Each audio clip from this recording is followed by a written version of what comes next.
Hey listeners, how are you all?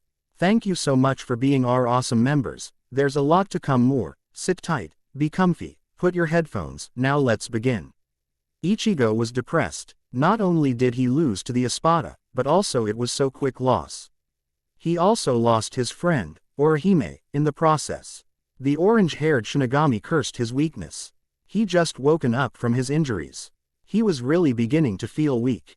Grimmjow nearly killed him, and now he paid the price for being weak. A cost of a friend.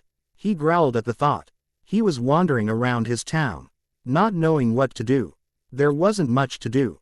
There hadn't been any hollows around, but that could all change. Moreover, things around Karakura changed frequently. Ichigo sighed. He didn't want to go back to school.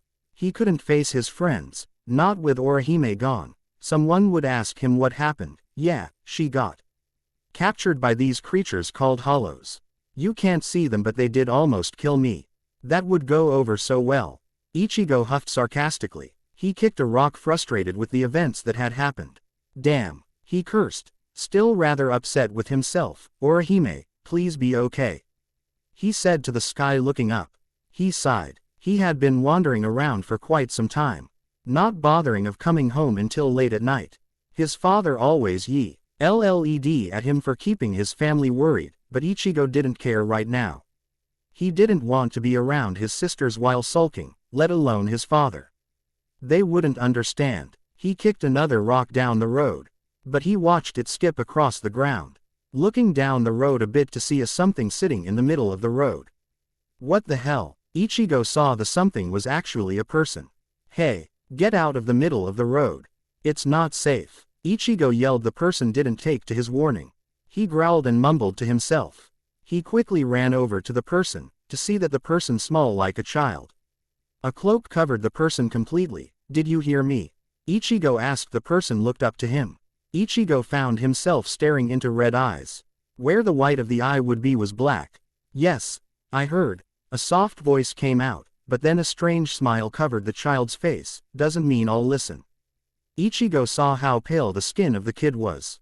Kurosaki knew had red and black eyes were not normal, and he backed away. Not scared of me, are you?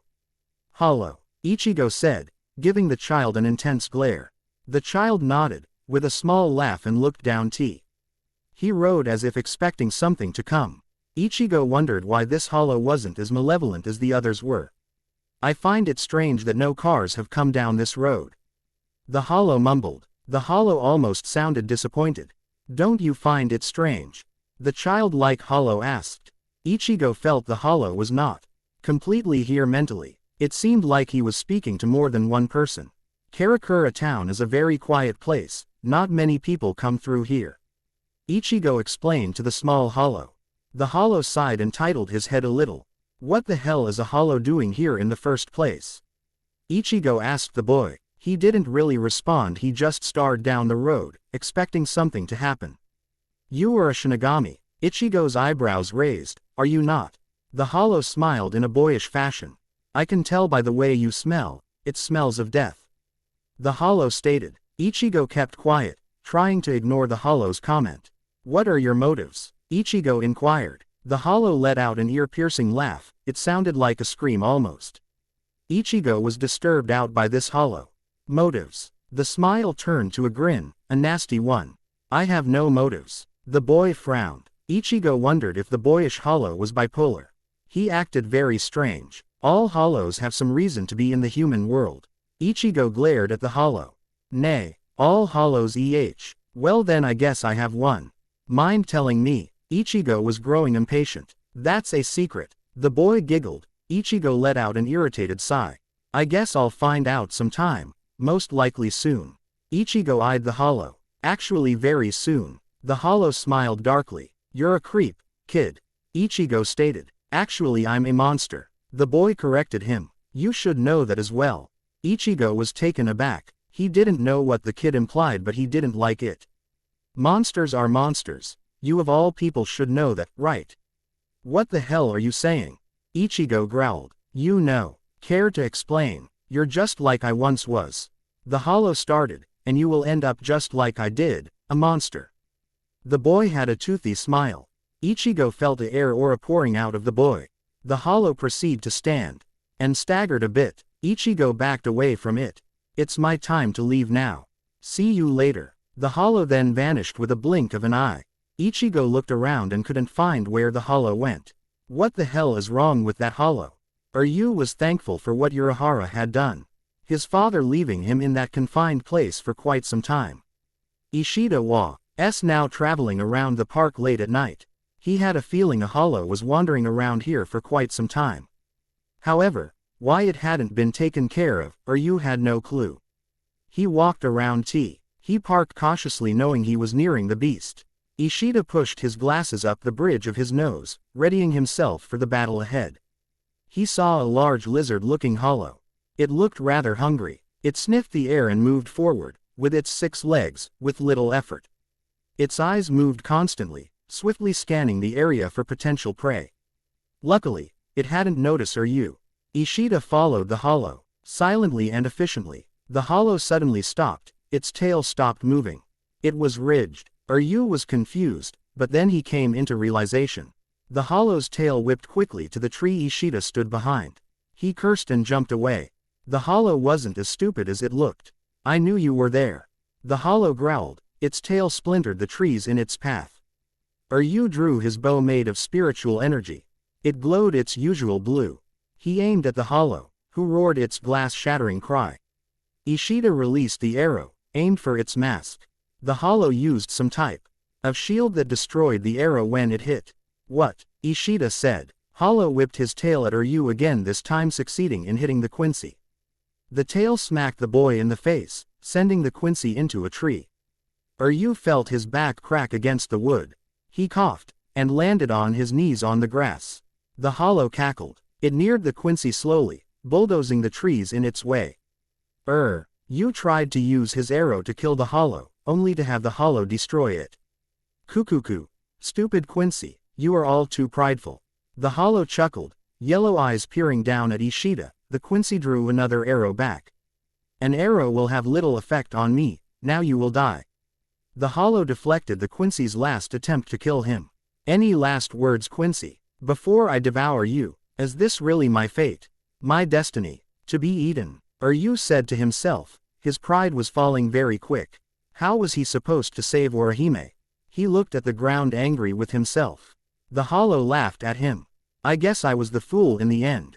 He closed his eyes accepting his fate. The hollow then dove towards the Quincy with its teeth. Ryu waited a few moments, but nothing came. He opened his eyes to see the hollow a few centimeters away. It was frozen, but shaking. The hollow stepped away before collapsing to the ground. Ishida saw the hollow was cut in half. On top of the hollow stood a small figure in a cloak. The person's face hidden by the hood. What? Who? You really shouldn't give up so easily, you didn't used to. The person said. Ryu watched the figure carefully. The Neji I know wouldn't do that. The person sounded sad. Ishida wondered if he confused him with someone else. Next time don't make me have to save you. The person jumped down to Ryu. Thayer than 4 foot, 2 inches. Ryu scowled at the person, who sounded much like a child. My name is not Neji. Ishida stood up shakily. He grimaced when he stood, but would show no stranger weakness. He dusted his arms and legs and watched as the person lazily drew up his arm past their head to look at their bloodied hand. It was an odd behavior. If I may ask, who are you? Why did you save me? Ryu asked, the moon shining on his glasses hiding his eyes. The child proceeded to roll their head to the side, and turn slightly, only one eye gazing at Ishida. I am a monster. That is the answer to your first question. The child turned fully Ishida now recognizing one feature. Red eyes. For your second question, I did not save you, I merely just don't like to share my space with weaklings such as this hollow. The child motioned to the hollow behind him. The boy smiled a crooked smile. Though, you had some trouble with this weak one, Ryu glared. I was caught, unprepared.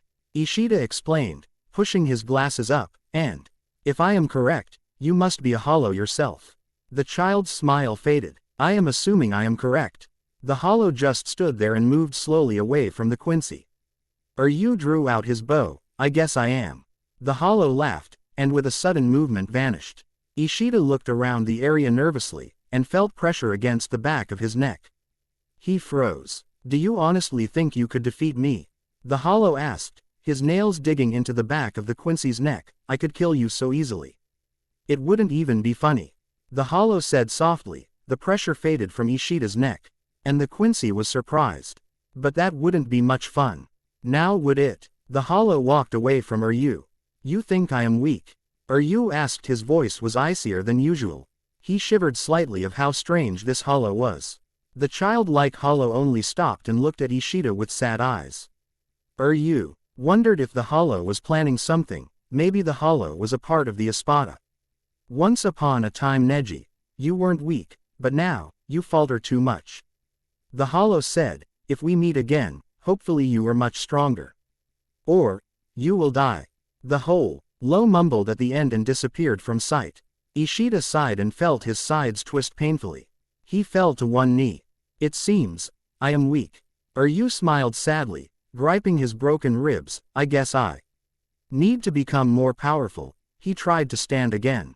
Succeeding, he walked towards the nearest hospital. If he didn't die, his father was going to kill him. Chad had been quite tired this evening. Work today was very hard. Yes, he had a job to pay for his living. Though it was only part-time, it was better than no job at all. It was late tonight. Looking at the moon, Chad sighed. He loved how cool the night air was. He watched as a cloud moved over the moon. If only I could relax a bit more, he mumbled quietly. He had been sensing a Hollow around, but it had gone away. A Shinigami probably killed it. Or something else did. For some reason, he was feeling like he had someone watching him. The feeling went away for the last 2 hours, but he felt tense because of it. He stopped, and Lieutenant, the strange presence of another person. He saw a rather small person walking out of the park. The cloak made the person very suspicious. Chad knew that had to be the person that was watching him. The aura was the same. The person looked straight at him. Have you been following me around? Chad called to the person, walking closer. He noticed how short the person was. It had to be a child. Maybe I have been, maybe not. The child said to him. Chad didn't know whether to angry or concerned on why the kid was following him. Shino, you were the one who often followed me around, but the times have changed. Chad's eyebrow raised a little. He didn't know what he was talking about. You were always a quiet one. I don't know what you are talking about, Chad said with his stoic soft voice. The child smiled a little at him. Chad felt awkward. The child just stared at him with a bitter smile. He kept quiet, not knowing what to say. I have learned to appreciate silence since the days of everyone's passing. The kid laughed a bit, but it was forced laughter. He looked at the ground. Chad wondered what the child was talking about. He felt sympathetic for the boy. I guess it was my fault what happened to you, Shino. I'm sorry. I don't know what you're talking about. Sorry, Chad mumbled. The child seemed depressed, and Chad felt a little nervous. He never knew how to speak to kids. He was more of a listener himself. The child looked up and gazed into Chad's eyes. Chad was surprised to see the child had red eyes. Hollow, he whispered. You're right as usual. The Hollow smiled, though it was forced. Chad didn't know what to do. What did the Hollow want? You were always perceptive. I guess people never change, even when they die. The Hollow moved away from Chad. Why have you been following me? Chad asked the Hollow. The Hollow looked up at the tall Mexican-Japanese high school student. The red eyes full of remorse and other mixed emotions. I have been scared. Shino. The Hollow's eyes were showing great guilt, and then they switched to anger. But I only came here to warn you. The Hollow's character completely changed. Chad glared at the sudden threat. You need to become stronger, or you'll end up dead. The Hollow frowned. Are you so sure that I would end up dead? Chad asked. The bipolar Hollow nodded. The Hollow walked down the street away from Chad. Why are you warning me? Chad asked. Why not just kill me now? Because it wouldn't be fair, and Shino. I'm sorry about last time, the Hollow whispered at the end. Chad watched as the Hollow disappeared with a small poof of smoke. Chad wondered who was the Hollow was talking about. I feel sorry for both Shino and the Hollow, Chad spoke to himself. Hitsugaya was standing on top of the school building. He had been watching the area for a while now. Hitsugaya Taiko. Toshiro turned around to see Rukia and Renji. There was a huge spike of spiritual energy a few moments. I know. Toshiro cut off Rukia. Hitsugaya frowned. He knew this energy. He stood silently for a few moments. Both Renji and Rukia most likely had never felt this type of power. I need both of you to come with me. Hi. Both Renji and Rukia answered. Because if it's what I think it is, well, we'll find out. Toshiro mumbled. Ichigo was scouting the town for any hollows. It was about 2 a.m., and he didn't bother to go home. In his Shinigami form, he was looking for any type hollow causing trouble. He felt some tremendous spiritual energy a few moments ago. He jumped across the buildings at a blinding speed. He then saw the same hollow he had met earlier in the day standing on the road, next to a dead child. Ichigo's blood ran cold. Kurosaki froze as the hollow stood over the dead human. Ichigo felt guilt, regret, and anger build up inside him. He jumped down from the house's roof onto the road. Ichigo had let the hollow live, and now the consequences: a dead child. You monster! Ichigo yelled. The victim was cut into several pieces. Really? The hollow turned around. Ichigo could tell the hollow had a smirk plastered on his face. I told you, you would eventually find out. The hollow laughed. The hollow's eyes betrayed how sinister he acted. They looked sad, but then quickly turned to rage. It would have been smart to try to kill when we ran into each other the first time. You bastard! The orange-haired teen growled. The hollow just smirked at him. Ichigo grabbed his sword and shot after the hollow. The hollow dodged, but its cloak got caught on the sword and tore. Ichigo couldn't believe what he saw. Surprised, the hollow grinned. I believe this will be one of the shortest chapters of this crossover, only because I didn't really know how to add in the characters. Trust me, this is important meeting for you and Chad. They may not appear in the beginning Cheon later. Same for most the characters. Important explanation. I know that the emotions that the hollow give are all over the place. Talk about bipolar and unstable, but anyways, this will be explained in later chapters. Fight the confusion. I always thought hollows should be a bit unstable and mixed emotion anyways. Please R&R. I lose motivation very quickly. I lose interest in my writings when others do not enjoy.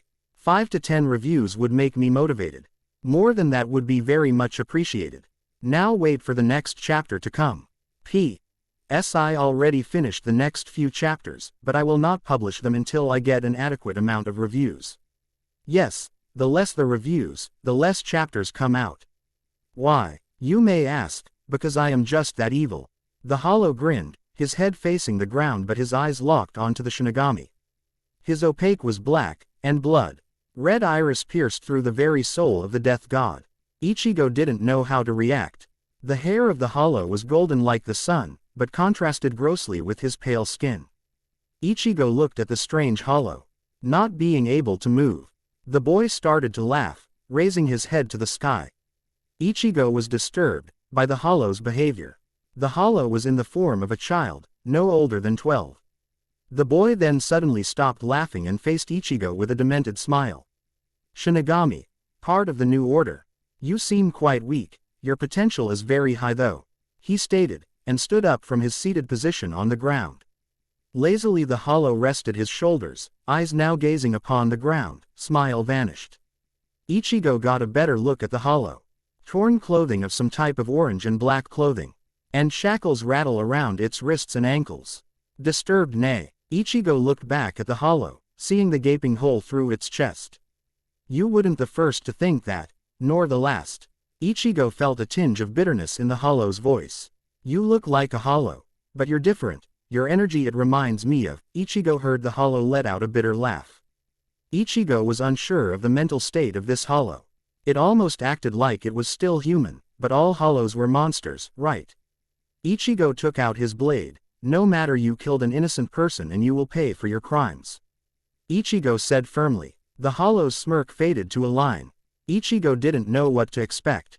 You want to fight me? One like you, with barely enough power to kill the one of the lowest members of the Espada.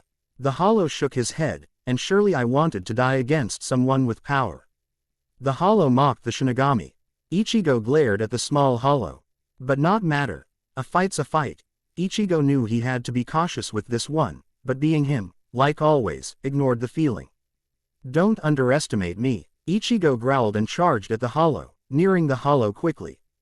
The creature did nothing. Ichigo at the right distance swung his sword, but the hollow wasn't there. Ichigo's eyes widened, and felt a tap on his shoulder. He turned around quick enough to receive a fist in his face. And you, Shinigami, have grossly underestimated me. I told you before, you are too weak to kill me, Ichigo Kurosaki. The hollow didn't even budge from his position, other than having his arm extended for a weak punch. Ichigo tumbled quite a few feet away. He got to his feet growling, with determination. Stubborn nay, just like I was once, isn't that right, Jiraiya-sensei? He mumbled to himself. How the hell do you know my name? Ichigo yelled at the spaced-out beast. The hollow looked back to Ichigo from the sky. The hollow smirked a bit and walked towards the young death god. Ichigo would stand his ground. I'm not afraid of you. Nay, fear. I can sense coming from you, but everyone has something they fear. You know that you can't kill me, that's what your fear is. Simple as that. The hollow smiled deviously. There is no need for you to lie now. Ichigo was ticked off, so charged to the hollow Zanpakuto ready to strike his enemy. Oh, I forgot to mention I have known you for a very long time. I know many aspects of you. Ichigo swung his sword with precision and mirth, but the hollow dodged the Shinigami's potential attack. Ichigo kept swinging the sword. This gets boring, real fast. The hollow used its leg to kick Ichigo square in the chest, knocking the wind out of him. Ichigo flew more than 40 feet away before tumbling across the ground. And finally to a stop. So you're a stalker, you're a freaking creep. Ichigo spat, holding his now throbbing chest, sensing ribs were broken. The golden-haired hollow shook his head, and kept his irritating smug smirk plastered across his face. So you know a few things that doesn't mean anything, I will defeat you. Ichigo stood up, panting. Next thing Ichigo knew, the hollow was 10 feet away from him. You know, it's a terrible thing, what happened to your mother? The hollow said with a smile, all I can think about was her blood, quite a waste nay. Ichigo's eyes widened, and he grinded his teeth together. That was the last straw for him. Jumping high into the air he prepared one of his best moves, Getsuga Tenshou. He yelled. Ichigo then snapped out of High's anger and noticed the hollow was smiling. At last, the hollow closed its eyes with a smile, not the usual smug smirk, but a content-serene one. He spread his arms out wide, and stood there. Ichigo couldn't believe it. The hollow was going to allow itself to be killed. He saw a tear slip out from the corner of its eye. I'm sorry I won't be able to fulfill my promise, he whispered and waited for his death. Ichigo felt sympathetic, for some odd reason torn. At the last second, he changed the direction of the attack, and quickly fell to the ground and moved away, taking the hollow with him away from the attack. The road was destroyed as well as a few buildings. The hollow stared blankly at the Shinigami, realizing what happened. Jish didn't know it would do that much damage. Ichigo scratched the back of his head.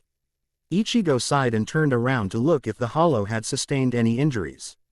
All he saw was shock written on the boy's face. The hollow twitched, and eyes showed emotions such as anger, hurt, and dread. Ichigo thought people who were rescued often would be thankful. What the heck were you doing? It almost seemed like you wanted to get killed. Ichigo finally asked the hollow. Why? The hollow whispered. The Shinigami didn't catch what he said. Why the hell did you save me? The hollow grabbed the Shinigami's shirt. Ichigo became confused. First, the hollow said there was no way to defeat him. Now it was angry with him for saving him. He noticed how short the hollow was. He was like a child. The hollow's head only hit his lower chest. The hollow looked like it was about to cry. This hollow was definitely emotionally unstable. You mean you wanted to die? Ichigo found it hard to believe. Ichigo had never met a hollow that wanted to die, especially to die by a Shinigami's hand. You are the weirdest hollow I have ever met, Ichigo stated bluntly. The hollow let go of his shirt and stepped back, not making eye contact. The death god didn't know what to think of the beast. Actually, the hollow acted more human than most. You are a strange person, Ichigo. You were hesitant to kill. After all I said, even something that was dark about your past, You remind me a lot like I once was. The hollow mumbled quietly. Ichigo saw the hollow smile sadly, and he wondered to himself what exactly had this hollow life as a human had been like. And your question about wanting to die is a yes. I wish to die, very much, but it won't happen, it is only a dream. Why do want to die? Ichigo asked. His eyes stared into the hollow's dark ones. The hollow was frowning, but it turned into a fox-like grin. Ichigo still held his sword out, though not realizing it. That is for another day. It seems your friends are here to detain me now. The hollow closed its eyes. And then Hitsuga appeared out of nowhere, their swords all out and ready for battle. Ichigo was a little surprised on how the hollow could sense them coming. I knew that there was a hollow sneaking around here. Hitsugaya eyes set in an intense glare, but I didn't think it would be a Vasta Lord. He saw how strange the hollow looked. You are no ordinary hollow, that's for sure. He said sharply. Are you okay, Ichigo? Rukia asked the high school death god. He nodded and she placed her back on the hollow. The hollow smiled, looking at the sky, running his hand through his hair. Ichigo saw the hollow looked like a kid, but his eyes held the wisdom and knowledge far past his age. The hollow sighed, distressed in a way. Do you have a name? Are you just another monster? Renji kept his death glare on the hollow. The hollow twitched at the word monster, before giving the redhead a dark smile, and he chuckled at him. The Shinigami's eyes narrowed at the creature. Well, others have preferred to call me monster. The hollow sighed. He sounded weary, but if you wish to know, my name is Uzumaki Naruto. The three Shinigami's eyes widened. The hollow, now known as Naruto, frowned again. You know of me. N. Naruto. You Uzumaki. Rukia seemed a bit frightened. Ichigo did not expect this. She was now making Ichigo nervous. Hitsugaya's eyes became even colder. Renji was even a bit nervous. Impossible. You were supposed to be dead. Renji yelled at Naruto, who only glared daggers at him. Renji pointed his Zanpakuto at Naruto, who didn't seem threatened. Hitsugaya gave a smile to Renji, and then looked back the hollow that stood before him. TCH, not all of us get to die, I would know. You Shinigami should know by now that this was not my own decision. Naruto spat, and, especially you Hitsugaya. He now had a sorrowful expression. You were there, and yet you pretend to not know me. At one point I thought we were friends. Hitsugaya only glared at Naruto. What the hell is going on? Ichigo broke the tension. Naruto watched amused at the young Shinigami's confusion. Who is Naruto Uzumaki? Why is everyone so nervous? Why? Hitsugaya stopped Ichigo. Not now, I will explain this later. For now we have to deal with this monster. Naruto finished for him. Problem. Hitsugaya corrected him, and Naruto shook his head. That's not what you were going to say. I know how you think of me these days, Captain. Do not act you know me, Uzumaki. I have changed in the past years. I can tell. Regrettably, you have turned for the worst. Now look at yourself. The Naruto I knew is gone. Damn right, and I'm proud of it. Pride leads the blind. You have followed a dark path, Uzumaki. Don't say I didn't warn you. Just because you became a captain doesn't mean you know everything. Especially about me, Hitsugaya. Naruto growled. I have my reasons. In Naruto's right hand, a blue sphere glowed. The white-haired Shinigami took out his Zanpakuto. You are a fool, Hitsugaya said darkly, now holding his sword out against Naruto. You were looking for something that doesn't exist. Now you are digging your own grave. He yelled at the blonde. Even in the end, Hitsugaya, you will fail to stop me. Naruto charged at Hitsugaya. TCH, idiot. Hitsugaya scoffed, preparing to counter his old friend's attack. Renji used his Shikai, and Rukia stood near Ichigo, trying to tend to his wounds. Renji, this is none of your business. Renji's blade extended towards Naruto. The hollow dodged the attack and then disappeared. What? Renji said. Then he heard a snicker behind him. Before Renji could turn fully, the young hollow slammed the small blue sphere into his chest. The boy yelled, Rasengan, and the Shinigami sent flying into a concrete building. Renji, Rukia yelled, and ran over to her friend now embedded into the concrete wall. Hitsugaya glared at Naruto. Ichigo watched, not knowing what to do. Uzumaki, this is between you and me. Leave the others out of this. Hitsugaya yelled. Naruto chuckled. A twisted smile plastered onto his face. Hitsugaya sighed, and closed his eyes trying to hold his emotions back. This was no longer the Naruto he once knew. You truly are a monster. He whispered. Nay, what was that, Toshiro? You say I'm a monster. Wasn't that whatever he said I was? Naruto growled, clenching his teeth showing his fangs. No matter, I will end this here and now. You are a lucky bastard, you have an end. Naruto took off to the ice Shinigami. Another blue sphere growing into his hand, it suddenly turned red.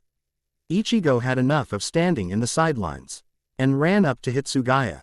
Damn it, I'm not going to watch anymore. Ichigo's mask began to appear on his face. Idiot, he's too powerful, you're going to get killed. Hitsugaya said, but Ichigo ignored the warning. Stupid, he mumbled and went after Ichigo. Naruto noticed that Ichigo was foolish enough to try to stop him. Naruto looked to the crimson sphere in his palm. This would kill Ichigo, but Naruto couldn't allow that. He couldn't stop the attack either, so he kept running towards Ichigo. When Ichigo was less than 5 feet away, Naruto slammed the red energy into the ground and proceeded to kick Ichigo with one swift movement. Ichigo felt all the air in his lungs leave, and quickly hit a wall more than 100 feet away. When the sphere hit the road, the ASPH alt crumbled and a small explosion happened. Dirt, rocks, and chunks of asphalt flew into the air, impairing everyone's view. Ichigo coughed and took heavy breaths, trying to get oxygen into his lungs. There was now a small crater where Naruto was. He grabbed his arms and grimaced in pain. His arm was a little torn up. Now Ichigo, we're even. Naruto muttered, and then suddenly he was incarcerated by ice. Toshiro, Naruto said, seeing the Shinigami step forward. He had wings made of ice. Activated your Bankai, did you? Naruto said glumly, closing his eyes. Now what are you planning to do with me? Nay. You are under arrest, Naruto Uzumaki, for attacking an officer of the Soul Society. Toshiro glared. When we get back to the Soul Society, it will be utter hell. Ichigo limped over to the ice Shinigami. It took him a while, but he got there. You pushed me away from the blast, Ichigo stated. Naruto merely smirked. I returned the favor, kid. Naruto replied. Ichigo didn't like to be referred as a kid. It was strange coming from one that looked younger than himself.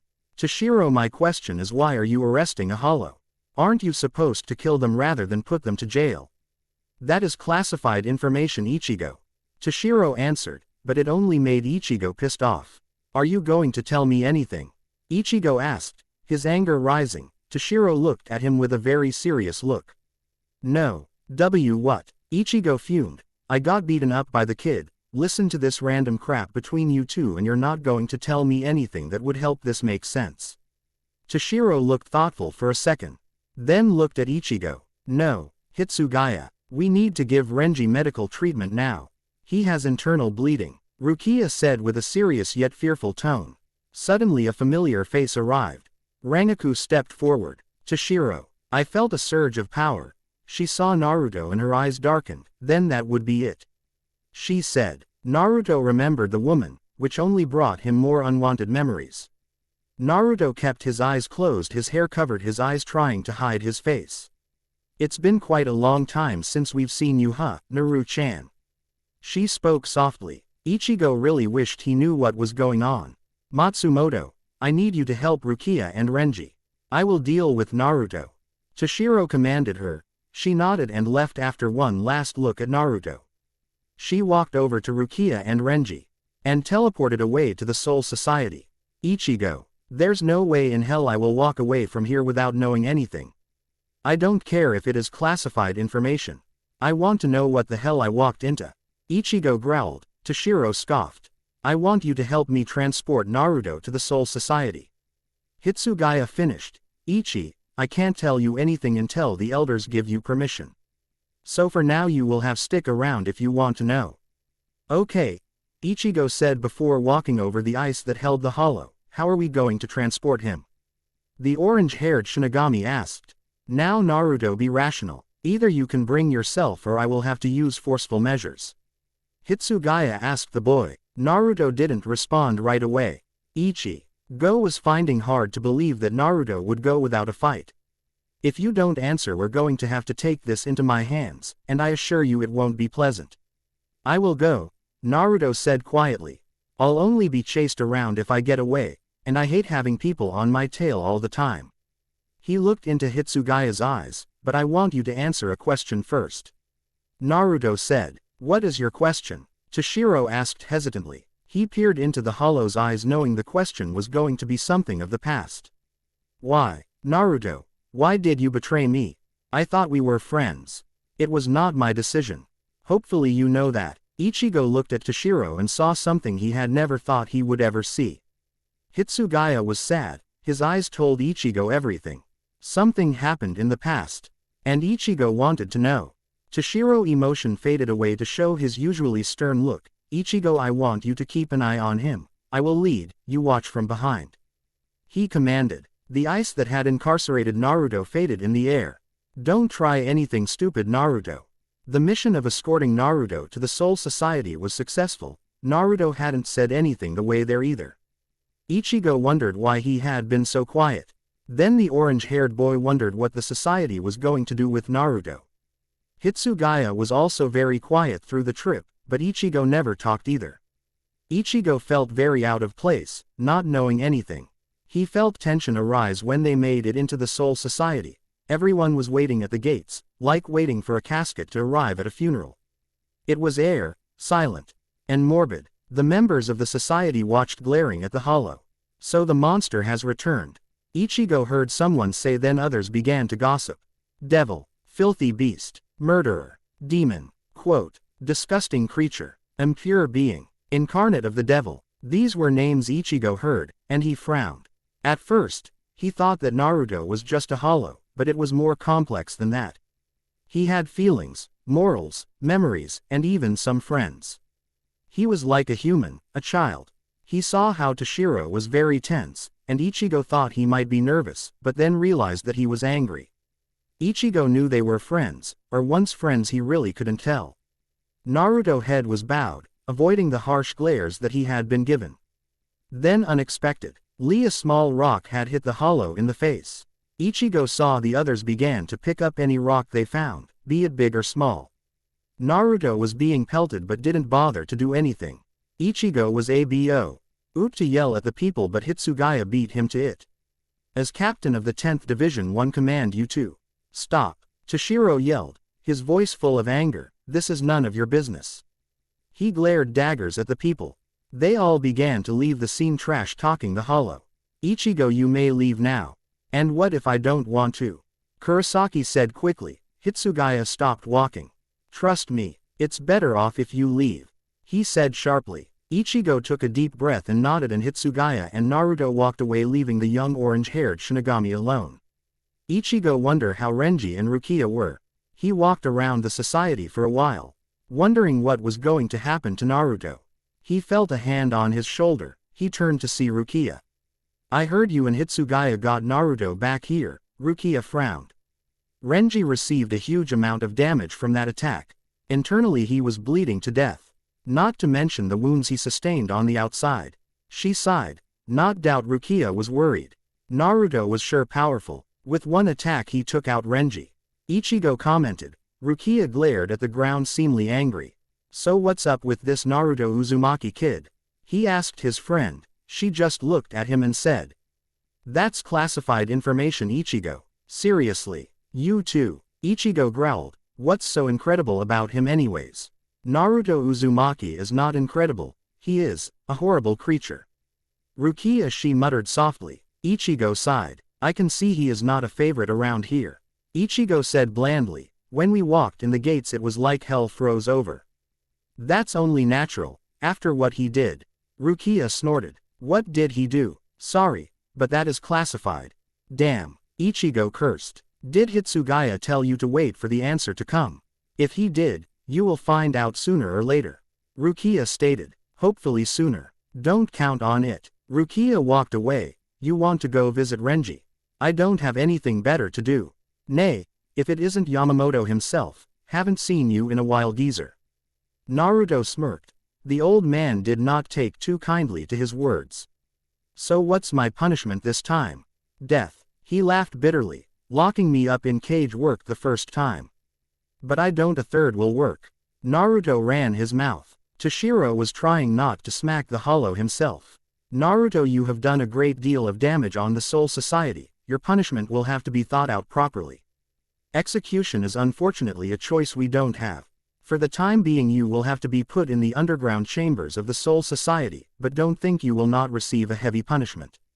Yamamoto kept his icy eyes on the child. TCH, you think too lowly of me, old man. Just because you got a hold of me now doesn't mean you can keep me here. Naruto tried to mock the leader of the Soul Society. You got me twice now, but can you keep me here is the question. He narrowed his eyes. Uzumaki, don't think you could get out of here easily. You may hold a great power, but you lack common sense and wisdom. Without that you are never expected to get out of here. Yamamoto retorted calmly. You Shinigamis think you are so strong, and yet you can't keep control over your own members. He chuckled darkly. Do you not remember Aizen and Jin? Nay. Naruto grinned ear to ear. Yamamoto stiffened, before releasing a deep breath trying to control his anger. Please take Naruto to Section SS of the underground jail community. Yamamoto commanded the guards. They lead Naruto out of the room, leaving Hitsugaya and Yamamoto alone. You were right, Hitsugaya. He has changed, quite a bit. I'm sorry, Yamamoto-sama. It seems I have failed to keep him in check as a prisoner. Toshiro paused, as well as a friend.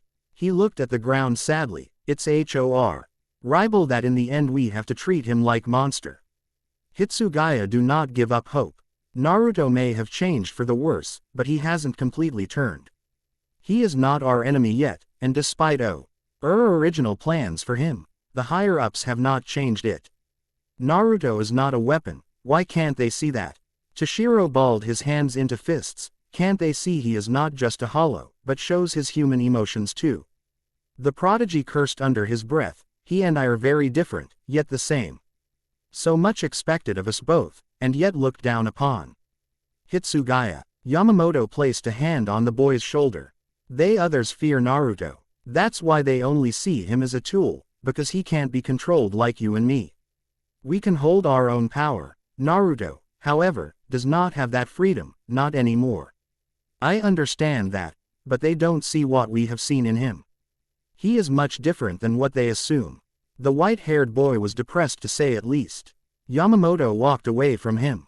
What do you want me to do? I want you to continue to watch over Naruto, make sure he doesn't keep falling into his behavior. Yamamoto sighed. I in the meantime will have to converse with the higher-ups. It will be a long and difficult process. The prodigy nodded. Naruto needs you as a friend. Please, Emoto-sama. Toshiro confirmed the leader's request. But, I must ask for permission for a release of information. Yamamoto looked back him, nodding for Toshiro to continue speaking. Kurosaki-san had met up with Naruto in Karakura town. He wishes to be informed about Uzumaki's past. The old man placed his hand on his chin. Ichigo Kurosaki. He saved Rukia from her execution, am I correct? Hitsugaya nodded, and the old man paced slowly around the room. Permitted. Ichigo could be useful. His outward nature, and he is very committed to his friends. Naruto needs more people around him. Toshiro bowed. Arigato, Yamamoto-sama. The prodigy started to walk away. On more thing, Hitsugaya. The geezer stopped him. Toshiro looked back. Don't tell Kurosaki for a couple of days.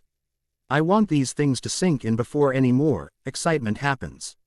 Hi Yamamoto-sama. It had been 3 days since the Naruto event and Ichigo had to deal with the fact that Orihime was no longer with the group. The Espada took her. Orihime's friends hadn't taken this very well. He had his head slammed through a window by Tatsuki Arasawa. Urahara had already offered Ichigo a way to Haweko Mundo to save Orihime. Ichigo was going to accept, but after the recent events Ichigo wanted to know what was going on. Hitsugaya had not said anything to him yet, but maybe he wasn't going to say anything. Toshiro really didn't know Ichigo much, they never talked much. I just need tea. Oh, get stronger. At this rate everyone I know, I can't protect anyone. I'm weak. Kurosaki looked at his fist, he was angry with himself. He sat in the park of Karakura town. He hadn't been going to school these days. He was depressed and confused, not knowing what to do. Even the hollow, Naruto, said he was weak. What the hell am I doing? He sat back on the park's bench, now running his fingers through his hair staring at the sunset.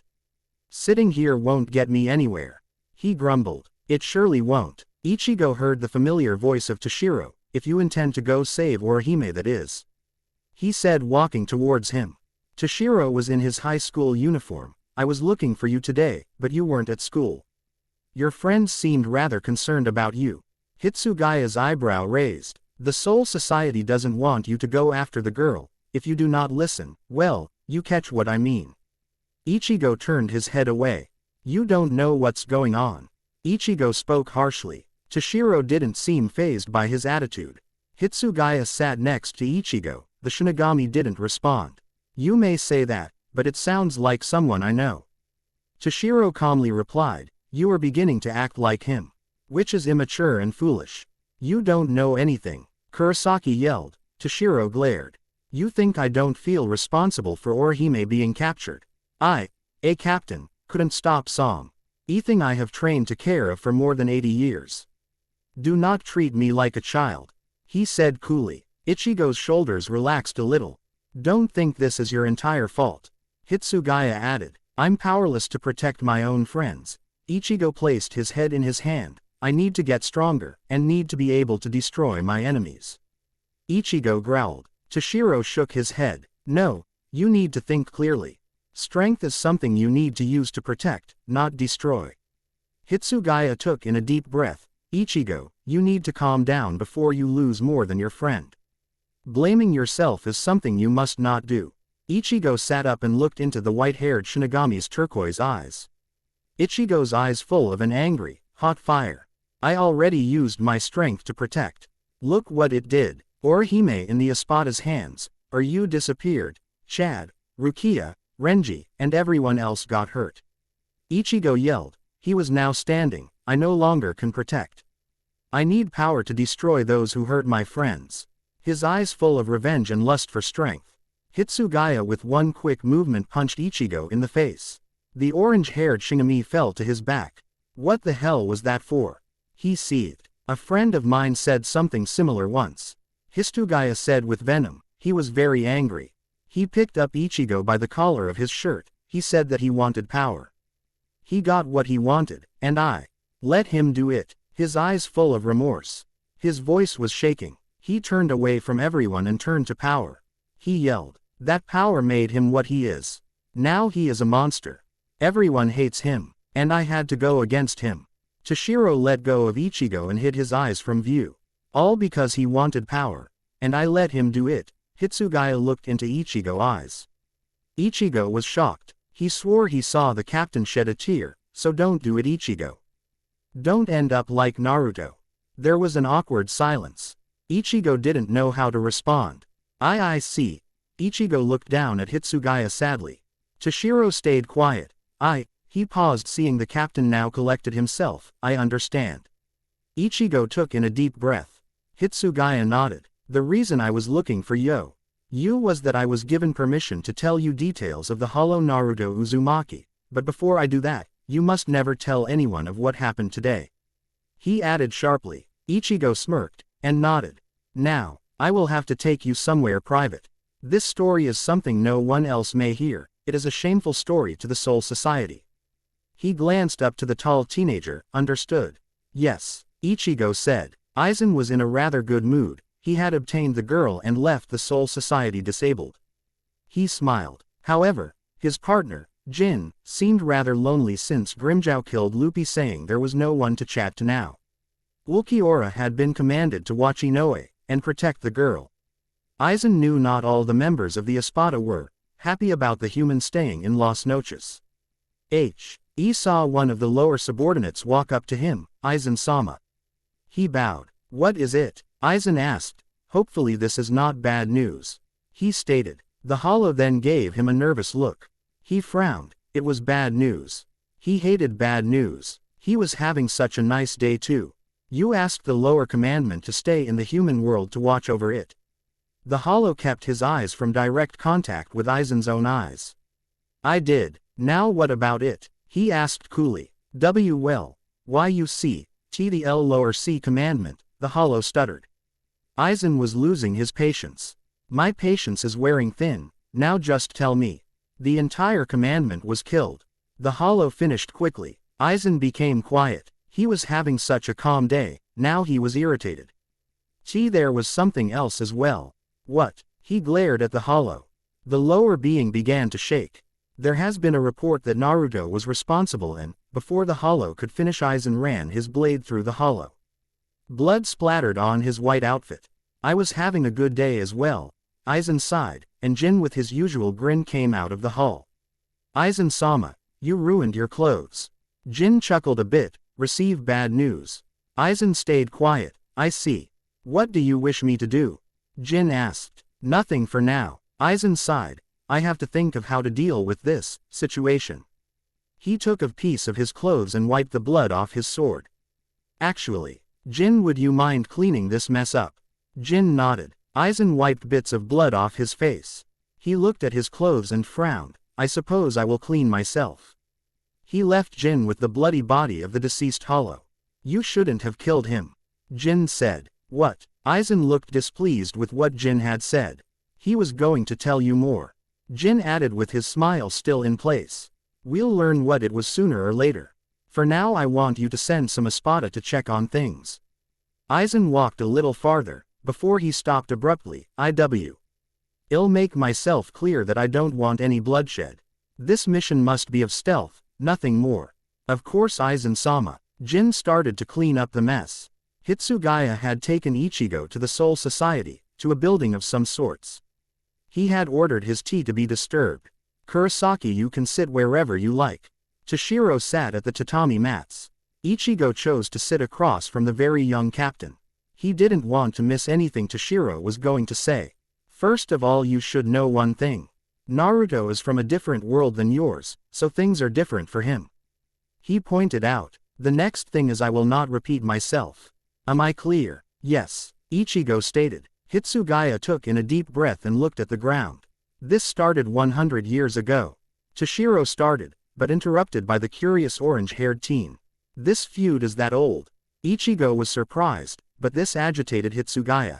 Don't interrupt. Toshiro snapped. Ask questions after I am done. Okay. 100 years ago, Naruto was found on the very rims of the Soul Society. I just got out of the academy, but had yet to be assigned to a team. I had a small idea on things worked. My friend Momo had persuaded me to join, but that is another story. Flashback. Hitsugaya. All Shinigami have been commanded to go to Section A-22 of the Soul Society. There seems to be a hollow problem. One of the acquaintances of Toshiro said. Hitsugaya smiled. He hadn't been able to demonstrate his skills in a while. Picking up his sword, he ran out his room. Quickly running to the scene and quite surprised to see what looked like a young boy fighting off the Shinigami. Toshiro watched the Shinigami fail to cause any damage on the boy. He knew that must be the hollow. Shiro-chan, don't just stand there. Toshiro heard Rangaku yell at him. As she fought the hollow boy, Toshiro saw that there were many replicas of the hollow fighting. He had never seen this before. The Shinigami were having a hard time. Before he knew it, one of them attacked him. What the hell is going on? Toshiro dodged himself from one of the punches thrown at him. He drew out his blade and stabbed the hollow, only to see a small puff of smoke replace the body. It seemed somewhat comical. They're clones. He watched as others were fighting the same hollow, seeing them poof away as well. He watched each of the clones carefully, and saw one that acted different from the others. This hollow dodged more precisely, and made its moves carefully. That was the real one. Found you. Toshiro ran towards it. Some of the clones tried to stop him. He sliced through them easily. He saw his best friend was battling the real hollow. Momo, he yelled, seeing her get punched across the face. He grew angry. He charged at the hollow, who noticed him a little too late. The hollow seemed scared, sad, and confused. Toshiro wished he hadn't swung his Zanpakuto because the hollow didn't even budge when he saw the blade aim for his heart. It all happened in slow motion. I didn't mean for this to happen. I'm sorry, the hollow smiled, and the Zanpakuto pierced through his heart. Toshiro felt like he just murdered someone. He felt guilt rise. He was also feeling sick. Why was there so much blood? Did hollows really bleed this much? He was visibly shaking. Hitsugaya withdrew his Zanpakuto from the body of the hollow and fell to the ground. It apologized. Toshiro didn't think hollows had emotions or feelings, let alone remorse for those it harmed. He watched the body fall limply to the ground. He felt like he just killed another human. The other Shinigami stopped their fighting, seeing how the clones disappeared. They noticed Toshiro with his blank expression. Momo walked over to her friend. "Are you all right, Toshiro-kun?" She asked the boy with a worried face. He looked at her and nodded stiffly. Rangaku walked over to him with a sad glance. He didn't know what to feel after that. Rangaku offered a hand and Toshiro grabbed it and stood up. There was something different about this hollow, it seemed so human.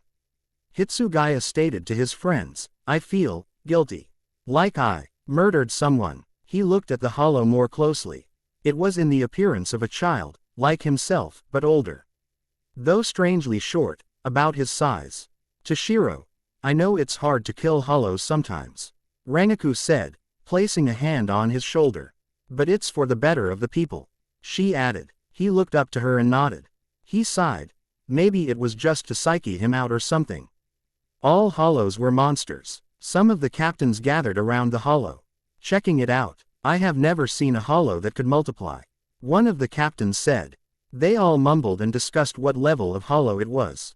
Toshiro began to walk away, not knowing what to feel about what he killed. Momo and Rangaku tried to cheer him up. "What the hell?" Some of the Shinigami began to yell. He turned around to see the hollow standing. The wound on his chest completely gone. His eyes widened. But how? Hitsugaya shocked. "I stabbed it through the heart. This isn't possible." He grabbed his Zanpakuto, forgetting the guilt that he once felt. He saw one of the captains stab it through the chest again, but the hollow grabbed the captain's arms. "That hurts, you know." He threw the captain aside, then took out the Zanpakuto. And Toshiro watched the wound heal almost instantly. "Are you all just going to keep stabbing me? You should know that I can't die by now." All of the Shinigami were stunned. "I just found that out a couple of minutes ago." He rubbed his chest, grimacing. "You are under arrest," a captain growled, "for assaulting a captain and illegally entering the Soul Society." She yelled, "Soul Society? What the hell is that? Where am I? After I die, I wake up to find myself in some random place and then suddenly attacked." The hollow yelled, "Show some respect to your elders. Miss." He pointed a finger up to the woman. Then his eyes widened. "Wait, why am I shorter than you?" He looked up to everyone. "How is this possible? Am I with giants?" he asked. The captains seemed rather confused. Toshiro was irritated at the hollow's stupidity, and walked up to him. "Hollow, what the hell are you playing at?" Toshiro asked, pointing his Zanpakuto at the hollow's neck. "Now why are you playing with us?" He glared at the boy. The hollow looked at the boy with sad eyes. Toshiro grew even angrier. "They train children to fight these days," the hollow said. Hitsugaya ground his teeth together. The captains looked at each other rather confused. "I'm sorry you were involved with fighting at such a young age." "I am not a kid, damn it. I have been here for over 20 years. Toshiro pressed his weapon to the hollow's neck. "Don't make me stab you again, hollow. Why do you keep calling me hollow? My name is Naruto Uzumaki." "Datbeo." Toshiro looked at the hollow with disbelief. "And you look no more than 10 years old." Naruto smiled, showing his fangs. "Same goes for you," Toshiro growled. Naruto's smile faded away, his eyes grew gigantic, and he touched his face, sensing an unfamiliar smoothness of his skin. He looked at his arms and legs, the clothes he wore, oversized. He looked at his small hands. "No way. It can't be true," he whispered. Toshiro couldn't believe that the hollow didn't even know what he looked like. "I am 40, shouldn't I be 40? He asked Hitsugaya. I don't know." Toshiro growled at how strange the hollow was acting. He felt a hand on his shoulder and lowered his Zanpakuto. He saw it was one of the captains. "Hitsugaya, this is not your problem any longer," he said with a calm voice. Toshiro nodded. He sheathed his sword and started to walk to his friends. While walking away, he heard the captains talking to the hollow. What he heard the hollow said made him sad somehow. "Wait, I am dead. That means my friends should be around here," Naruto shouted. Toshiro looked back to see his eyes lighten up. Hitsugaya's eyes lowered to the ground, before he looked back to the road ahead of him. Toshiro woke the next morning feeling even more tired than when he went to bed. With an annoyed groan he sat up in his bed, not knowing what time it was. He looked to the window, the sun hadn't risen completely yet. Vaguely it was maybe 7:30 to 8 a.m., haven't had decent sleep. He sighed. With one movement he got out of bed. He had another nightmare again. He had nightmares all the time.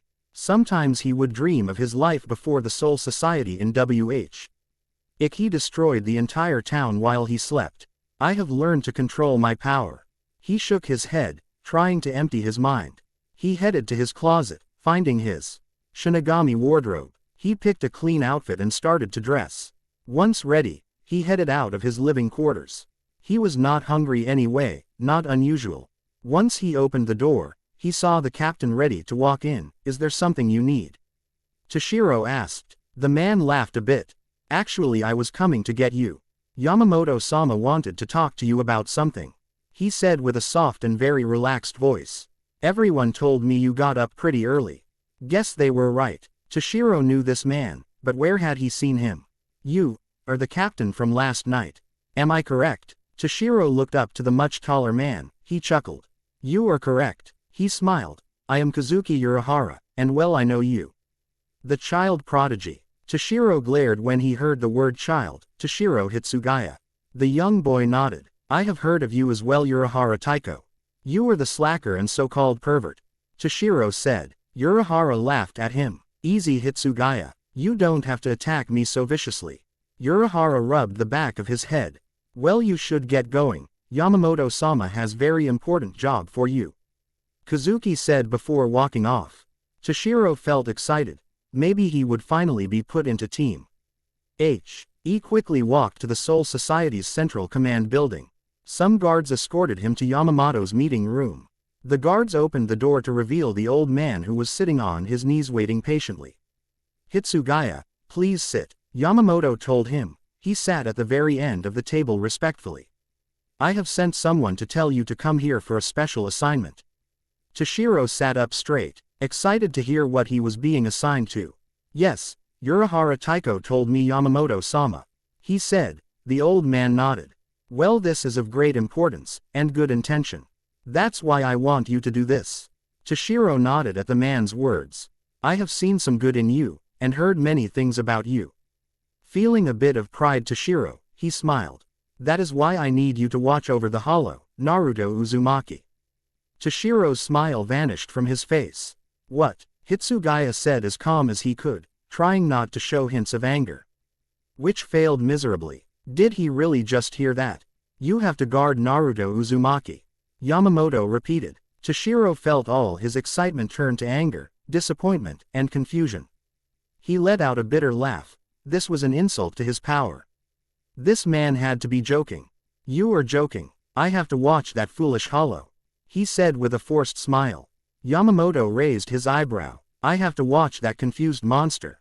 His anger coming out of his words. I assure you, Hitsugaya, I did not joke, as you say. Yamamoto said. Hopefully you weren't expecting something else. He added, making Toshiro want to rip his hair out. No, he lied, trying to calm himself. His eye twitching. I don't want to deal with that bumbling idiot. I wasn't expecting anything else, Yamamoto-sama.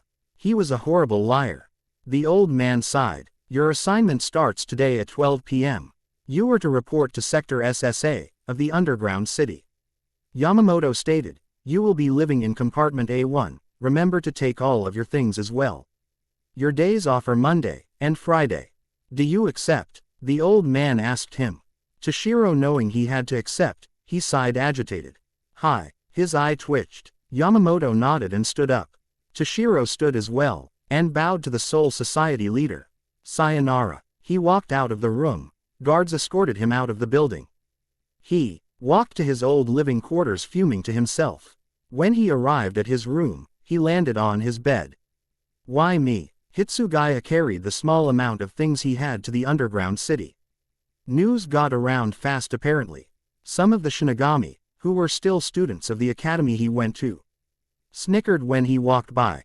The child prodigy is becoming a jail guard. One of the students whispered to his friend. They both held back their laughs. Toshiro wanted to beat the hell out of them. More than you will ever be, Toshiro said to the two students. They glared at him. They don't even have their Zanpakuto.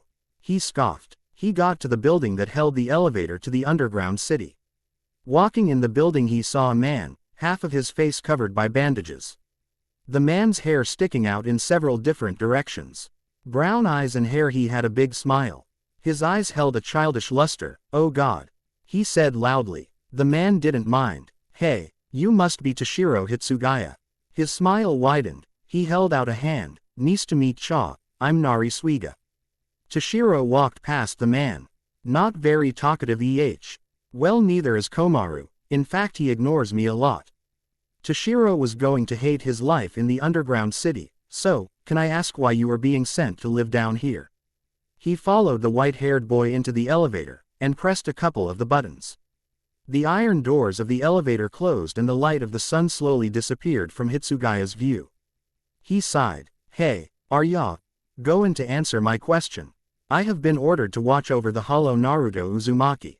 He growled. Nari whistled. He seemed impressed. Toshiro was annoyed by his voice. It was like talking to a child. Sounds pretty intense. He smiled. See here, I control the elevator. I hold all the codes to each level. So, my duty is to move people throughout the underground. There are several sections of the underground, and since we are going to SS, that is the lowest sector. See, there's A, B, and SS.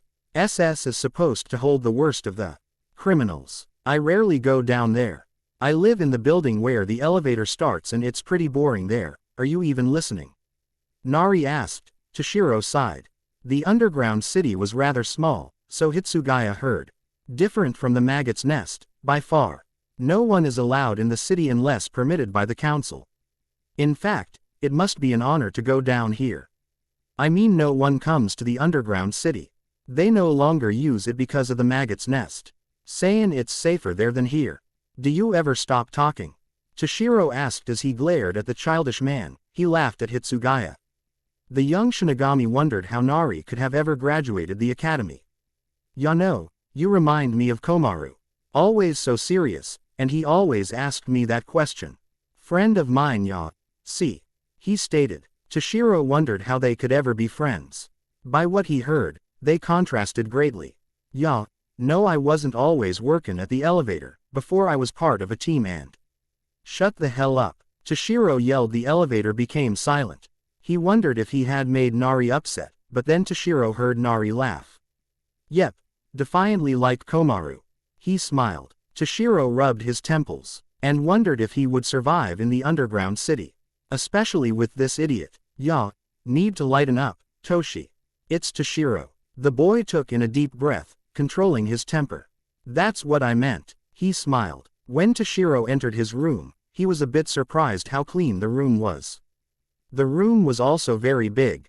The section he lived in, A, had no one else living in it. In fact, he was the only living on the floor SS.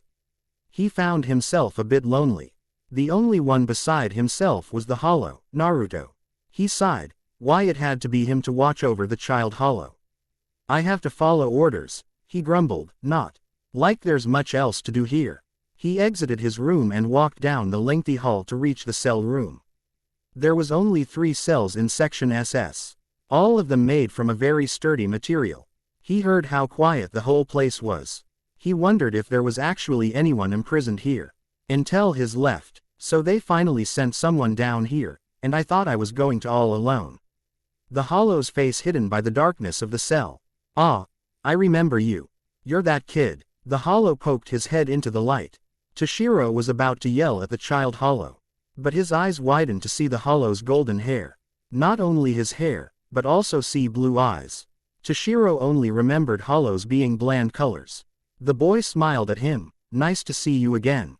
After the trail last night I only received glares and a few dirty words.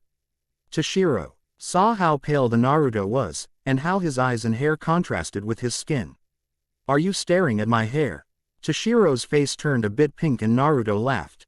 I was not. He lied and turned away from the boy. Don't be so immature. It's not as if I actually wanted to come down here. I was commanded to. Toshiro retorted. Naruto scooted closer to the bars of the cell. What are you doing? Hitsugaya looked at the hollow a little uncomfortable with the sudden gesture. Well, it's not like I can kill you, Naruto said with a small smile. He leaned his head on the bars of the cell. I mean, I am shackled on my wrists, ankles, and neck. He chuckled a bit. Toshiro saw them as Naruto brought up his wrists to show the Shinigami. Besides, I really don't like to kill. I've done enough of that before I died. Naruto smiled faded into a frown. What, were you a monster before too? Toshiro crossed his arms and Naruto looked at his hands. Uzumaki then looked back up to Toshiro. Hitsugaya only meant to be sarcastic. Well, I guess I was in a sense, I was. Naruto leaned back onto the bars. Toshiro felt a little remorse for what he said. It is a burden that I still carry actually. Hitsugaya was curious on what he meant. Well, since you are going to be living down here, no sense in not telling you what I am. He lifted up his shirt to reveal a hole in his chest and some strange symbol over his stomach. What is that? Toshiro asked. His curiosity got to him, but Naruto seemed confused about something else. Hitsugaya was puzzled on what Naruto was doing. Why is there a hole in my chest? Naruto seemed scared. What the hell is this? Naruto placed his hand over the hole. You idiot, it's part of being a hollow. The Shinigami yelled. What's a hollow? Naruto asked. A human spirit that died and does not wish to move on from the human world to the spirit world. Toshiro answered. Or an evil spirit. Too malevolent, he added. Naruto sighed. You see this symbol on my stomach? Naruto asked Toshiro. It is a seal. Hitsugaya looked at the seal. It holds a terrible curse in which my father gave me. Toshiro's eyes widened. You see, my father sealed a demon inside me when I was born. And I guess, the boy paused, that's what turned me into a hollow. Toshiro became sympathetic for Naruto. Why would your father do that to you? Toshiro was a little agitated. Surely fathers are supposed to care about their own children. Naruto smiled. My father died the day I was born, same with my mother. Naruto stated with a sad expression. But you see, he paused, I have to ask you, what is your name? You already know my name. Why should I tell you? Toshiro asked. Naruto only laughed at him. Toshiro's eye twitched. Why you laughing, idiot? Nothing I said was funny, he yelled. This hollow was very immature. He glared daggers at the hollow, but the hollow kept laughing.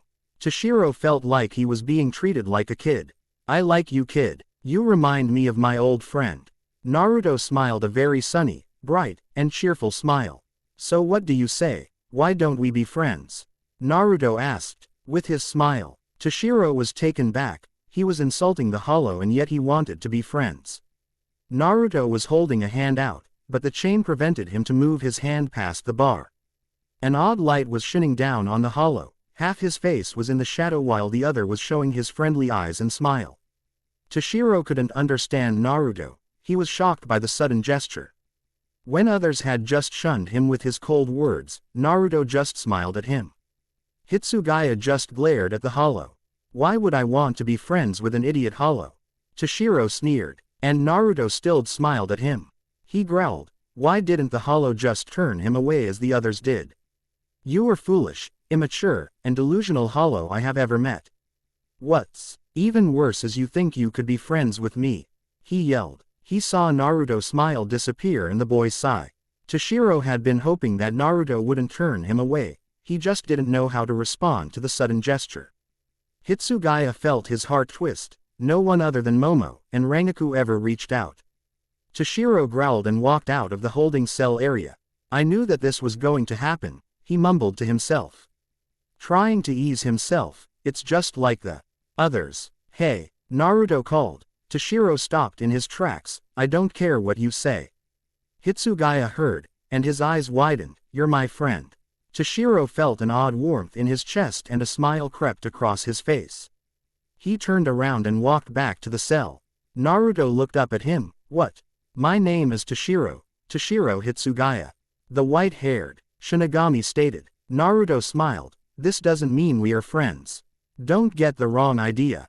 He tried to glare at the boy, his cheeks puffed out in an odd embarrassment. Naruto chuckled, and his eyes flashed a childlike playfulness.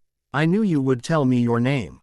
Naruto said proudly. Shut up, Dobi. Wait, so you are saying that Naruto is demon? Ichigo asked, interrupting Toshiro from the story. I know you told me not to interrupt until the end, but I sensed some strange power around him, something purely evil. Hitsugaya frowned. Like I said, it was his father's fault. Naruto is not a demon, he said sharply, tensing his shoulders. I don't know how he was so forgiving, but that was Naruto. Ichigo was beginning to become sympathetic, but he wanted to know more about what happened. So, what else happened? Kurosaki leaned a little, eager to listen to Toshiro's story. Hitsugaya looked at him with an exasperated expression. It made the young white-haired Shinigami look really old. Well, I continued to guard Naruto. At first I thought of him very stupid and childish, like you. Toshiro added. Ichigo twitched, but he turned to be something else, a friend. I didn't see him as a hollow. Hitsugaya sighed. He told me stories of when he was alive. They were incredible. I was never bored the 20 years of working in Sector SS. I enjoyed every day. What? 20 years of being locked up? That sounds like it would be boring, Ichigo stated. Toshiro smirked. Not with Naruto. He is very random, he said, with a all smile on his lips. Sometimes I would come out to find him not in his cell. Turns out he was using some strange jutsu that hides him. You know, Naruto came from a village of ninjas, the Konohagakure. He dreamed of being the leader, or known as Hokage. He became the Rokudaime, succeeding his dream. His smile faded, though he had no road to tread on. What do you mean? Ichigo asked, not being able to interpret the metaphor. Hitsugaya sighed. Since the day he was born, the entire village hated him. Toshiro began. Flashback. I was beaten almost daily as a kid. I had no friends, and I had many nightmares. Since I was an orphan, I lived at an orphanage. No one adopted me. The caretaker made me live in the attic, by myself. One day I ran away, and began living under a bridge. I traveled around the village at night looking for food.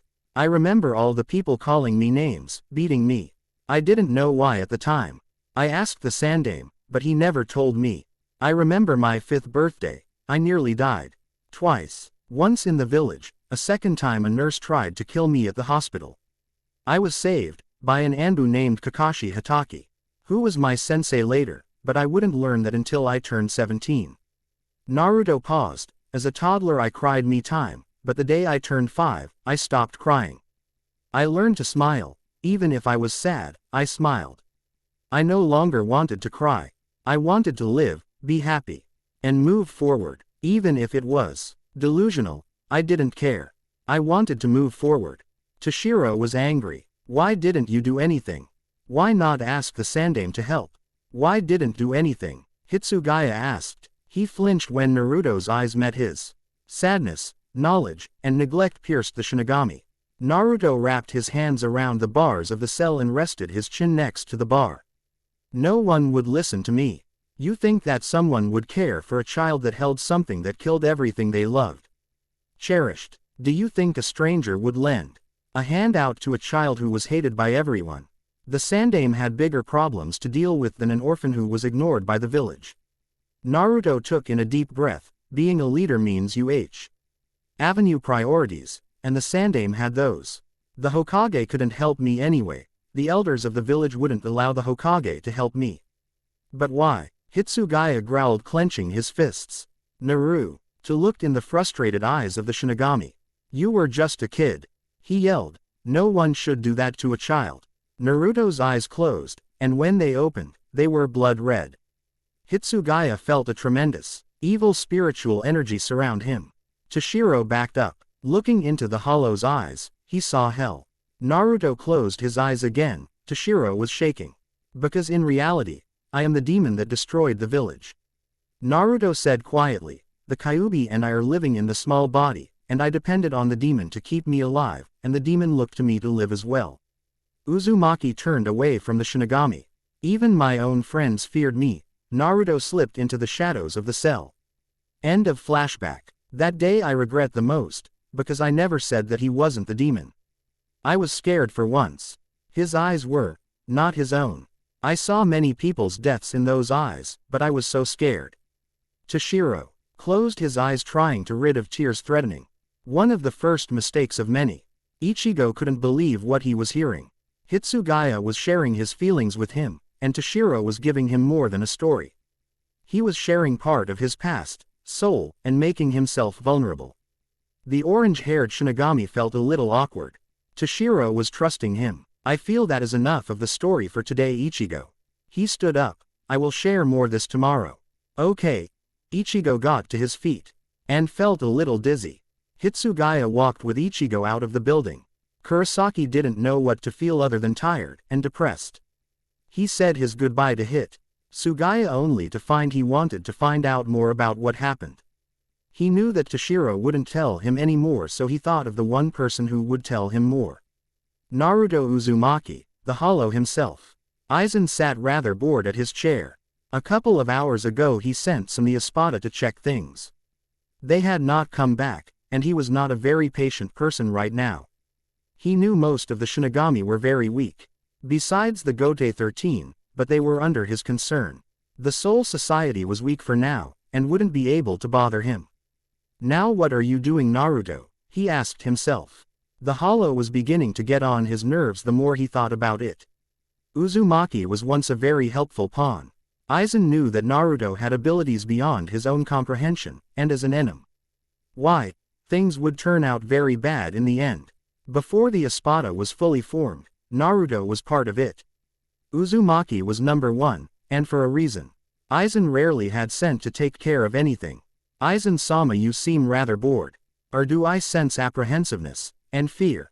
Jin walked into dangerous territory. He felt the chill of Aizen's Zanpakuto against his neck. However, it didn't faze Jin at all. He just grinned, as usual. Cuckoo. I was merely joking. Aizen seethed his weapon, but you do seem rather concerned. Jin tilted his head a bit. Aizen sighed. He knew Jin was rather playful. Jin had always loved to get on his nerves. Since Luffy died, well, Aizen got more visits from Jin. Maybe it was a bad idea to make Grimmjow number 6 again. Naruto appeared sporadically, and I don't want him to interfere with what I am doing, so concerned maybe, but fear, out of the question. Aizen explained. Jin chuckled. Have you heard anything about the Espada that I sent out? Actually they flew ND a Shinigami and brought him in for questioning. Your nonviolent words were not fully exploited. Jin explained. Do you wish to see this Shinigami? Jin didn't have to ask. Aizen was already going down to the holding cells. Cuckoo. Someone is very concerned, he said to himself. Jin followed Aizen's example and headed down to the holding cells as well. When Jin made it to the cell, he saw a raw, weak Shinigami chained to the wall suffering from some rather harsh injuries. You Shinigami, will tell me what you know about a Hollow named Uzumaki Naruto. Aizen said with a stone face. The Shinigami glared at him. And didn't say anything. I should tell you I am not very patient now, so I'll ask you again. What do you know about the Hollow, Uzumaki Naruto? Ichigo had never been into the underground. Ichigo remembered that Nari was working the elevator and wondered why he wasn't there, but Toshiro would probably explain later. He was just curious what Naruto would say, or if he would even talk to him at all. As soon as Ichigo reached the cell of Naruto, he saw the Hollow sitting the farthest from the light. Another thing he saw was the cell that originally held Naruto was completely destroyed. So instead, Naruto was placed into the cell across from the destroyed cell. Well, if it isn't Ichigo. Naruto said. Kurosaki could tell that the Hollow was smirking. What brings you here? Nay. Did the prodigy tell you to come here? Or this for some questions? I see you are very curious. I wanted to know a little more about you. Ichigo stated. Naruto's body twitched. Toshiro told me a few things and I wanted to hear things from you. Ichigo squatted to the ground trying to see the Hollow eye to eye. Naruto moved out of the shadows. His black and red eyes stared into his soul. Naruto placed his pale face in between the bars. He had a forced smile. What makes you think I would tell you anything? Naruto inquired. Surely you don't think I'll tell you anything, after all you got me into this mess. He pointed out. Ichigo glared at the Hollow. Naruto was challenging him. You know, I wouldn't want to ruin your petty thoughts of the Soul Society. Ichigo ignored him. Toshiro said you were from another world, is it true? Ichigo asked. Naruto frowned. He mentioned that your hometown didn't like you. He said that we're beaten almost daily. Naruto growled, rolling his eyes. Kurosaki saw how much he acted like a child. Mentioned that did he. Naruto moved away from the bars and sat on the hard concrete. Toshiro never learned to stay out of people's business. He sighed looking up seeing the harsh gray of the cell. If you must know, then I lived in a village which hated me. A village that tried to kill me. I was beaten quite often. He stopped for a moment, his eyes now upon Ichigo. Did you come down here to remind me of dark past? Nay. The Shinigami ignored the question. You had friends, what happened to them? Ichigo asked. Naruto's eyes closed. The hollow retreated back into the shadows. Hey, don't ignore me. Ichigo shouted. The hollow didn't seem to respond in any manner. Kurosaki sighed and stood up and was about to leave the room. They died. A long time ago. Naruto said quietly. Ichigo stopped and turned his head. I had quite a few, as a human. Though, I know they all hated me, it was nice to pretend that I had people that cared for me. The chains clanked across the ground, giving Ichigo a chill. Because I was too weak. They all suffered, and died at an early age. What did they die from? Ichigo walked back to the cell. Narutsuki swore he heard a small sob. Isn't obvious. A war happened. Most of them died that day, some young as 16. Naruto scraped his nails against the concrete walls. If I remember it was Ino, Choji, Kakashi, Tsunade, Shizune, Sai, Hinata, Iruka, Neji, Lee, and Kankuro that died that day. Sasuke, Sakura, Shikamaru, Gaara, Tamari, Guy, Tenten, Kurenai, Shino, and Kiba were the only ones who survived. Not including the deaths of the other shinobi from the 5 nations. Naruto sighed. Ichigo felt remorse for the young hollow. It was all my fault. If only I had been stronger. He mumbled. Well, not everyone died, Ichigo said, but Naruto growled at him. It's true, you said all your friends died, and how can you possibly prevent their deaths? It's a war. Suddenly Naruto slammed against the bars of the cell. His hands crushing the bars. Naruto's eyes full of a killing intent. I could have prevented the whole war. If only I wasn't so naive. If I wasn't as stupid as a child. I could have stopped my friend from destroying himself. I could have killed the Akatsuki. I could have saved Neji's father. I could have stopped Itachi from killing everyone in his clan. At this point tears were falling off the hollow's cheeks. I was weak. I couldn't keep my promises. I pay for it, and I will pay for it entirely. Ichigo sensed an evil spiritual energy surrounded the child. Ichigo pitied the boy, who was blaming himself for everything. Kurosaki wondered if he had ever acted like this. You were a kid, how were you supposed to do anything? Ichigo asked the boy calmly. Naruto smirked darkly. It's not like it was all up to you from the very beginning. Naruto chuckled. His laugh was twisted, and sounded very strange. Oh, Ichigo. A very deep said, it was definitely not Naruto's own, you have no idea. The boy was grinning ear to ear. The day I was born, I had a sealed fate. I was the only one who would save the world. I would lose everything because that was my fate. He looked at his hand as a dark energy swirled in it. Ichigo placed his hand on the hilt of his sword ready to defend himself. And now I have power, but it is too late to do anything. The energy vanished. After a few minutes of silence, Kurosaki opened his mouth. What happened to all your friends? I know they died, but how? Ichigo asked curiously. Naruto looked up to Ichigo with dark eyes. With a sad smile, he shook his head. He reached between the bars only to have his chains stop him. He motioned for Ichigo to come closer. It is something I can't tell. I have to show. Naruto reached out. I won't hurt you. I just need you to come closer. Ichigo moved up to the bars, and Naruto lightly touched his head. I will show you my memories, but be aware my memories are very dark. There was a flash, and then Ichigo and Naruto were standing in the field. Where are we? Ichigo asked. Naruto didn't say anything but instead a blonde-haired boy ran through the field, and girl with pink hair followed. Sigh, sigh, the boy yelled. He was covered in blood and it was raining outside with occasional lightning and thunder. The girl didn't look any better than Naruto. Suddenly a body, significantly different than the others, came into view. Sigh, the boy yelled and with a final leap landed next to the pale teen. He was coughing out some blood. Come on, I brought Sakura, you'll be okay. He tried to reassure the teen. Naruto, hand him over to me. Naruto gave Sakura the battered body of Sai. He suffers from internal bleeding and has his lungs pierced. Chances of survival are slim. She analyzed the body quickly. N Naruto, S Sakura. Sai said, his eyes halfway open. He coughed up some blood. What are you doing? He tried to speak, his breathing irregular, blood seeping from his wounds. Be quiet, you're going to make your wounds worse. Naruto told his friend. Sai looked at the blonde with sad eyes. Sakura, can't you? Hurry, Naruto, I'm trying. Sakura was using her healing jutsu on the teen. Sai just sighed. Don't worry, Sai, Sakura will save you. Naruto sounded stressed, his hands trembling while he gripped Sai's hand. Dickhead, I don't believe in that bullshit. Sai said. Naruto's eyes widened. I am going to die. My injuries are too severe. He hacked out more blood. Naruto shook his head. You will survive, Naruto yelled, and Sai smiled a genuine smile. I am just glad I could have such caring friends. I finally was able to smile for real. And Naruto, Sai took in a deep breath, coughing a bit. My only regret is not being able to SCYUS Smilla.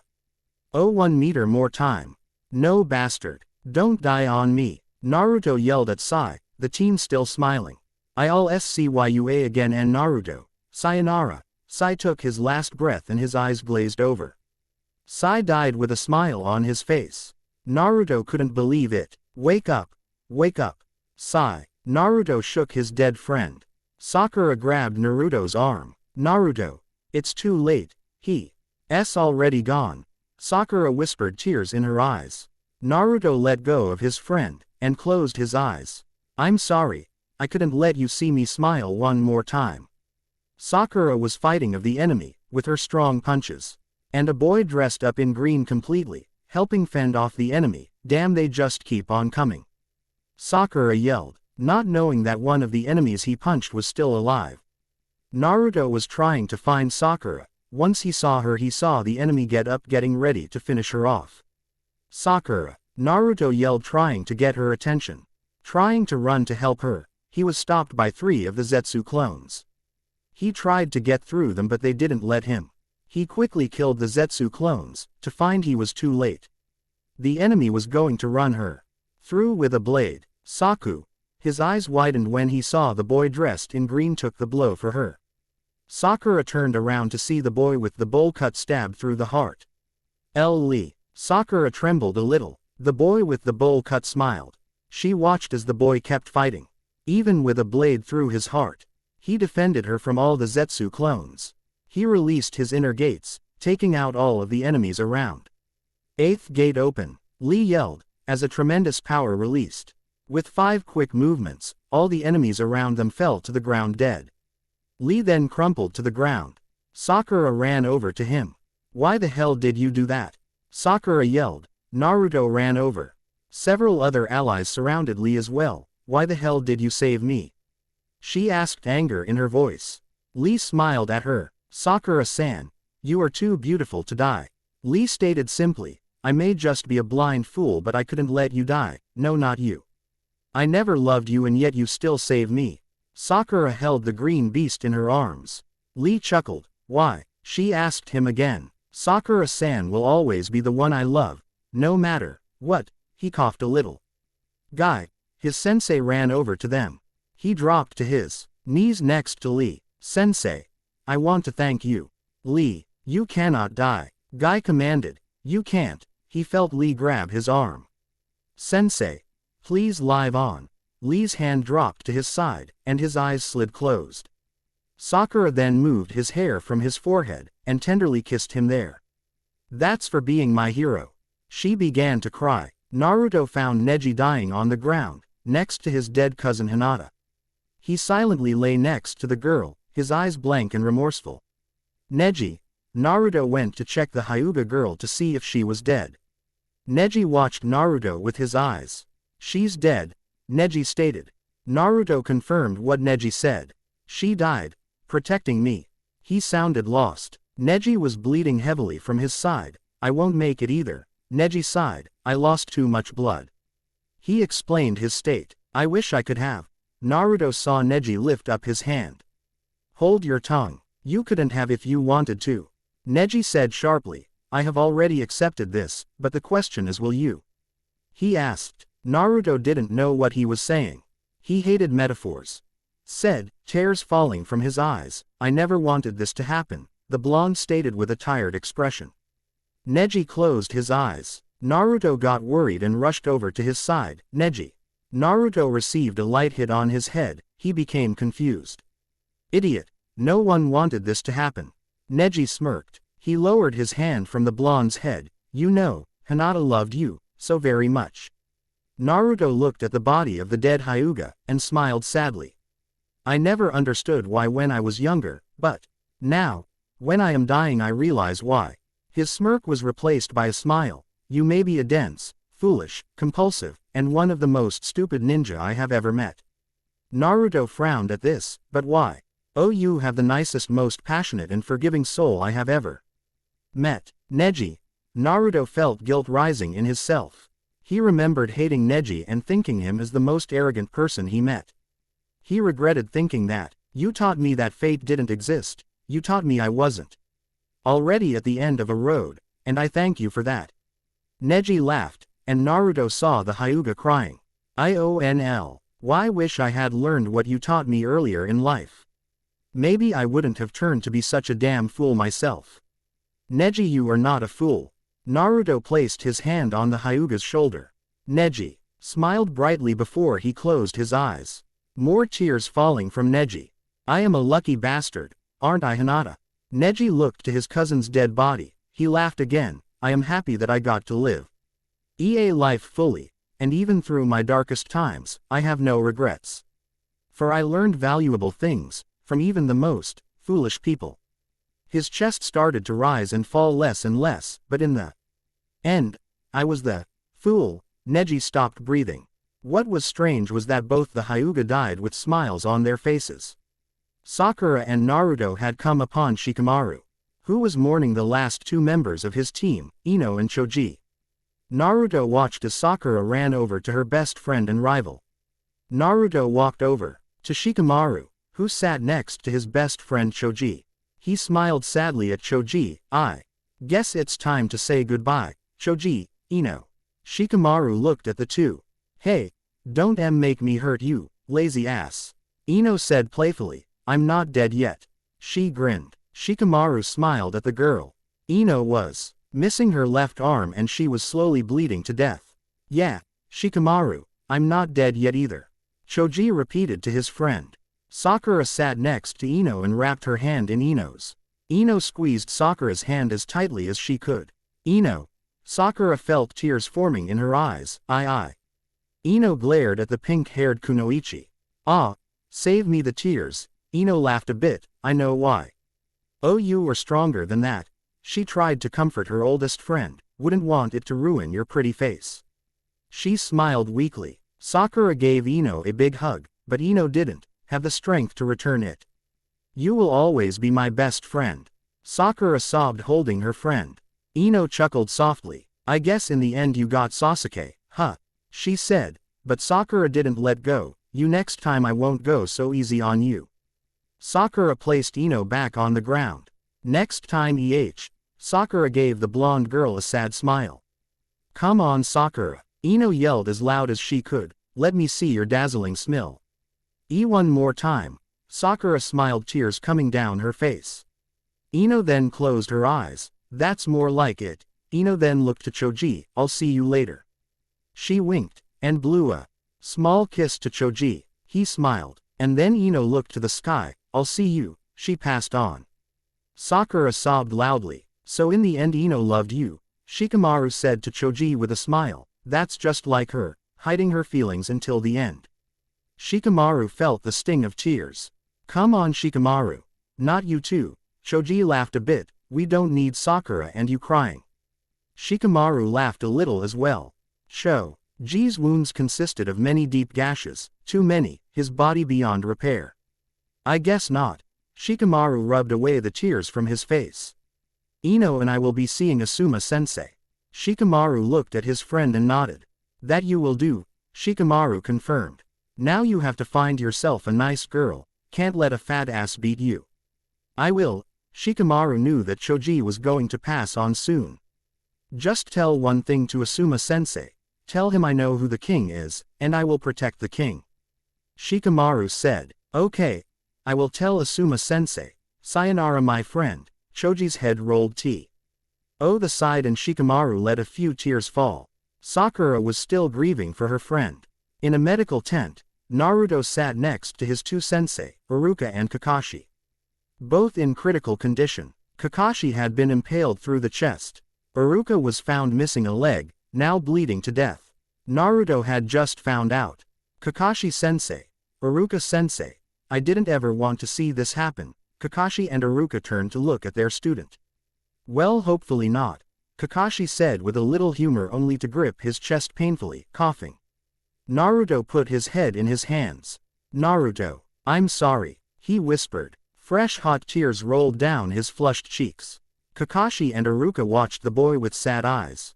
Naruto, you can't blame yourself, Iruka told him with a weak voice. Don't make me have to raise my voice, he said. But, Naruto was about to argue but Kakashi sat up causing him to cough out some blood as hold his chest, grimacing in pain. Kakashi, don't do that. Naruto tried to lay Kakashi back down on the bed. But he grabbed his arm. Minato-sensei would be proud of you Naruto. Your father would be proud of you, Kakashi painfully said. Naruto's eyes widened. I'm proud of you, I am glad that I was your sensei.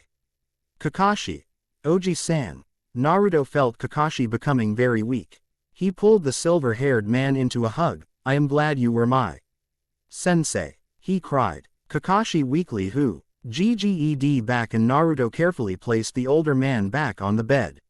He turned to Iruka and hugged him as well. I am so proud of you, I really am. Iruka held the sobbing teen. Even from the beginning I was proud.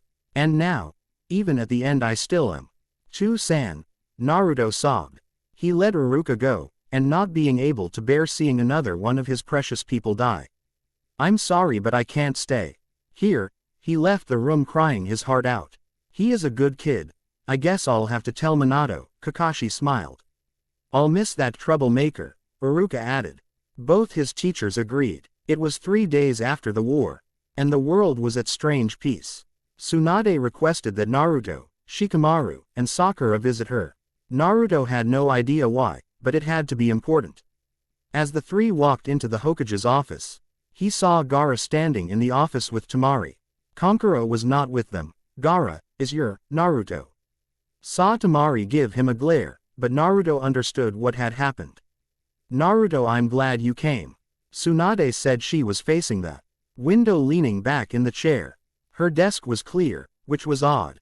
For the Hokage, this is a very important matter. May I ask why the cage is here? Sakura watched the two San siblings.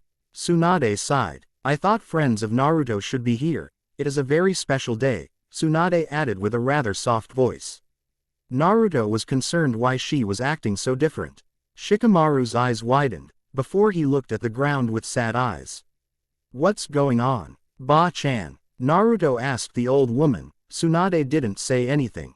She was very hesitant. This war has had a very large toll to this village, as well as the other villages. Tsunade became oddly quiet, and, we lost many good people. Just tell me what the hell is going on. Naruto yelled. The blonde was trying to get a response from her, but she didn't even twitch.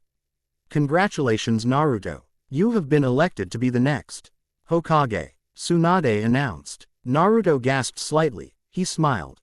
But then vanished. Sakura then realized what was going on. She covered her mouth with her hand and turned away. Naruto asked the 50-year-old, why am I becoming the next Hokage? Tsunade was silent. You're hiding something. Naruto finally caught on. Naruto. Tsunade started. I'm dying. She said. Naruto's heart stopped. Ba-chan. Naruto shook his head. Not you too. He yelled. The jutsu I created is starting to have a toll on me. Can't Sakura or Shizune? Shizune is dead. You can't. Naruto grabbed the woman's arm and turned her around. He was shocked to see she was very old looking. And instead of her usual soft skin, Very wrinkly and unfamiliar oldness, Ba-chan. Gaara grabbed Naruto's arm. It is my time, Tsunade said closing her eyes. Naruto enveloped the old woman into a hug. Tsunade gave Naruto a bone-crushing hug, but Naruto didn't mind. Sakura also joined in and hugged the woman. Gaara stepped back. Temari watched with downcast expression. Shikamaru decided to comfort Temari, and laid a hand on her shoulder. She looked at him with a small smile. Sakura, remember, you have to keep this idiot in line when I am gone. Tsunade's aid. The three of them parted from the hug. I'll have my hands full dealing with Jiraiya. She closed her eyes. That you will, Naruto laughed, rubbing away the tears from his face. Now Naruto, you lead this village in greatness. Tsunade smiled. That's an order. I promise. Naruto closed his eyes. 5 years later, Naruto found himself sitting next to Kiba, who lay dying in the hospital. Sakura, who was now deemed the best of medical jutsus, couldn't find anything wrong with him. Kiba had never been the same after Akamaru died in the war. Naruto sat next to his once rival who had retired from being a ninja around the time the war ended. Naruto knew that Kiba couldn't move forward from the day Akamaru died. Sakura stated he had lost the will to live. Life support was the only thing keeping Kiba alive. Hey, guess I lost all my spirit. Kiba had a sad grin. I guess I found myself missing the old days. I wish things were different, Kiba. Naruto sighed, leaning forward in the sea. Hair next to the bed Kiba was resting in. I am truly sorry. Part of me wants to tell you to move on, but I know what it's like to lose something important. Naruto unconsciously grabbed the pendant. With all of the names of his friends he lost. Naruto, Kiba growled, don't follow my example. If you do, I will kick your ass. The Inuzuka warned him with a smirk, and you know I could take you. He joked lightly. His smile faded. But I can't move on. I lost my best friend that day. I felt like I died that day. Kiba sighed, but unlike Tenten, I actually am here. Naruto remembered that Tenten had lived through the war. But losing her squad traumatized her. One day her parents checked on her at the hospital. She didn't talk, move, just breathed. She was there, but she was not at the same time. Tenten now was a living doll, just sitting in the hospital. Only last year did her parents finally decide to have her killed from lethal injection. Kiba, do you really want to? Naruto began to ask. Yes, I want to die. Kiba answered. I don't want to suffer any longer. I have no reason to be here. Kiba closed his eyes. I want to see my friend again. I have been waiting for years to see him. Kiba looked at Naruto with bleary eyes. Please don't make me suffer any longer. Sakura walked into the room, eyes sullen. I understand, Naruto said, giving a sad look to Sakura. She nodded her head and walked over to the life support. I'll miss you, Kiba. Sayonara. Sakura pulled the plug and Kiba smiled. Thank you. His eyes closed, and Kiba was gone. 11 years after the war. Sasuke was walking with Naruto. Today was Naruto's birthday and there was a festival held on Naruto's behalf each year. Sasuke wanted to spend the day with his friend. For some reason Sasuke was strangely nice to Naruto today. Naruto saw that Sasuke was wearing his ring today, which he rarely did, much to Sakura's distaste. Sakura was the only one that loved Sasuke after the war. He was considered the traitor. It was ironic how Sasuke and Naruto switched places over the years. Naruto the hero, while Sasuke the hated one. It saddened Naruto that the people didn't accept him back. While Naruto had always admired Sakura, he was never the one she loved. He was happy for the two, but sad that he had no one to love for himself. His love died long ago. Naruto was trying to enjoy his birthday, but he was concerned on why the Uchiha was acting so strange. What is up with you today, Sasuke? Naruto finally asked. Sasuke glanced at him before looking away. I don't know what you're talking about, Sasuke said, giving him a smile. Naruto frowned. The Uchiha was hiding something from him. It's a nice night, isn't it? He tried to change the subject, but Naruto wasn't buying it. I wonder how Kakashi, Obito, Itachi and Ino are doing, he asked. Naruto remembers Sasuke's and Sakura's 4 children, one named after Sasuke's brother. The only girl named after Sakura's best friend. They named the two middle children after Kakashi-sensei and Sasuke's cousin. Strangely enough, they all held the personalities of each person they were named after. Naruto thought after Sasuke and Sakura's first child it would be enough. But apparently not. Sasuke got along with the children so well, it was surprising. Naruto snapped out of his daze. "Tell me what's wrong," Naruto asked again, but Sasuke ignored him. In fact, the Uchiha was trying to lose him in the crowds. Naruto persistently waded through them. He then reached the Uchiha and grabbed his arm. "Sasuke, don't." Naruto saw his friend fall to his knees. "Sasuke!" He yelled. People from the crowd moved away, gasping, "Someone get a doctor." Naruto yelled. A couple of people ran listening to the Hokage's orders. Sasuke was coughing up lots of blood and he gripped his left shoulder. "Sasuke, what's wrong?" Naruto got down to Sasuke's level, placing a hand gingerly on his right shoulder. "I was trying to get out of the crowd before this happened," Sasuke said, coughing. Naruto saw that the curse mark was acting strange. "Damn Orochimaru," he smirked darkly. "You mean, you knew this would happen and you didn't tell me?" Naruto asked. Sasuke didn't respond. "Why? Sakura could have helped you," Naruto yelled. Sasuke gave him a cold look.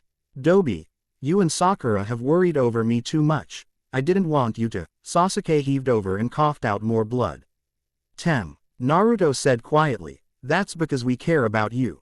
Friends care for each other no matter what." Naruto squeezed his friend's shoulder. "You and Sakura consider me a friend after all I did to you. I tried to kill you several times. I left you. Naruto stopped him, flicking him lightly in the forehead. "You tried to kill us, but never did." Naruto eyed the Uchiha with an intense stare. "You left us behind, but you came back." Sasuke's eyes widened. "You see, Sasuke, you may have left us for a while, but friends never let go, friends stick together." Naruto smiled. "To the end." Tears leaked from the blonde's eyes, as he latched pinkies with the Uchiha. Sasuke trembled a little before tears came down his own face. "Dobi, I guess in the end, you were the strongest." Blood seeped out from the Uchiha's lips. Sakura ran over to her husband. "Sasuke," she yelled, looking at his state. She was crying. "You knew all along. Then why didn't you tell me?" She glared, tears raining from her. Her children trailed behind her. "Father." Kakashi Uchiha looked at his dad with a sullen look. He was holding baby Ino in his arms. "Why?" the 8-year-old asked him. "Ni-san, why is Tu-san crying?" Itachi, the 4-year-old, asked, gripping his older brother's, Obito, arm. Obito looked to Kakashi for any help, but Kakashi didn't say anything. Quote, "Tu-san is just preparing for a long nap," Obito answered with a heavy heart. Itachi nodded, and Naruto sighed. "You idiot, if you only told us," Sakura sobbed. "You wouldn't be able to do anything," Sasuke whispered. Obito ran and gave his FHEN, saw Itachi do the same. Kakashi watched from the sidelines painfully. Sakura joined in the hug. Kakashi, being the oldest and most distant from anything touchy-feely, or showing emotion, started to cry. He ran to his father, Ino, in his arms, and hugged him. Sasuke felt his own tears show. Naruto stepped away from the family, and watched his best friend die. "I'm going to miss you, Dad," Kakashi cried out, tears gushing out. "Me too," Obito said. "Sleep tight, Daddy," Itachi said. Hearing this truly broke Naruto's heart. "I love you, more than you know, Sasuke," Sakura said in her husband's ear, her heart broken. "I will miss you all as well," Sasuke said to his family, placing a small kiss on each of his sons and daughters' forehead. He turned to Sakura and kissed her lightly on her lips with a sad smile. He turned around to Naruto. "I'll see you later, right, Dobi?" Sasuke asked. "I promise." Sasuke sat back on his knees and looked up to the starry sky, and closed his eyes. "Thank you for a second chance." He then let go of his last breath. "Sleep tight, Daddy," Itachi said again. 14 years after the war. The day the war was officially proclaimed over, Naruto had almost died from an attempted assassination. The first he has ever had, and the only one he would ever have. He sat in his chair in the Hokage's office, stunned. What he had just witnessed in his office was like a nightmare. Sakura standing in front of his desk, Her blood splattered onto his face, and a sword through her heart. Her eyes were strangely calm. Naruto's eyes were the size of saucers. Sakura looked at Naruto with a serious face. "Hokage-sama, I'm glad you're okay," she said. Naruto didn't even know what happened, bewildered. "We saved you in tea. Ime," she whispered before clasping on his desk, blood turning all his paper red. Her eyes wide open, and her mouth slightly ajar. He saw the assassin behind Sakura with kunai through his neck. Shikamaru was standing inside the broken glass window. He had a gaping hole through his abdomen. He was panting. "Naruto. Thank God." Shikamaru fell to the ground weak due to blood loss. "We didn't think we could make it." Naruto, finally out of his shock, ran over to the suffering Shikamaru. "Don't even try to save me. I'm done for," Shikamaru announced. "I'm sorry about Sakura." "How? Was there anyone else?" Naruto asked Shikamaru. "Shino didn't make it. Tamari. Shikamaru grew silent. Naruto understood. Shikamaru and Tamari had been married for about 5 years now. They were expecting a child, but now, everything was gone. "We knew about the assassin for several days, because Tamari told us that an assassin was coming from Suna, the same assassin that killed Gaara." Naruto's eyes fell. "Why didn't you tell me?" Naruto asked. "We didn't know what he looked like, or who he was working for," Shikamaru told him. The pineapple head grimaced in pain. Naruto was witnessing the last of all his precious people die. "I guess I'm saying goodbye to my last friend from childhood," Naruto tried in a weak attempt to smile. "When you get up there, would you mind saying hi to everyone for me?" Naruto asked. "Tell them all that I miss them." Shikamaru nodded. "That I can do, Naruto." Shikamaru smiled and leaned back, resting his head on the floor. "Just one more request." Naruto nodded. Shikamaru's eyes closed. "Please, for my Kurani's and Asuma's sake, watch over the kid." He grinned. Naruto remembered that Kurenai died during childbirth, and that was the same week Guy died. He was killed during a mission. But Naruto knew that he let himself be killed. "That I will do. See you later, Shikamaru," Naruto said, but Shikamaru was already dead. There was a poof of smoke in the room. 3 Anbu ninja ran over to him. "Are you all right, Hokage-sama?" a youthful voice asked. "Konohamaru, Moegi, Udon, they're all dead." Naruto's eyes had no emotion, they lost their luster. "Ni-cha, en." Konohamaru reached out to touch Naruto, but Naruto turned around swiftly and he had a smile on his face. "Don't worry, I'm okay."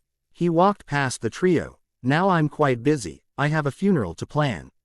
Ichigo was shaking when he opened his eyes to the real world. He looked at his, hoping he was in the real world. His hands trembled uncontrollably. Naruto withdrew his arm and crawled back in the shadows. "Those were my memories. Do not be fooled. Now if your curiosity is satisfied, leave me be to my own misery," Naruto said, chains clanking against the concrete that surrounded the poor boy. Ichigo's heart was still hammering against his chest. He was feeling haunted by the memories of Naruto. He left the hollow and desperately wanted to see the sun, feel the freshness of air. He ran to the elevator.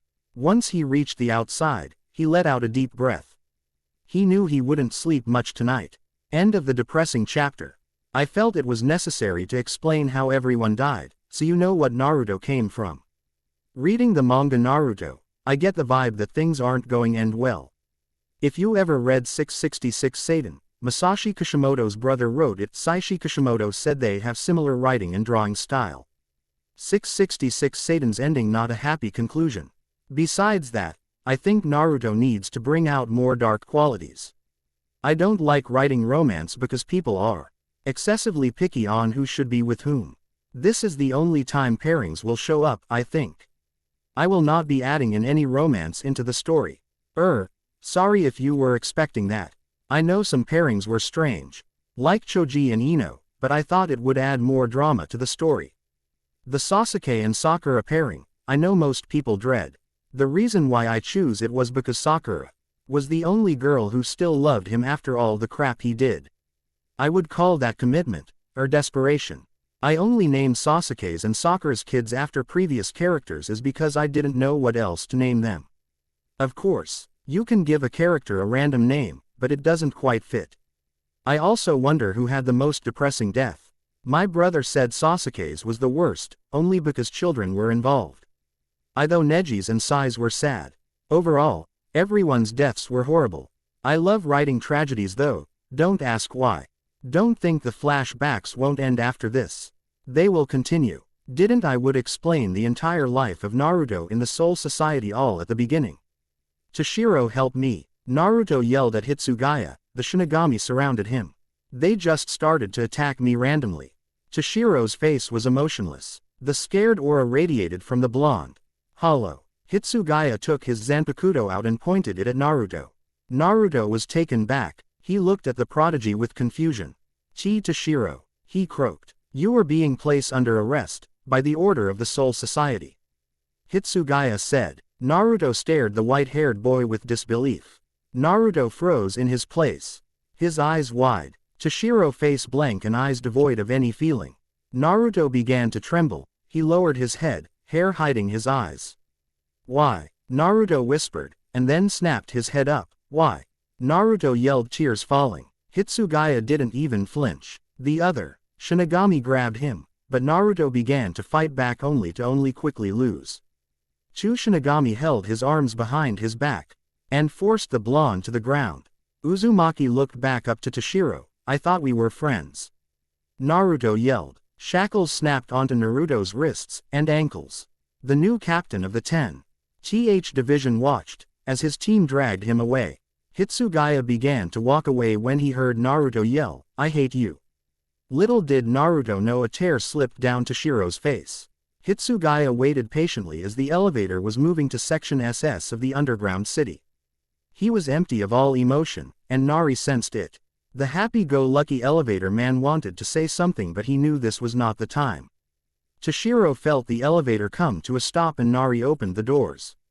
Hitsugaya was briskly walking to the CE through several security officers. As the newly elected captain of the 10th Division, he passed through easily. When he reached Naruto's cell, Naruto had a death grip on the bars of his cell. So if it isn't my friend coming to visit me, Naruto said sharply. Naruto. Hitsugaya was cut off by Naruto laughing darkly. Naruto shook his head. He looked up into the young captain's eyes. His blue eyes full of anger and something unknown to the Naruto Toshiro knew. Hatred. Pure raw hatred. I now know the real you, and in the end they were right about you, a dark voice said. Hitsugaya knew this was not Naruto talking anymore. You betrayed me, Sasuke. Toshiro was confused. Why did the Hollow call him Sasuke? Who are you talking about? Hitsugaya asked. He had an icy tone. He knew that Sasuke was one of Naruto's friends from when he was alive, but he was not Sasuke. Who is? They was right about you. They said you would betray me. They said that you would turn against me. They said that you never cared in the first place. The bars. Naruto was gripping the bars so tight they were being crushed by him. Toshiro felt a horrible aura surrounding his friend. Hitsugaya placed a hand on his Zanpakuto, stepping back. Naruto calmed down. Toshiro then saw a mask slowly forming over Naruto's face. The pieces of the mask kept adding on. The base of the mask was black, with white stripes going through the eyes and down the sides of the cheek. The teeth of the mask added an affect to seem like it was grinning. 3 red marks appeared on the cheek. The mask had narrow eyes. The jaw was open on the sides. A horn curved around the side of the mask, much like a ram's horn, but more angular. The tip of the horn sharp as a newly sharpened sword. The mask still trying to complete itself. Toshiro saw Naruto's eyes turn into a black sclera and red pupil combination. 3 tails made of a red energy formed. He had claws, and the Hollow was no longer Naruto. I will become what everyone sees me as. A monster. Naruto roared. He broke through the cell as if it was a twig.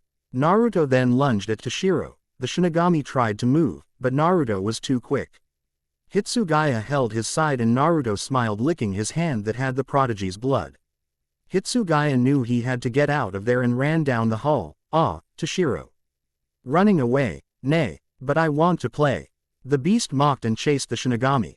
The security officers tried to defend themselves, but were quickly decapitated. Toshiro drew out his Zanpakuto, and turned around.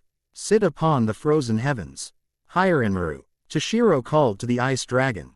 Naruto merely laughed, enjoying the attempt. The dragon then hit Naruto, freezing him. Toshiro knew this wasn't going to be able to hold the hollow. The ice was beginning to break. Toshiro made it to the elevator, where Nari waited. "We have to go." Naruto almost broke free off the ice.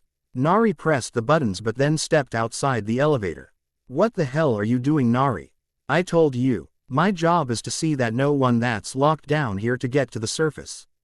Nari said in a serious tone. He drew out his Zanpakuto. Hitsugaya couldn't believe what Nari was going to do. The goofball that Nari was, he was serious now. "But what about your friend? You can't do this," Toshiro yelled. Nari smiled at him sadly, and he locked the gate doors. "Komaru died a long time ago," Nari said, "and this is my duty. Like taking care of Naruto was yours, mine is to defend the Soul Society." The elevator slowly moved up. Naruto roared, and broke through the ice. "See y'all later." Nari yelled happily before Toshiro could no longer see him. "That idiot," the captain whispered. He knew that Nari would die. The captain collapsed on the elevator floor. He held back his frustrations by biting on his lip. His friend had turned into a monster, and it was his entire fault. "What have I done?" A few more minutes and the elevator reached the surface. He got out only to hear something coming up the elevator shaft. Toshiro heard a loud roar and Naruto ripping apart the metal elevator to get out. "Found you!" The hollow that was Naruto yelled. "But first, I'll deal with the Soul Society." Naruto jumped into the air. Floating in the air, a black sphere grew in Naruto's hands. Once the sphere was the size of volleyball, he crushed it. The pieces of the sphere fell in random directions and very quickly. Hitsugaya used his Bankai form to fly up to Naruto. Once the pieces hit the ground, they exploded. Naruto then disappeared. Toshiro looked around. Naruto had run away. "Shit," Hitsugaya said. Naruto had attacked more than 3/4 of the Soul Society in 20 minutes. Hitsugaya had found Naruto trying to kill someone. He had luckily been quick enough to stop Naruto. Naruto jumped up into the air and Toshiro followed. Toshiro was having a difficult time making sure that Naruto didn't run off again. "Naruto, why did you do this?" he whispered, but deep down Toshiro knew that Naruto couldn't have done this. Toshiro watched as more than half the Soul Society was now under flame. Hitsugaya sickened by the proud grin Naruto wore. Then suddenly Shinigami captains appeared before Naruto. They held grave faces. "Nay, a challenge. How fun." A mixture of 3 voices said. "Ready for a battle." He suddenly stopped. "Damn you," he yelled. The captains looked confused. The mix of demon, hollow, and human gripped his head in obvious pain. Hitsugaya noticed the mask had yet to fully form, the right eye was still showing. The captains unsettled by how Naruto was acting. Choose. Hiro saw that Naruto's right eye was still the sea blue. Maybe he could get through Naruto's head. Naruto stopped this. Toshiro was less than 5 feet away from the monster. Uzumaki looked at the prodigy. His eye bleary. Toshiro flew closer to Naruto. "I know this is not you." The captains were ready to attack if needed. "Please. HLP, it hurts," Naruto whispered. Hitsugaya didn't know what was going on. One of Naruto's eyes was blue, the other red and black. "I don't want to fig HT." His hands shaking. Yo-Yu-Ha versus E2. Naruto stopped mid-sentence, and cried in agony. Suddenly Naruto's speech pattern changed. I will kill you all one day. Count on it. Naruto roared before vanishing. The captains looked to Toshiro for an answer. "Naruto." Toshiro woke up. He was panting, sweat covered him, "Stupid nightmares." He growled. Sitting up in his bed, he waited until his heart rate came down. He shivered at the cold air that passed through his room. Toshiro hated his never-ending nightmares. His past mistakes always haunted him. Hitsugaya remembered when he had been on good terms with the strange hollow. He didn't have nightmares for the longest time. Until a month before he betrayed Naruto. The nightmares came back. Sighing, Toshiro stood up from his bed, walked to his closet, and started to dress, not point in even trying to sleep. He said bitterly. Sometimes he wondered how he could function properly with not sleeping at all. He walked out of the 10th Division's barracks. The night was peaceful. Not that had never been like that before. Shiro-chan. A loud and very cheerful voice called out. Good to see ya. Matsumoto ran up to her captain. I was wondering when you were going to stay up later. It's only 11 p.m. Rangaku slung her arm around the young boy's neck. He could smell the alcohol on her breath as she breathed. Toshiro sighed for the 1000th time. You should do this more often. You've been drinking, haven't you? Hitsugaya stated. It wasn't really a question. She laughed at him and nodded her head. The captain continued walking while his vice-captain chatted on about something. He was not really paying attention. Matsumoto leaned on him a bit more. He growled irritated. Rangaku knew there was something bothering him, and she bothered him to get the answers. So, you staying up this late to find some lady friend of yours? Rangaku wiggled her eyebrows suggestively. He twitched and ignored her. Matsumoto HG to play hard to get. Well, we could find Momo, and Toshiro glared at her. Rangaku smiled. Well, it's not like you're doing anything else. I had a nightmare, Toshiro said. Rangaku frowned. Another one. It was about Naruto and the night he left the Soul Society. Hitsugaya's voice was devoid of emotion.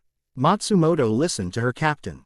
With sad eyes. She knew that he was very good friends with Naruto at one point. Actually, one of Hitsugaya's only friends. Back before he was even a captain. Naruto. Rangaku removed her arm from Toshiro's neck, giving him space. Was it when you had to take him back to his prison? The white-haired Shinigami nodded slightly. Matsumoto kept quiet as Toshiro was trying to explain. I always feel so guilty, and confused on what really happened that night. Hitsugaya started. Naruto wasn't himself. Toshiro looked at the ground thoughtfully, but the worst part of it. Toshiro looked at Rangaku in the eye. I couldn't do anything to help. Toshiro. Matsumoto saw how depressed her captain was. Naruto may be different now, but deep down I know he still sees you as a friend. Hitsugaya looked away from her. I believe Naruto still cares about you. I would have to disagree with you, Rangaku. Toshiro balled his hands into fists. He hates me. He has a right to. Hitsugaya angrily said. I betrayed his trust. I did this, Matsumoto. I made him turn into this monster. Toshiro Hitsugaya. Rangaku said with a stern voice. You did not turn him into monster. If I remember correctly, you were his best friend. Toshiro was about to argue, but Matsumoto pointed her finger at him. He didn't kill you.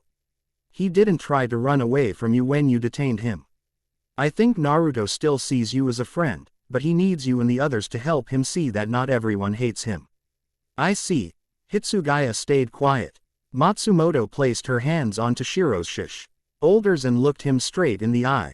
Naruto is like how you used to be, she said quietly. Matsumoto smiled at him. Now what you need to do is remind him of how nice everyone is. Toshiro nodded. You, Ichigo, and everyone else need to work together on this. I know he had more than just you as a friend. Seek them out, and ask for help. Toshiro felt the woman's hands move away and he closed his eyes to think. Hitsugaya walked away from his vice-captain who still had a soft smile on her face. Matsumoto Fukuteku, if I ever catch you drinking this late again, I will punish you. Toshiro said with a strict demeanor. Matsumoto sighed, wondering if she got to the kid, but, one more thing, he stopped and looked back at her. He had a smile on his face. Thank you. Rangaku smiled back. Guess I'll have to try harder to not get caught. Matsumoto yelled. Hitsugaya then sighed agitated and walked away. Aizen had not received any answers. He was angry. The Shinigami had not been so spineless after all. The once captain was in a horrible mood. It was getting even worse with each passing moment. Jin slyly told Aizen that he was worrying too much, but the Espada leader knew better. Naruto was strong and immortal. Something Aizen wanted to achieve, but could not come close to. Naruto, being the hollow Aizen knew, was bound to cause some chaos.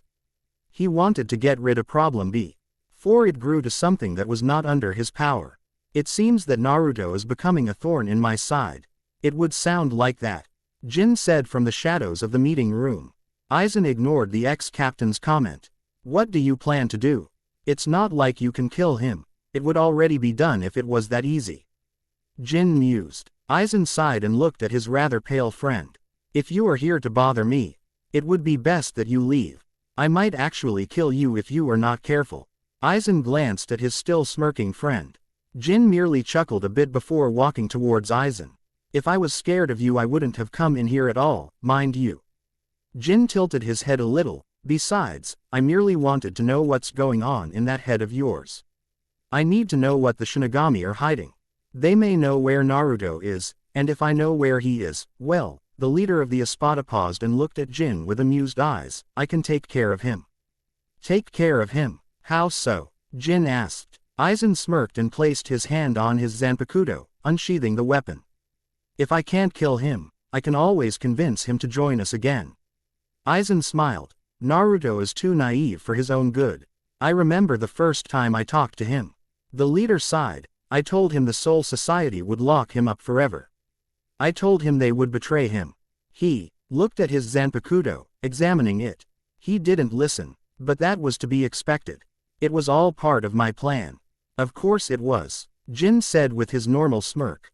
Aizen glared at him, then took out a piece of cloth from his jacket and began cleaning his Zanpakuto. The poor boy actually tried to find me at one point. He asked me why I told him that. Aizen looked at the reflection of himself on the Zanpakuto. I told him that's what friends do. They tell each other the truth. Aizen inspected his Zanpakuto before cleaning the blade again. I remember the day Naruto broke out of the Soul Society and came to me. The look he had on his face. He reminded me of a lost child. As that's so. Jin watched Aizen carefully as the leader pointed the blade out. Aizen examined the blade once more before sheathing the weapon. If Naruto doesn't join us, like I hope, then I will have to resort to other measures. Aizen sighed vainly. Jin listened to the man intently. We will just have to lock him up ourselves. We can't have a unpredictable factor running around, can we? Aizen looked at Jin. No, Aizen-sama, we can't have that, can we? Jin answered appropriately. That is correct, Jin. For now all we can do is use these Shinigami for information. Aizen stood up from his chair. Once we get our information, we will send the Espada to retrieve our little friend. And from there, we will continue our original plan. Jin followed Aizen out of the meeting room. Hopefully our Shinigami friends are up to talking. Ichigo had been correct on him not being able to sleep. He had been spending the night at the Soul Society. He was glad that Byakuya allowed him to stay in one of the rooms at his headquarters. Though Ichigo had no idea why the man let him, maybe Rukia had a role in it. Ichigo had been wandering the Soul Society for hours. The visions of Naruto's friends dying replayed in his mind through the night. Ichigo closed his eyes and began to become dizzy. Damn. Ichigo hissed. He was going to Try to find Hitsugaya, but his lack of sleep made things much more difficult. He turned a corner rather quickly and felt himself hit something. Ichigo, confused on what happened, found himself sitting on the ground. I'm sorry I didn't see you there. I should have been more careful around that corner. He heard a rather kind voice say. Looking up, Ichigo saw a tall man with long white hair smiling at him. Ichigo blinked before he saw the man lending him a hand. He grabbed it and stood up, and proceeded to clutch his head painfully, stood up to fast. The man asked. No, I'm fine, Ichigo said stubbornly. It's my fault. I shouldn't have walked around the corner so fast. The world was spinning around him, and before he knew it, the man was holding his shoulders. The man chuckled softly. Wouldn't want you to fall over again. Ichigo nodded, and the man smiled. I have met you before. Ichigo, Kurosaki was your name. The man wanted to clarify. Kurosaki nodded. Well, it's nice to see you again. If you don't remember, my name is Yukitake Jashiro. Yukitake said with a warm smile. I remember, Ichigo said. Once Ichigo was steady, Yukitake moved his hands away from the orange-haired Shinigami. I don't think I ever talked to you one-on-one though. That would be correct, Jashiro said. It's strange how people just run into each other these days. There was an awkward silence between the two before Yukitake asked Ichigo. What are Y Society? I guess seeing me here isn't always the best sign, is it? Ichigo joked. Jashiro smiled a bit. The reason I am here is because I want to learn more about the Hollow Naruto. Yukitake's eyes widened. Ichigo wondered if everyone in the Soul Society knew about Naruto. Naruto Uzumaki. Yukitake sighed. He had a sad look on his face. I remember him all right. Ichigo saw how distant the man looked. I met him many years ago. Was a very nice kid. He always visited me at the hospital when I was very ill. Ichigo frowned. He visited you? Ichigo asked. Kurosaki thought that he was locked up most of his life. Jashiro nodded. I thought he was in prison. Not the entire time at the Soul Society. He was imprisoned for 20 years, and walked freely around for 30. Yukatake explained. During the time he was free, I met him. The captain moved some of his hair from his face. It was strange talking to a hollow at first. Though looks can be deceiving. The usual smile on his face faded. My fondest memory of him was when he spent a whole day with me. The night of the King's Festival. What happened that night? The substitute Shinigami asked. Ichigo felt like a kid waiting for someone to tell them a story. Jashiro chuckled a bit at Ichigo's curiosity. I was very ill that day. I was spending my day at the hospital. Naruto was upset and I couldn't go out, so he insisted on staying with me. The sickly captain looked up to the sky and sighed. Ichigo saw the forlorn look in Yukatake's eyes when he reflected upon the memory. He brought ramen for the two of us. He talked about his past a little and said how happy he was to have friends. When the fireworks started, Naruto and I watched them together. Jashiro sighed, recalling the memory. I remember at one point he was calling me Iruka. Iruka, Ichigo repeated sadly, recollecting the time when Naruto saw his two senseis died. Yukatake looked at Ichigo with questioning eyes. Kurosaki didn't know if he should tell the man about Iruka. Iruka was someone that Naruto was very close to him. Jashiro smiled gingerly. Is that so? Yukatake seemed a bit perturbed. Do you know what type of person Iruka was? Ichigo thought about the memory that he saw. Iruka was a father figure to Naruto. Ichigo watched as Yukatake's usual exuberance dwindled. He looked rather troubled. Are you okay? Ichigo asked. The captain. Yukatake smiled sadly and looked Kurosaki in the eye. So, Naruto saw me as a father figure. Jashiro was feeling guilty for not being able to be what the hollow saw in him. Some father figure I am. He said with a hint of sarcasm. I don't really know why he would think that I am like Iruka. Don't be so hard on yourself. Ichigo said with a little irritation. Jashiro was a very kind man. Yukatake smiled at Kurosaki. Naruto compared you to Iruka for a reason. I suppose. Jashiro laughed. I must be going now. I have work to take care of. The man nodded to Ichigo before walking away. Kurosaki wondered how many others Naruto had met. Jashiro. Ichigo called. The man turned around. Do you know anyone else who knows Naruto? Yukatake nodded. My friend, Shunsui Kiraku, knew Naruto very well. Yukatake stated. Before Jashiro knew it, Ichigo was gone. He continued walking and wondered how Naruto was doing. He would have to visit the hollow at some point. A father figure. He mumbled to himself. Ichigo had been asking around for an hour before he could actually find the captain. He sighed. Why does the Soul Society have to be so big? He mumbled to himself. He saw a woman step out of the 8th Division building with a book in her arms. She seemed to be irritated. Hey, do you know where Shunsui is? He asked. The woman's eyebrow rose. Wouldn't it be Kiraku Taiko to you? She asked, moving her glasses up her nose. She had a very strict posture. Her eyes bore into Ichigo.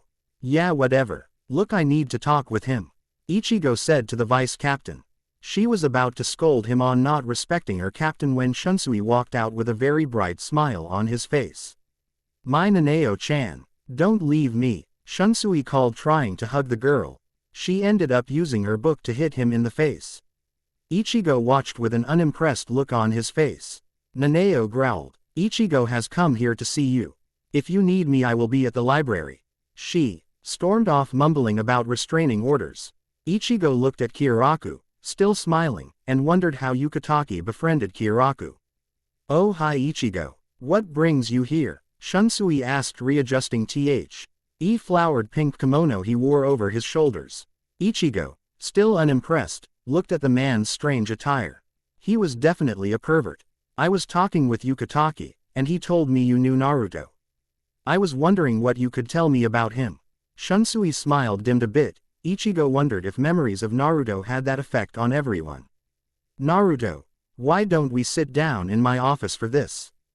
Kiraku suggested, leading Ichigo into the 8th Division building. Kurosaki noticed how almost all the buildings looked the same. Plain, boring, and no color. Shunsui opened one of the sliding doors to his office. Ichigo stepped in, seeing it was like all the others in the Soul Society. Shunsui went over to his desk. Ichigo sat in one of the chairs provided in the room. Jashiro told you about Naruto. Yeah, he did. Why does everyone know him? Everyone makes this sound like he is some renowned god.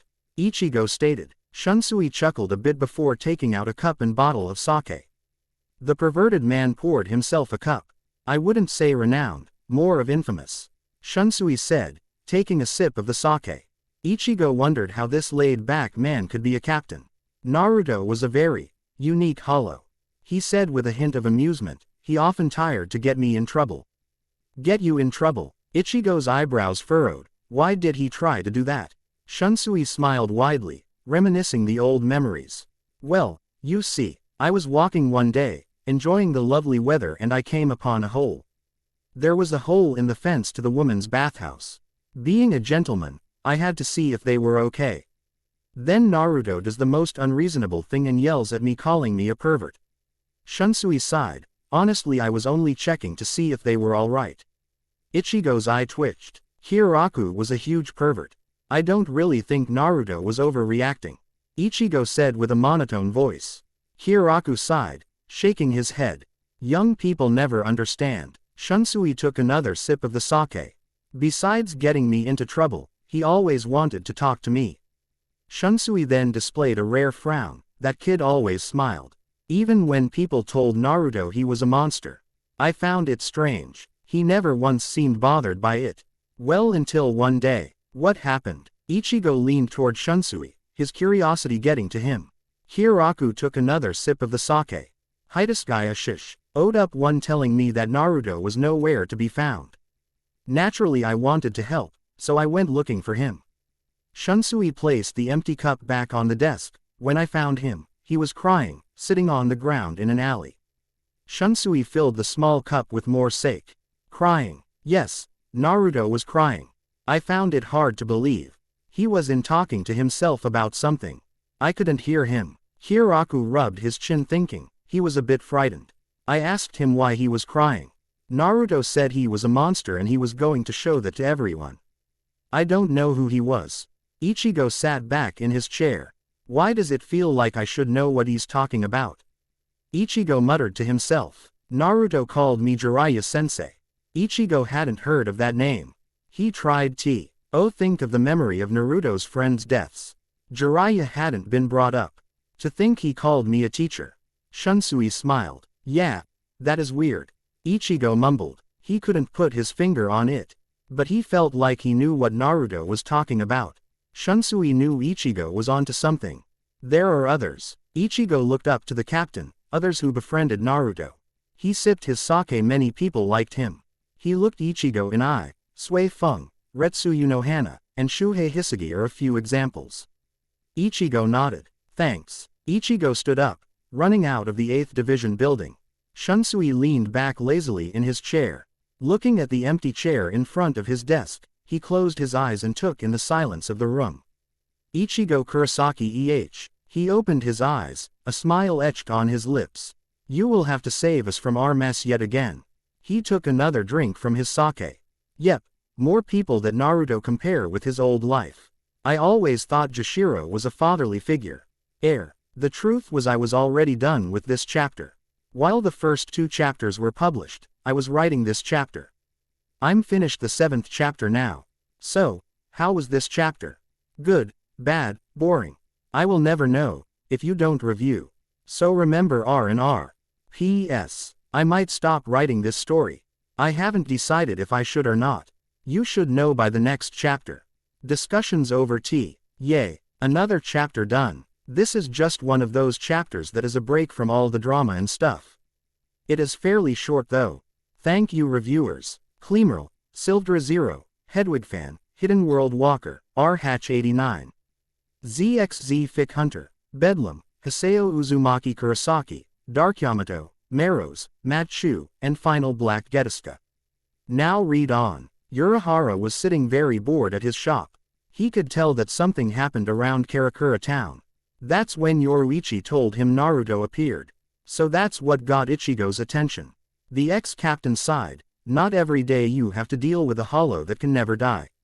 He leaned lazily on his hand, using the other to fan himself. Kazuki hoped he wouldn't have to do anything, but in the end, he always had to. Kazuki had become fond of helping Ichigo and his friends out. Now he had to deal with the hollow he had befriended. Boy would Shinji and Hiyori flip out when they figure out. Tessai took it rather nicely, knowing the hollow was back and probably ready to destroy everything. Trouble has a knack of finding me, he mumbled. Ichigo had gone to the Soul Society, from what Yoruichi said.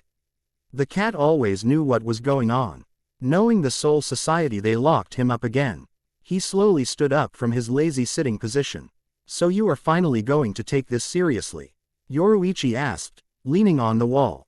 Urahara glanced at her. She was very patient, but unsettled by the recent events. The Soul Society won't be the only ones trying to keep Naruto to themselves. Yoruichi folded her arms across her chest. It's not crucial, for the moment. Kazuki smiled, and Yoruichi frowned at his answer. Besides, we both know Naruto is not weak, he won't give in to either of them. Urahara fanned himself in a vain manner. How crucial does it have to be before you do anything? The ex-captain of the 2nd Division yelled at the laid-back blonde. Naruto is stubborn, I know that, but the Soul Society is going screw things up like usual. She reasoned with Kazuki. I don't know how you can be calm about all this. Yoruichi, for now we have to wait. Breaking into the Soul Society won't help us, and neither is attacking Las Noches. He said, justifying with the purple-haired woman. She sighed, knowing Kazuki was right. For the moment we have to enjoy the peace we have. It's just I don't like waiting for something horrible to happen. Yoruichi announced to the shopkeeper. It's not right. I know what's to come. She gripped her sleeves tightly. Kazuki walked into the kitchen and started to make tea. That calm before the storm is never easy. Urahara took out a kettle, began to fill it with water. Believe me, as much as I look calm. He placed the water-filled kettle on the stove. I am as apprehensive as you are right now. But unlike you, he entered the living room again. I wish to enjoy the peaceful time. You make it sound so easy. Yoruichi mumbled. Kazuki laughed, but then again, you are always being lazy. Urahara sat at the tatami mats. He gave her a disapproving glance. I prefer for you to call me passive. I believe lazy is too harsh of a word. Kazuki smiled at the woman. She rolled her eyes. More of lethargic, unenergetic, sluggish, careless, inattentive, loafing. I get it, Urahara said. I think you are just being unfair. I am just a simple, but handsome, man trying to live a normal life. He sighed dramatically. Just not everyone, he looked at Yoruichi, appreciates me. It's hard to appreciate a lazy pervert. It's handsome, passive, pervert. Urahara corrected the woman. Hey, boss. Jinta entered the room. Ururu followed behind him. Urahara looked to the two children. There's these guys that want to see you. I told them you were busy, like you asked, but they won't leave. Jinta said. If I remember correctly, one of them said their name was Shinji.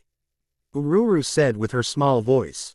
Yoruichi sighed. She knew this wasn't going to go over well. Kazuki smiled. Well, there goes our peace. You can let them in. Yoruichi said to the kids. They nodded and walked down the hall. They heard the door open and then several people running in.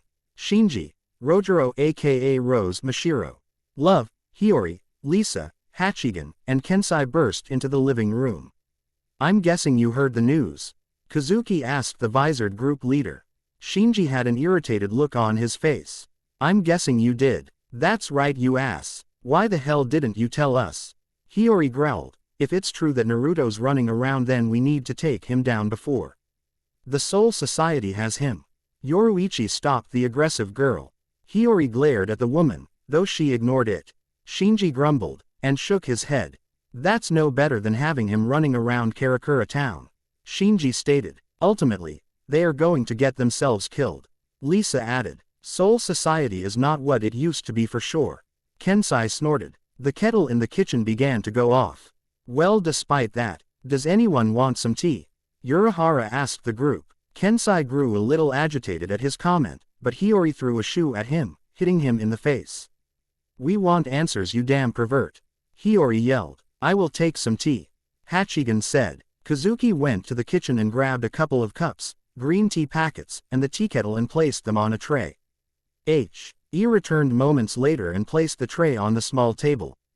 Urahara poured the cups with tea. Lisa, Hachigan, Love, Shinji, and Mashiro took a cup. Kazuki took his own and placed the small green tea packet in it. Now, Urahara, we would like some answers. Shinji said. You can ask, doesn't mean I can answer them all. Kazuki clarified. Right. Shinji nodded. How exactly did Naruto end up in the Soul Society? We know that Naruto appeared, but is there a reason? Not that I know of. Kazuki started. Naruto just came to Karakura town. I'm not sure why, but there has to be a reason. He wouldn't have walked in with all the commotion. Urahara looked to Yoruichi for some help explaining. I was checking on the town, when I saw Naruto come in contact with Ichigo. Yoruichi drew the Vizard's attention. The first time Naruto ran into Ichigo, it was just talking. The second time Naruto was baiting Ichigo. So you are saying this has to do something with Ichigo? Rojiro asked. Yoruichi nodded. It would have to be. The purple-haired woman looked Urahara in the eye. Ichigo plays an important role in whatever Naruto was trying to do. Mashiro tilted her head slightly to the side, placing her finger on her cheek. Toshiro Hitsugaya intervened. Urahara continued. Yoruichi said that Naruto gave in to the captain's request of going to the Soul Society quietly. Mr. Hat and Clogs took a sip of his tea. Damn Shinigami. Hiyori muttered. Naruto going without a fight. That doesn't sound like a bipolar, twisted, unstable hollow to me. Shinji's eyes narrowed. It's strange how he acts. It's all over the place. Even Ichigo didn't act that way with his own hollow. Shinji tested his tea. When I met Naruto for the first time he was very conto the cup he held in his hands. For some strange reason from what Yoruichi said, Naruto's spiritual energy had grown bigger from the last time we saw him. How so? Lisa asked, intrigued by the new information. Naruto's spiritual energy has tripled. Yoruichi said. The group became silent. Tea tripled. Lisa blinked surprised. She nearly dropped the teacup in her hand. It seems we got ourselves a problem. Kensai said. We don't need an unstable hollow that can't die be super powerful. That's a ticking time bomb. He exclaimed. We won't be the only ones who can see that. Aizen most likely knows something about Naruto now. The Soul Society won't be the only ones who want to keep the hollow underfoot. Shinji sighed. Knowing Aizen, he's probably trying to get to Naruto by now. Soul Society is going to be in some deep shit soon. Hiyori shook her head, but they're not going to anything about it. That's true. Love agreed with Hiyori. It will be like Gurren Lagann. The part in which Yoko's secret base is attacked. Hiyori rolled her eyes. In the end Aizen's going to end up with the kid. Shinji confirmed Kazuki. He won't quit until he has Naruto by his side again. Naruto is the only one who cool. Single-handedly destroy Aizen and the Espada. Suddenly Ryu and Chad walked into the living room. There was a very awkward silence. Who could single-handedly kill Aizen and the Espada? Ryu asked. The Visored group, Kazuki. And Yoruichi turned to see the two. What is going on? He glared at Urahara. So much for peace. Mr. Hat and Clogs mumbled. Chad and I were wondering where Ichigo was. Ryu spoke with an icy tone. We thought perhaps you knew. Kazuki remained silent. So you do know. Kurosaki ain't here. Hiyori answered for the ex-captain of the 12th Division. Where is he? Chad inquired. Ichigo is at the Soul Society. Dealing with a problem. Yoruichi looked Chad in the eye. A very big problem. Does it have to with the cloaked hollow both Chad and I met? Ryu walked to Yoruichi, because if it is, I want to know what's going on. Ishida, Urahara cleared his throat. Before you start firing yours arrows at someone, let us explain. Ryu looked at Kazuki with an impatient look. That person, Hollow, whatever he was saved my life and then threatened to kill me. I am curious to know who it is. Ryu crossed his arms, and pushed his glasses up the bridge of his nose. The Hollow called me Shino. Chad said. Shinji looked at Urahara. Kazuki sipped more of his tea before sitting it down on the table. Shino. Kazuki sat back, and brought the fan up to his face. That's not the first time Naruto has called someone another name. He looked back at Shinji. When I first met him he called me Kakashi. So the kid's name was Naruto. Ryu looked at Urahara with suspicion. Naruto called me Neji. Hey, Naruto called me Kankuro. Shinji brought up. Not as stupid as the name Tsunade. I don't even know why the hell he would call me that. Hiyori threw her hands in the air. Nothing made sense coming from that hollow's mouth. Shinji stated. Still, why did Naruto show up in Karakura? Ryu asked. What does this have to do with Aizen and the Espada? Naruto is, unfortunately, a very large part of the Espada. He was once a member. Shinji scoffed. Naruto ran off with Aizen for a while. Former Espada. Chad mumbled. Ryu growled. Not too happy that a former Espada could have killed him so quickly. You two have become part of the game that Naruto has started, and you possibly won't make it out of this one alive. Urahara drank the rest of his tea and lightly placed the empty cup on the table. Did Naruto say anything to you? Not much, other than we should train just in case we meet again. Chad remembered the chilling words the boy left him with. He said he was sorry for last time, but it was for Shino. He apologized for something that happened to Shino. Well, that gets us somewhere. Shinji said sarcastically. What? If you look familiar to someone Naruto knew before he turned into a hollow. Hachigen pointed out, it would explain why he called you different names. What do ya mean, like reincarnation? Shinji's eyebrow raised. We all know that doesn't really happen. Not quite. You said. Hachigen said look familiar, not reborn. I don't think that's possible to look familiar in a sense where someone thinks you're another person. There's billions of people, and different genes, too many possibilities of one person looking like someone else. Unless they're a twin, and don't get me started on the percentages. Lisa argued her case. So how else would he confuse people for others? Mashiro asked, leaning on Kensai's shoulder. Mashiro was drinking her very slowly, holding the cup to keep her hands warm. Is there a possibility to have a same spiritual energy as another? Love brought up the question. Maybe the hollow can sense familiar energies from you. Yoruichi's eyes widened as she came to the sudden realization. I remember from the Soul Society reading something that mentioned that. She paced around the room. It said that in some cases certain spiritual energy can be passed down from one to another. It was an extremely rare case though. So, why did Urahara, Shinji, Hiyori, Chad and I get this certain spiritual energy? You asked. I have no idea. Yoruichi answered truthfully. Hiyori growled. It's pretty much reincarnation. Hiyori said. I mean ya can't pass a spiritual energy to someone, that's bullshit. Soul Society hides a lot of shit, they always have secrets. Damn Shinigami. I would have to agree with Hiyori. Chad voiced his opinion. TCH, as a Shinigami captain I didn't learn half the shit they hid.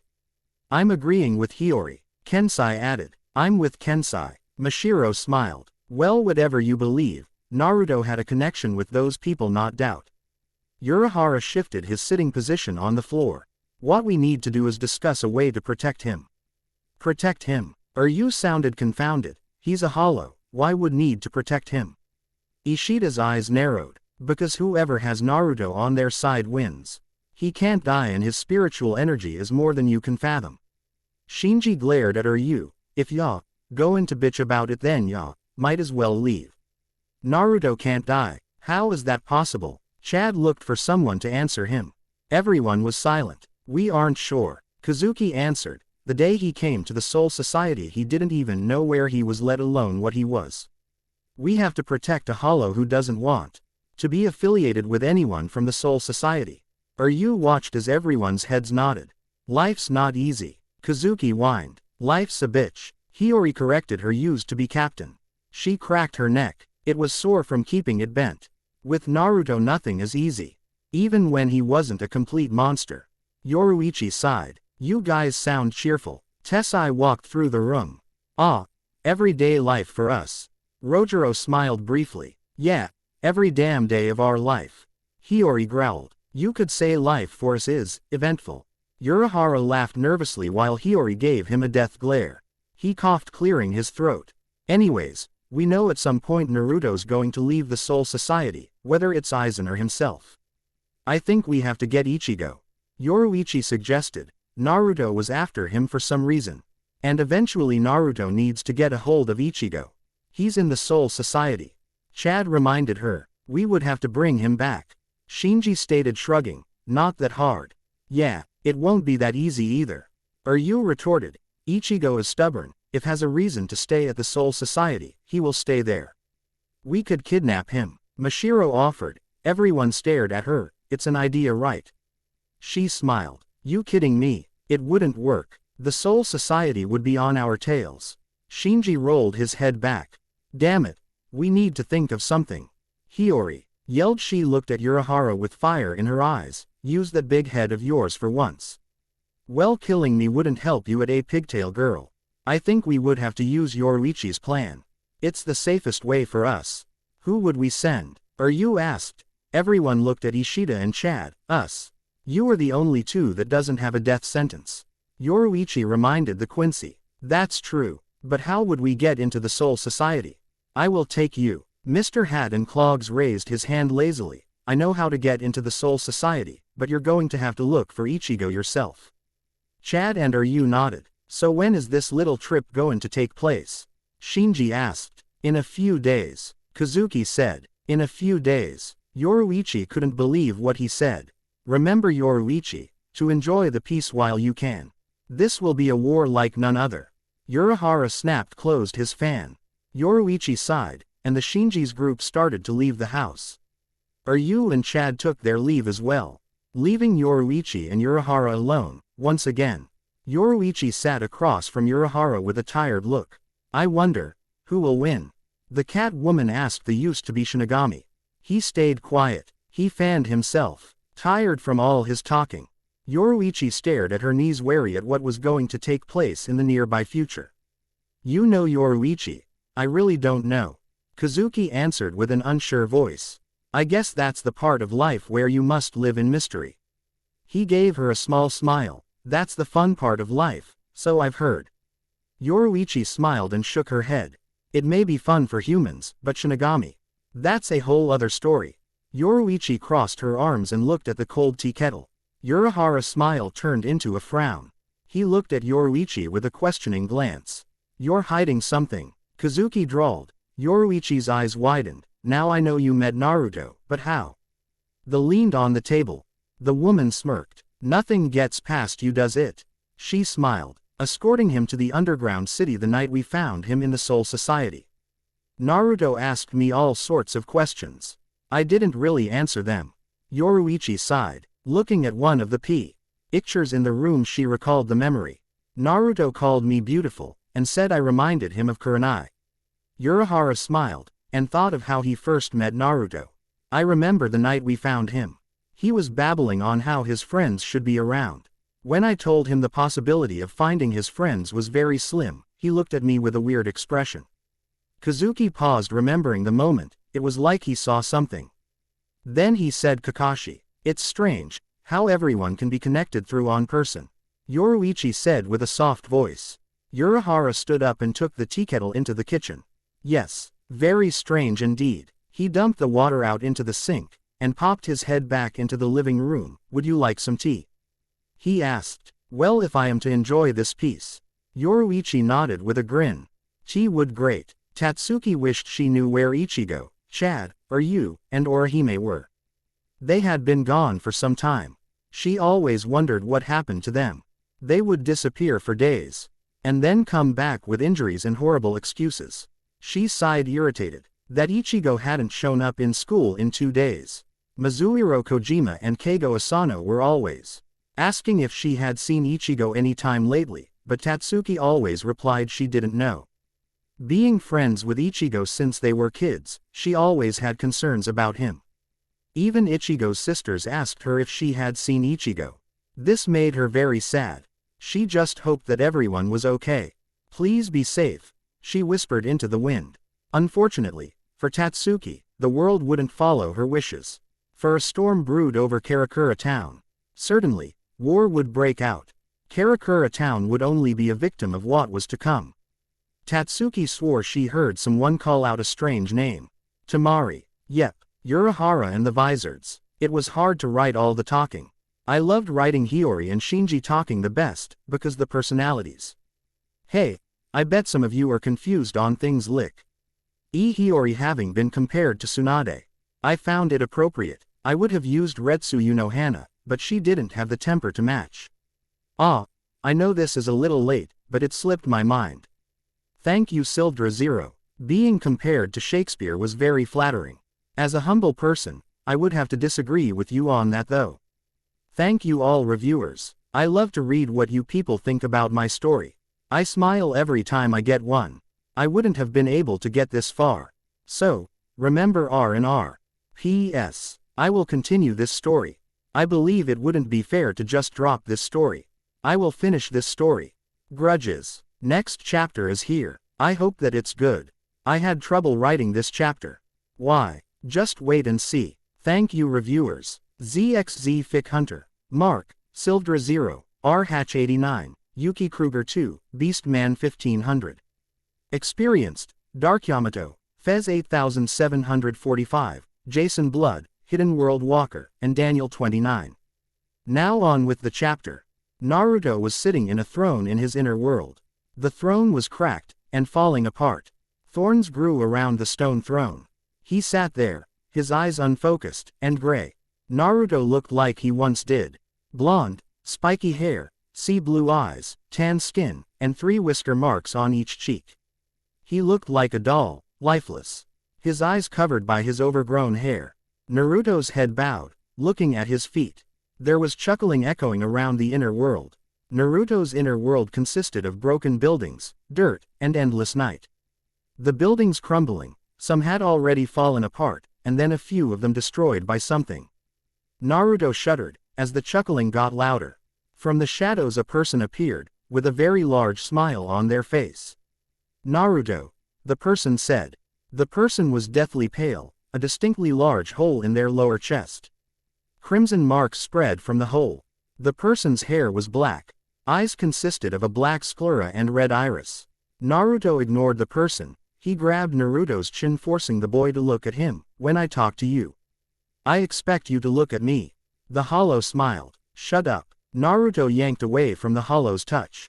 The hollow was very tall, unlike Naruto who was very short.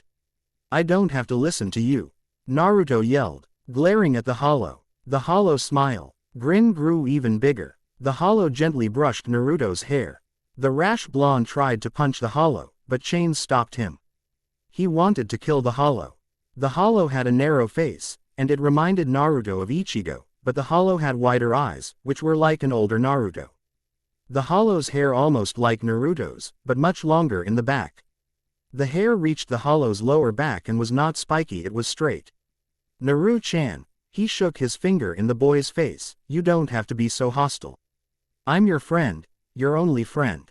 He placed a hand on Naruto's shoulder. Not being able to punch the hollow, Naruto bit the hollow's hand. Naruto glared up at the hollow. The hollow's grin turned into a frown.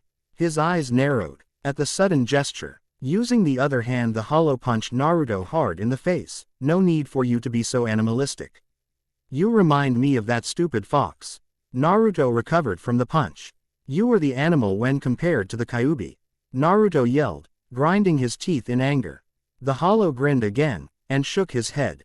You are a monster, Naruto added. The hollow cackled like Psycho. He pinned both Naruto's arms to the throne armrests. He looked into the boy's eyes. Correction, Naru-chan. The hollow pressed his forehead against the stubborn blonde who was burning with anger. We are a monster. Naruto spit in the hollow's face. The tall hollow didn't seem fazed. The hollow stepped away from Naruto, wiping the spit onto his hand. Why, you are the monster. I am. Naruto was cut off by the hollow. We are Naruto. You and I are the same. We, not you or I. W.E., the hollow still grinning like a crazy person. Naruto clenched his fists. You what? I didn't attack your friends those many years ago, we did. You and I Erhus to leave, we did. I didn't attack Hitsugaya, we did. Naruto fought back tears, not wanting to cry in front of the hollow. I warned you that everyone would betray us. No one accepts us. Naruto's chest heaved, trying to stop himself from showing weakness. In other words, crying. You're wrong. Naruto growled, trying to appear tough. The Hollow was unimpressed with Naruto's attempts, however. Toshiro and the others except me. He looked at his reverse self, who was still grinning like mad. They are pretending, Naru-chan. They want to lock you up forever, keeping you thinking that people care for you, so you don't hurt anyone. The reverse Naruto explained. Naruto truly believed that the others didn't care about him. He still wanted to believe that maybe someone cared. They wouldn't really do that. Naruto's tense shoulders fell. He blinked, thinking on how he could defend himself. No, they wouldn't. He shook his head, trying to believe his own words. If it was true, then why did Toshiro betray him? Why did they put him back down here? The Hollow grinned ear to ear, seeing himself winning the fight. Don't they trust me? He looked up with wide eyes. They may not, but I will always be there for you. Fight for ourselves, the Hollow said smoothly. All you do is accept my gift. The familiar mask formed from the darkness in the palm of the Hollow's hand. The black mask gleamed in the darkness. And you never have to deal with them. We will fight for ourselves. Naruto looked at the mask and then the Hollow. He glared. No, Naruto said sharply. The Hollow growled. I don't care if I have no friends. I have to keep myself in check, even if I am miserable. Naruto sighed. The Hollow hissed. The mask deteriorated into the shadows of Naruto's inner world. That's the same duty that I have with the Kyuubi, and you. The Hollow cackled. That damn fox. I took care of him. The Hollow said. A low rumble sounded. The ground began to shake. A tail came out from the rubble of a building, hitting the Hollow away from Naruto. The Hollow flew into a half-standing structure, making it tumble to the ground. I'm not dead yet, you insolent brat. A booming voice said. The giant fox stood from the remains of the building, so don't count me out yet. The Kyuubi growled. Naruto watched as the once frightening beast stood. The seal had not deteriorated, but instead of a collar around the Biju's neck, the collar had a chain that restricted most the Kyuubi's movements. Naruto had learned how to take care of the Kyuubi long ago, but it still wasn't easy. Ah, well, look who decided to wake up from their last defeat. The Hollow rose from the building's debris, the old fox. The Hollow crawled out and cracked his back. He laughed. Going to try to fight me again? The Hollow cracked his neck. You couldn't kill me even if you tried. The Kyuubi growled. Reverse Naruto laughed, giving Naruto chills up his spine. Kyuubi's eyes narrowed at the Hollow. You dare underestimate me? The fox roared. That will be the end of you. Quote, I have been fighting you for 50 years. I don't think I could be destroyed by you. The Hollow smirked. He ran at the Kyuubi with great speed. The Kyuubi roared and slammed his hands into the ground. From out of the ground, hands made of chakra tried to catch the Hollow. You'll have to try harder than that. The Hollow laughed. The old fox growled and charged up a tailed beast ball. The negative and positive energy swirled around into a compressed ball. The Hollow merely grinned at the move. I will kill you. He fired the energy. Naruto watched as the two monsters fought, still restrained to his throne. The ball hit the area directly in front of the Hollow. A large explosion happened. Naruto flinched at the size of the explosion. The Kyuubi laughed. That should keep you in your place. The Kyuubi smiled wickedly. I will be the one to control this boy. Quote, really? I think you're mistaken, old-timer. The Hollow said, standing before the fox. He jumped up to the Kyuubi's face and punched the fox's nose. The power of the punch made the fox's face slam into the ground. Your reign ended over 100 years ago. You waste your time. The Hollow cackled evilly, standing over the fox's head. The Hollow looked over to Naruto. He walked over to the young boy. Now, after that rude interruption, abruptly on of the Kyuubi's tails slammed on top of the Hollow. The fox head rose from the ground, blood seeping from the jowls of the fox. I told you it would be the end of you. The Kyuubi growled, recollecting himself, shaking his head. Legs shaking a bit. I rule this world. He looked at Naruto with a dark grin. I will be the one to be free. Quote, you got some guts to do that. The Hollow emerged from the place the fox's tail slammed into him. His bones made cracking sounds. Naruto wondered if his bones broke. The Kyuubi growled, and stood ready to fight. I'm tired of this. The Hollow formed a small black ball in his hand. I'll finish you. The Kyuubi charged another tailed beast ball. But it was too late. The hollow used a Sero on the fox. The blast hit the fox harshly. The Kyuubi fell back when the blast hit. The hollow grinned seeing how he defeat the old monster. Naruto frowned and closed his eyes. You thought this beast was strong. You misjudged him greatly. The hollow disappeared and reappeared in front of the boy. The only reason I keep him alive is that he gives us power. Naruto looked away from the very unstable hollow. Don't be so childish. The reverse Naruto growled. The hollow was going to slap the boy but he was repelled by a strong energy. Don't touch me, Naruto shouted. If you think I'm weak then you are grossly mistaken. Naruto ground his teeth together. I may have the body of a child, but I could kill you. The boy's eyes bore into the hollow. The boy had strength, wisdom, and knowledge, but he didn't have security. The hollow knew this. Naru-chan, don't you trust me? I have always been there for you. The hollow gazed gently at the boy. You did this too, yourself. He looked at the throne and the chains that held him to the stone chair. It is to protect everyone. Naruto said to himself, if I can't control my actions, then I must lock myself away. The hollow frowned but still looked at boy with a soft gaze. It also keeps you away from complete control. I just want to help Naru-chan. The hollow reached out again. But Naruto wouldn't let the hollow touch him. The hollow hissed in pain as a light energy repelled him. I know what you want, and helping is not what it is. Naruto said firmly, I will not let history repeat itself. Naruto kept a dark glance on the hollow. I may not trust anyone in the Soul Society, but one thing that's for sure is I don't trust you more. The hollow glared. Just wait and see Naru-chan. Everyone will try to lock us up. The hollow said, his eyes challenging Naruto. In the end, we can only depend on each other. The hollow smiled, and vanished into the shadows. Naruto was all alone. He sat uncomfortably on the throne. Back in Naruto's cell, the boy sat in the corner. Head still aching from the recent fight of the Kyuubi and hollow. Naru, to looked at his skin seeing the pale pigment he sighed. The hollow already gaining more control every day. Slowly but surely, he still harbored a deep hatred for the Soul Society and his so-called friends. However, he had a duty. To contain the Kyuubi and now this hollow. Who am I really? Naruto asked himself. His memories of his life in the Konoha were dissolving. He couldn't remember his first mission. The days all blended in with each other. Naruto found it hard to think about the good times in the dark cell. Naruto lifted his hand, the shackle and chains rung in his ears. I'm a prisoner in my own mind, and in the real world. Naruto felt something wet on his cheek. He wiped it with his hand and looked at it. It was a tear. Naruto sobbed a little. When did I turn back to a child mentally? He shook his head. He didn't know if it was himself. He sobbed. Was it him that hated the Soul Society or the hollow? Naruto didn't know anymore. When he first arrived at the Soul Society, he could repress the hollow. Now he had to struggle to maintain his own state of mind. I am no longer myself, not anymore. I am a monster, he cried, tears stinging his eyes. He was no longer a human. He had been running away from that. We strived to be human. The fact was he wasn't. The question was, would anyone ever care for a monster? He heard footsteps from the hall. Naruto looked up, and rubbed the tears from his eyes. He felt a familiar presence. It's been a while, hasn't it?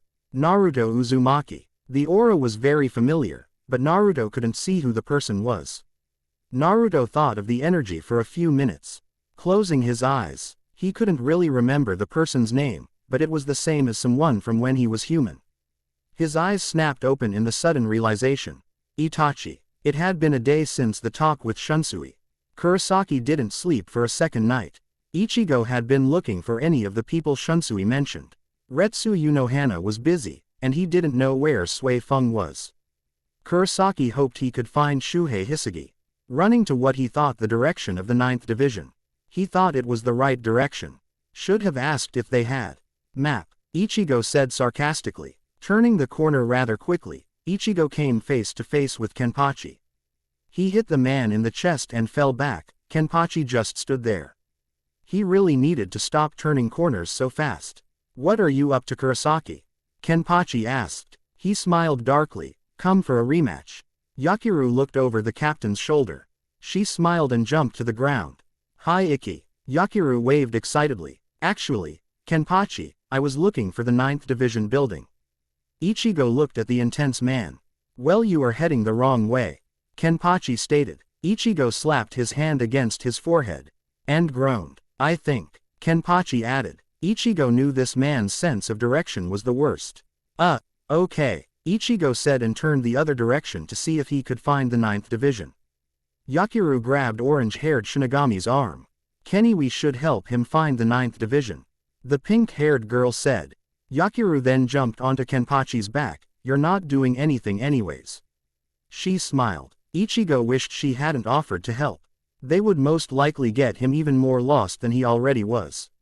Fine. Kenpachi lead them in the direction he thought the 9th Division was. Yakiru threw her hands in the air excitedly. Ichigo mentally yelled at himself. Right now, he didn't want to deal with this. Aren't you supposed to know where everything is in the Soul Society? Ichigo asked. Kenpachi looked over his shoulder. Yeah, what's your point? Kenpachi said, and Yakiru hummed to herself. Ichigo wondered how Kenpachi could not know where anything was. Yakiru suddenly pointed the opposite direction they were walking. It's that way, Yakiru shouted. Ichigo twitched a little. Kenpachi then walked the way she was pointing. So, the man really didn't know where he was going. There was a silence after Yakiru spoke. Ichigo then thought of Naruto.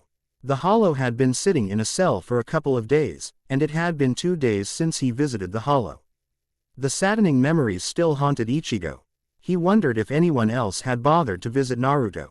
By the way Shunsui talked, Naruto seemed to have many friends. He read how Naruto compared Ichigo to himself, saying they were the same. Ichigo wondered if he would end up like Naruto. Recalling the conversation with Toshiro about revenge. He wanted to be powerful, and to be able to destroy anyone who hurt his friends. Ichigo sighed, getting the attention of Kenpachi, who didn't like the moping teen. What's with the sigh? Kenpachi asked, rather annoyed with how down Ichigo was. Ichigo didn't seem to hear him, or he ignored Kenpachi. Either way, not a good thing to do around Kenpachi. He took out his Zanpakuto, and tried to hit the young Shinigami. Ichigo barely dodged the attack, jumping away at the last second, landing ungracefully a few feet away. What the hell was that for? Ichigo yelled, agitated. Kenpachi smirked, satisfied with the reaction. Ichigo growled, I told you I don't want a rematch. You were moping. Kenpachi sheathed his Zanpakuto. Ichigo blinked. He didn't think Kenpachi would care. And you ignored me, he added, and turned back around, continuing walking. Ichigo followed. If ya don't mind me asking, why do you want to go to the 9th Division? I wanted to talk to Shuhei. Ichigo responded. That raised Kenpachi's eyebrow. Yakiru looked at Ichigo. Why would you want to see Hisa? Yakiru asked. She leaned over into Ichigo's face. He is so boring. She rolled her eyes. Well, I wanted to talk to him. Ichigo kept it rather vague. Yakiru pouted and she huffed. Well, that's obvious. Why do you want to talk to Hisa? Yakiru poked Ichigo's forehead. He gave the girl an annoyed look, but she didn't care. Kenpachi was curious himself. Ichigo didn't know Shuhei very much. Well, I wanted to ask him about certain person he knows. Someone from a long time ago. Ichigo hoped this answer cured her curiosity. Ichigo didn't know why, but he didn't want to bring up Naruto. For some reason he felt it wouldn't be a good subject to bring up. Who? Yakiru's eyes widened. Ichigo sighed, knowing he couldn't avoid the subject any longer. Naruto Uzumaki. Ichigo said. Kenpachi stopped. Ichigo nearly walked into the man again. Yakiru looked at Ichigo with a wondering look. Naruto Uzumaki. Yakiru repeated. Why does it sound familiar? She scrunched her nose. Kenpachi swung around. Ichigo saw Kenpachi's face was full of malice. Ichigo couldn't help but take a step back. That hollow. His eyes narrowed. Why the hell would you want to talk about it? Ichigo felt a dark aura surround the very threatening man. Yakiru was even a little surprised. Kenpachi had obviously a grudge against the boy. Ken-chan. Yakiru poked Kenpachi's face. Who is Naruto? The hollow that almost killed you. Toshiro hadn't seen Ichigo in the past day, which agitated him greatly. He was supposed to be explaining the Naruto case. But instead Ichigo runs off. Hitsugaya might as well get his own business done. Hitsugaya Taiko. One of the members of the second division snapped Toshiro out of his thoughts. Sui Feng will see you now. Toshiro nodded and walked into Sui Feng's office. She didn't look quite happy. She flicked her hand, and the second division member bowed, leaving the two alone. Hitsugaya sat on his knees on the tatami mat, bowing his head a bit, showing respect. Sui Feng bowed her head as well. I am sorry to disturb you, Hitsugaya said with little emotion. I have something to discuss with you and it's highly important. Sui Feng rolled her eyes. She had been particularly busy and now this captain wanted to talk to her. She wasn't in the mood to waste time. Well, if you are going to waste my time, make it quick, Sui Feng said with a sharp, angry tone. Toshiro wasn't too taken with the tone of her voice. He had to fight back, snapping back at the captain. With the recent events going on, I'm sure you know that Naruto Uzumaki has been imprisoned. Hitsugaya started. Sui Feng's eyes narrowed at the statement. You know that there will be vote whether to keep Naruto imprisoned. Yes, I know this, Sui Feng said with a loud voice. Have you come to remind me of everything going on? She asked. Toshiro glared at the captain, not too happy with how she acted. I know at one point you were friends with Naruto. Don't try to act like that never happened, Sui Feng. Toshiro gave the woman a cold look. Sui Feng took in a deep breath. What I am trying to do is prevent what happened 100 years ago. Oh, Sui Feng sounded amused. How are you going to do this? She asked. Toshiro balled his hands into fists. Hitsugaya didn't understand why she was so bitter. He straightened his back and stared into know how the council will vote. Hitsugaya closed his eyes, taking in a deep breath, opening his eyes. They will make him stay in prison forever, if no one does anything. Sui Feng repositioned herself on the tatami mat. She had a satisfied look. Is that not a bad thing? Sui Feng titled her head, her eyes expressing her satisfaction. She held her head high. Hitsugaya was holding back his anger. He knew this wouldn't be easy. Not a bad thing, Toshiro scoffed. You just can't keep him in a prison cell forever, he yelled. She didn't even flinch. I don't know why you find that a good thing. He is already unstable, we don't need him to go overboard.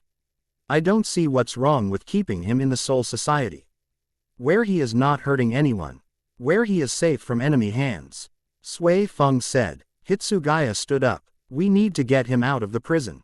He will go out of his mind if he is kept there. Toshiro walked over to Sui Feng, getting in her face. As Naruto's friend, I though you be able to understand this. Oh, and letting him run free is a good thing. She stood up, looking down at the child prodigy. If I remember correctly, the Soul Society permitted him to walk around at one time. If I remember correctly, he started going crazy when he was walking around the Soul Society. Naruto was manipulated by someone, Hitsugaya said with an icy tone. I believe it was Aizen. Toshiro calmed himself down, taking another deep breath. This is not entirely Naruto's fault. We as his friends and the council take some of the blame. Oh, Sui Feng sounded sarcastic. Is that so? I'm part of the problem.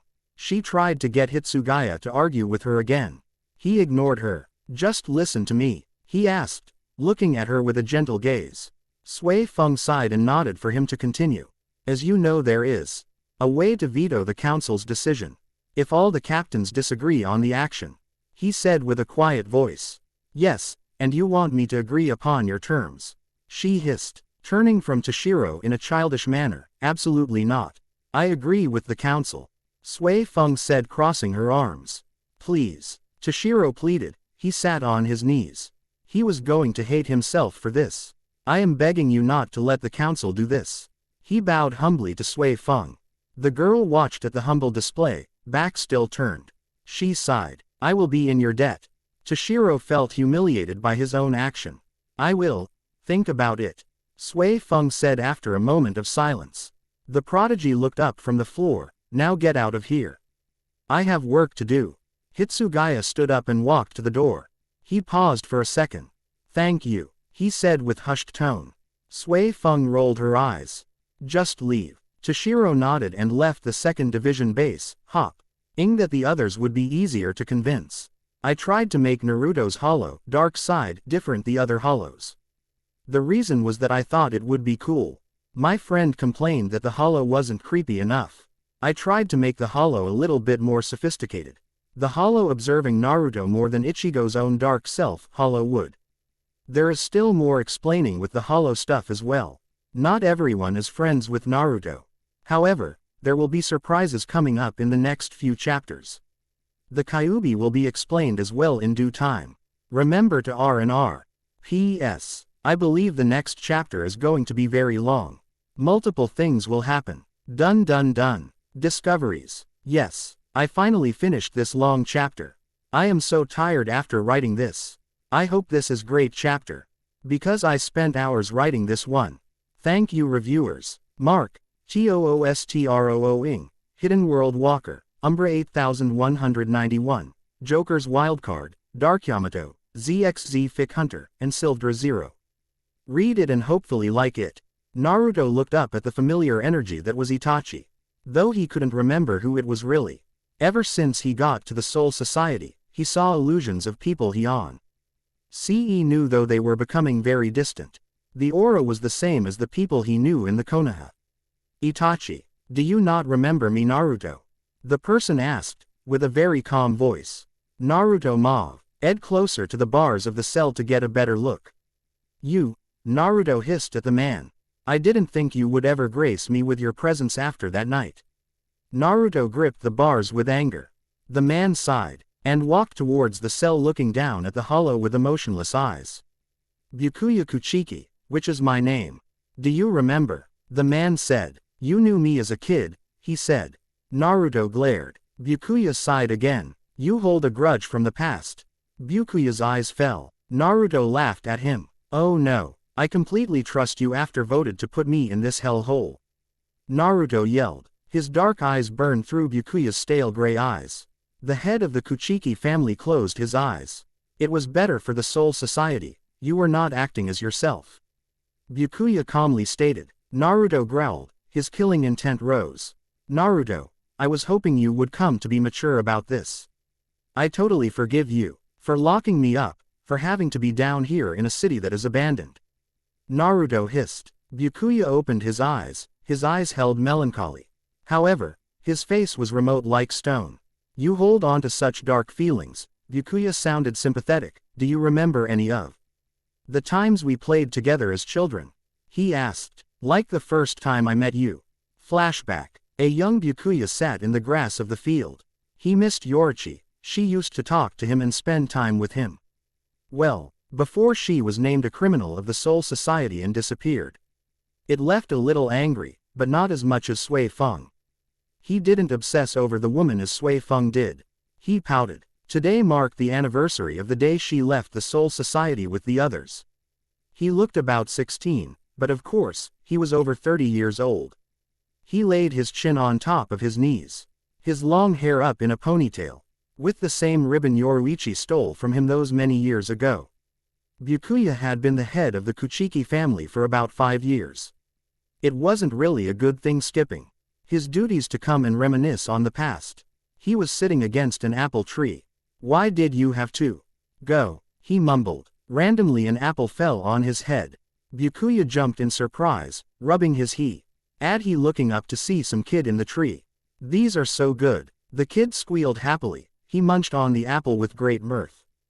Byakuya could tell that the kid was oblivious to what had happened. They never tasted this good at the Konoha. He added delighted. The kid was younger than the head of the Kuchiki family, by several years. Byakuya frowned as the kid ate the apples. The fruit was from his family's tree. The kid threw the apple core carelessly. The apple core hit Byakuya in the middle of the face. The blonde gorged on another apple. Excuse me, but those apples belong to the Kuchiki family. Byakuya tried to stay calm. He was trying to be polite. It was what he was taught to do. Be polite, calm, and as friendly as possible. The maid at the Kuchiki manor burned that into head. The kid ignored him. His eye twitched in anger. Excuse me, another apple core hit him in the face. This made him angry. Hey, that hurts you know. The young Byakuya yelled. The kid looked over his shoulder, and down on him. His mouth occupied with an apple, while he held another in his hand. Byakuya took in a deep breath, calming himself down. You can't just eat those apples there, he growled when he saw that the kid was ignoring him. Hey, Look at me when I'm talking. He yelled. The kid said with his mouth full. He swallowed the bits of apple in his mouth. The kid stared with a bored expression on his face. Byakuya was irritated beyond control. How could one be so disrespectful to a noble? The kid picked his ear. Sorry, what did you say? Byakuya's eyes burned with a hot, white fire. The sides of the noble's mouth twitched, as he tried to calm down. Now having the kid's attention, he started to talk. Those apples are property of the Kuchiki family. I command you to stop eating them. Byakuya said. The kid gave him an annoyed look, before going back to picking some apples. Off the tree, back turned. The head of the Kuchiki family growled. Not being able to use his Zanpakuto, he picked the apple that hit his head and threw it at the unsuspecting kid. It hit square on, and hard. The kid nearly fell off the tree. A large, angry, red bump grew on his head. The kid turned with an agitated look on his face. What the hell was that for? The kid yelled. Byakuya coughed, clearing his throat, closing his eyes. Maybe this kid had a temper that would rival his own. Byakuya was about to repeat himself. But an apple hit his forehead so hard that it sent Byakuya to the ground. His anger reached its peak. He sat up from the ground, his forehead red. The kid smiled, happy of what he just did. How dare you hit the head of the Kuchiki family? You stupid blonde! Byakuya roared, jumping to his feet. His hands turned into fists. The blonde growled in response, taking another apple and throwing it. Byakuya dodged it, picked up the apple that hit him, and threw it back. With quick, precise aim. The blonde caught it, with one easy movement. Then proceeded to take a bite out of it. Byakuya teemed with anger. The kid jumped down from the tree, landing with grace. Byakuya noted how short the kid was. Look, kid, the short boy said, jabbing his finger into Byakuya's chest. I don't care if you own these trees. Byakuya's face grew very dark. This boy had a death wish. The apples are damn good, and I'll take what I want. Byakuya was about to strangle the kid, but his eyes widened. The boy was incredibly pale. His clothes consisted of a tattered black jacket, that was open to reveal some strange tattoo on his stomach, and pants that were baggy and very loose. He noticed how 3 scars on each cheek, and stunning sea blue eyes. The blonde hair much differed from his pale skin. There were shackles around the wrists and ankles of the kid, and they were too big for his very skinny body. Byakuya wondered if he was talking to someone who had lived and died in a cave. The last thing that caught Byakuya's eye was the hole through his chest. Got it, hollow. Byakuya took out his Zanpakuto and took stance into fighting. His gaze deadly and ready to fight. The kid's eyes widened. Byakuya swung his Zanpakuto at the hollow. The hollow jumped away. Byakuya's eyes narrowed and ran at the hollow. The hollow jumped over the Kuchiki head, using the teen's head to help him maneuver over. The hollow accidentally taking Byakuya's ribbon with him. The hollow landed gracefully, and looked at the ribbon. Byakuya's eyes widened, feeling his hair touching his face. I don't want to fight. The hollow said steadily. He looked at the ribbon. Where did this come from? Byakuya growled and charged at the hollow. Hey! The hollow moved to the side. Listen. Dodging another swipe of the Zanpakuto. Don't. Dodging. Another. Want to. Another. Fight. Byakuya growled irritably, seeing how the hollow keeping avoiding his attacks. Geez. I told you I. Suddenly the Zanpakuto stabbed through the hollow. The kid's expression was bewilderment.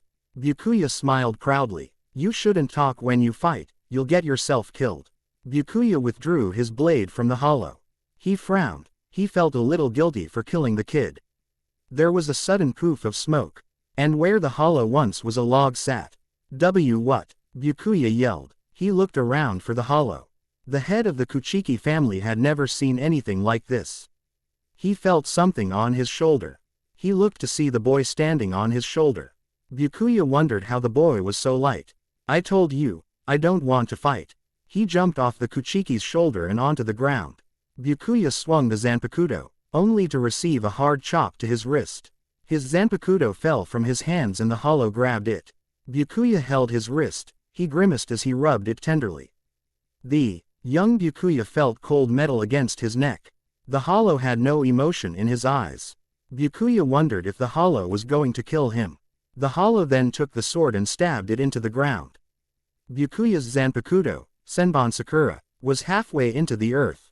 Now if you are going to be rational, the hollow heard the Kuchiki give out a war cry and run at him. The hollow rolled his eyes. Bye. Akuya threw a punch at the hollow when he was close enough. The hollow sidestepped and tripped the boy. Byakuya's eyes widened when he saw the pond. He landed face first into the cold water. The Kuchiki pond was fairly deep. About 6 feet. The fish quickly swam away from the Kuchiki. He resurfaced, to find the hollow grinning. Byakuya stopped when he heard the hollow start laughing. Byakuya heard how happy the hollow was. He was stunned at how warm the hollow's laughter was. The hollow bending over gripping his sides because of how hard he was laughing. Byakuya frowned, blushing from his clumsiness. You are a jerk, the Kuchiki stated, and the hollow wiped away a tear from his eye. The hollow was smiling brightly. Byakuya couldn't help but feel happiness rise in his chest. Sorry, couldn't resist. The hollow held out a hand. Byakuya grabbed his hand. Now hopefully you were ration. Byakuya pulled the hollow in. Another splash was heard, and the head of the Kuchiki winced as the cold water splashed onto his face. When the hollow resurfaced, he was angry. What the hell was that? Byakuya laughed at the kid. The hollow's anger dissolved and turned into happiness. He laughed along with Byakuya. It took a few moments for it to die down. You should have seen you face. Byakuya smiled at the kid. The hollow smiled widely. His eyes showed great joy for living. The Kuchiki wondered how this kid could be a hollow at all. He sure didn't act like it. The hollow brought up his hand, showing Byakuya his ribbon. It was soaking wet. The hollow had a sheepish grin, rubbing the back of his head. Sorry back your ribbon. He chuckled a little nervous. Byakuya looked at the ribbon and then the hollow. The hollow jumped a bit when he felt water splash onto his face. Byakuya grinned and splashed the kid again. The hollow smirked. The two started to splash each other. Suddenly a woman came running from the direction of the apple tree. She seemed very unhappy. Kuchiki-sama, she yelled. Byakuya shrank into the water. The hollow didn't look too thrilled when he saw another person running with her. It was a short, white-haired boy, and by the looks of it, he was furious. Kuchiki-sama, you are soaking wet, the old maid shrieked. Byakuya sighed and got out of the pond and the maid fumed. First I can't find you, and now you are running amok. Outside with this boy and you are soaking wet. You have plenty of work to do today. You have an appointment with the head of the Nobunari family. I have to have you cleaned in 20 minutes. She kept going but Byakuya watched at the hollow trying to hide himself from the other kid. Naruto, I know you are in there. There's no point in trying to hide. The boy growled. He had a murderous look in his eye. Byakuya finally knew the hollow's name. Naruto's head popped out from the cattails. Get out, he said. Naruto looked rather fearful, but obeyed. You idiot, the kid yelled, grabbing onto Naruto's jacket. At least Byakuya's maid was merciful. The first day you are finally out of the prison and you decide to run off somewhere and attack the head of the Kuchiki clan. The council would have killed me if I couldn't find you. Now look at yourself, you are a total mess. I'll have to deal with the Kuchiki. And Byakuya stopped the boy from shaking Naruto to death. It's okay, Byakuya stated. Actually I had a good time. Byakuya smiled. The white-haired boy seemed rather surprised, eyes wide. The boy nodded and bowed to Byakuya, still having a firm grip on Naruto's jacket. My name is Byakuya Kuchiki. It's nice to meet you, Naruto. Naruto smiled. Nice to meet you, Byakuya. The white-haired boy punched Naruto in the side with his fist. Show some red, he sighed, bowing again. My name is Toshiro Hitsugaya. I was ordered to watch over Naruto. He looked at the nearly dead Naruto. I am sorry for his rudeness. He has no manners, Toshiro said politely, but emotionless. Now, Kuchiki-sama, we need to go. His maid dragged him away.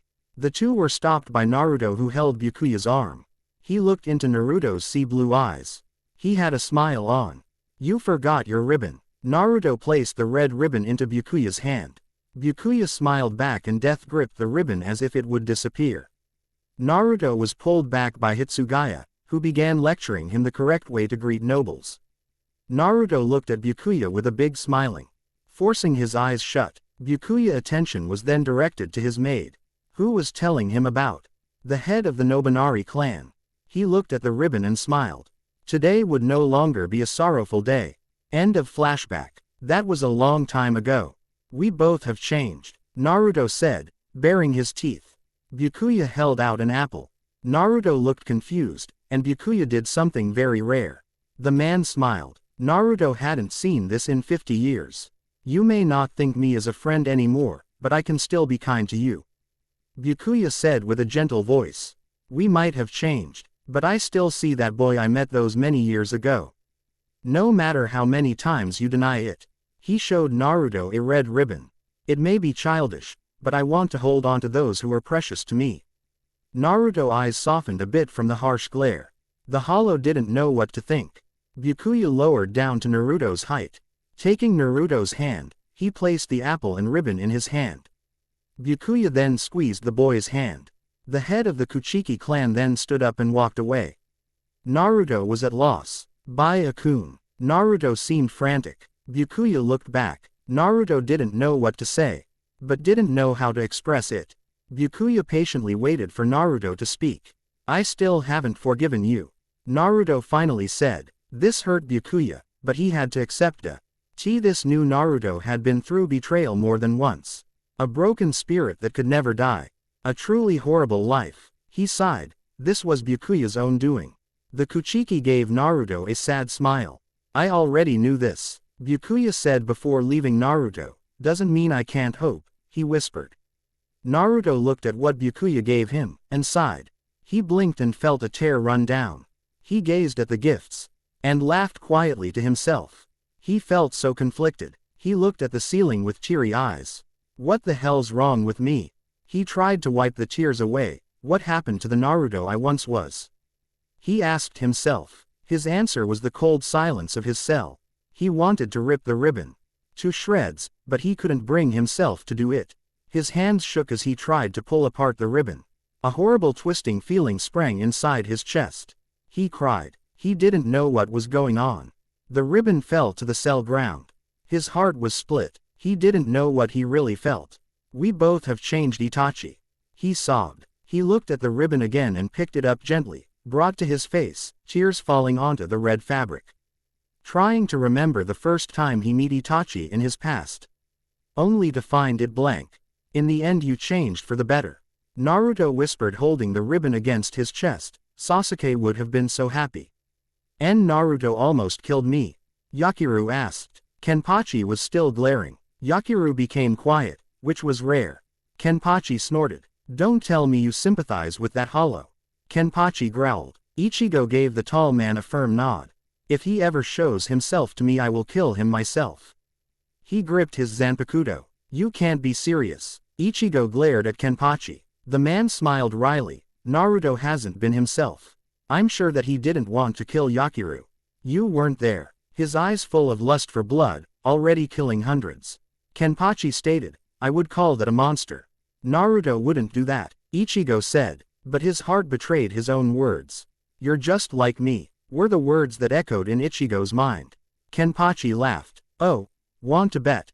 Kenpachi eyed the teen. Ichigo wondered if Naruto's words were directly meant to Ichigo. Sure, they had similar qualities, but was there another quality that both had hidden inside them? Ichigo's eyes widened. Hollow, Ichigo said. Kenpachi was confused. What? Kenpachi asked. Ichigo knew that Naruto was a hollow, but did he hold a problem similar to him? His hollow tried to take control over his body. Did Naruto have this problem? I told you not to ignore me. Kenpachi growled. I'm sorry, but I have to go. Ichigo said, but Kenpachi grabbed him. I'm not going to allow you to help that monster. Not without a fight. Kenpachi took out his Zanpakuto. Ichigo growled in a feral way. This caught Kenpachi off guard. I don't have time to deal with you. A strange voice came from Ichigo. His eyes flashing a gold color. Kenpachi looked amused. This will be fun. Kenpachi smiled. Stop. Toshiro walked between the two. Kenpachi rolled his eyes. This is pointless. Hitsugaya told Kenpachi and Ichigo. I don't have to listen to you. Kenpachi felt Yakiru jump next to Toshiro. Kenny, don't fight. She held her arms out. Let Ichigo help Naruto. What? Yakiru, you can't be serious. Kenpachi looked at the little girl. She smiled. Ken-chan, if Ichigo says that Naruto wouldn't do that, I believe him. Yakiru said, besides, I want to meet Naruto. I would see if he really is the monster you say he is. She smiled. Kenpachi was at loss, he sighed. It would be your decision.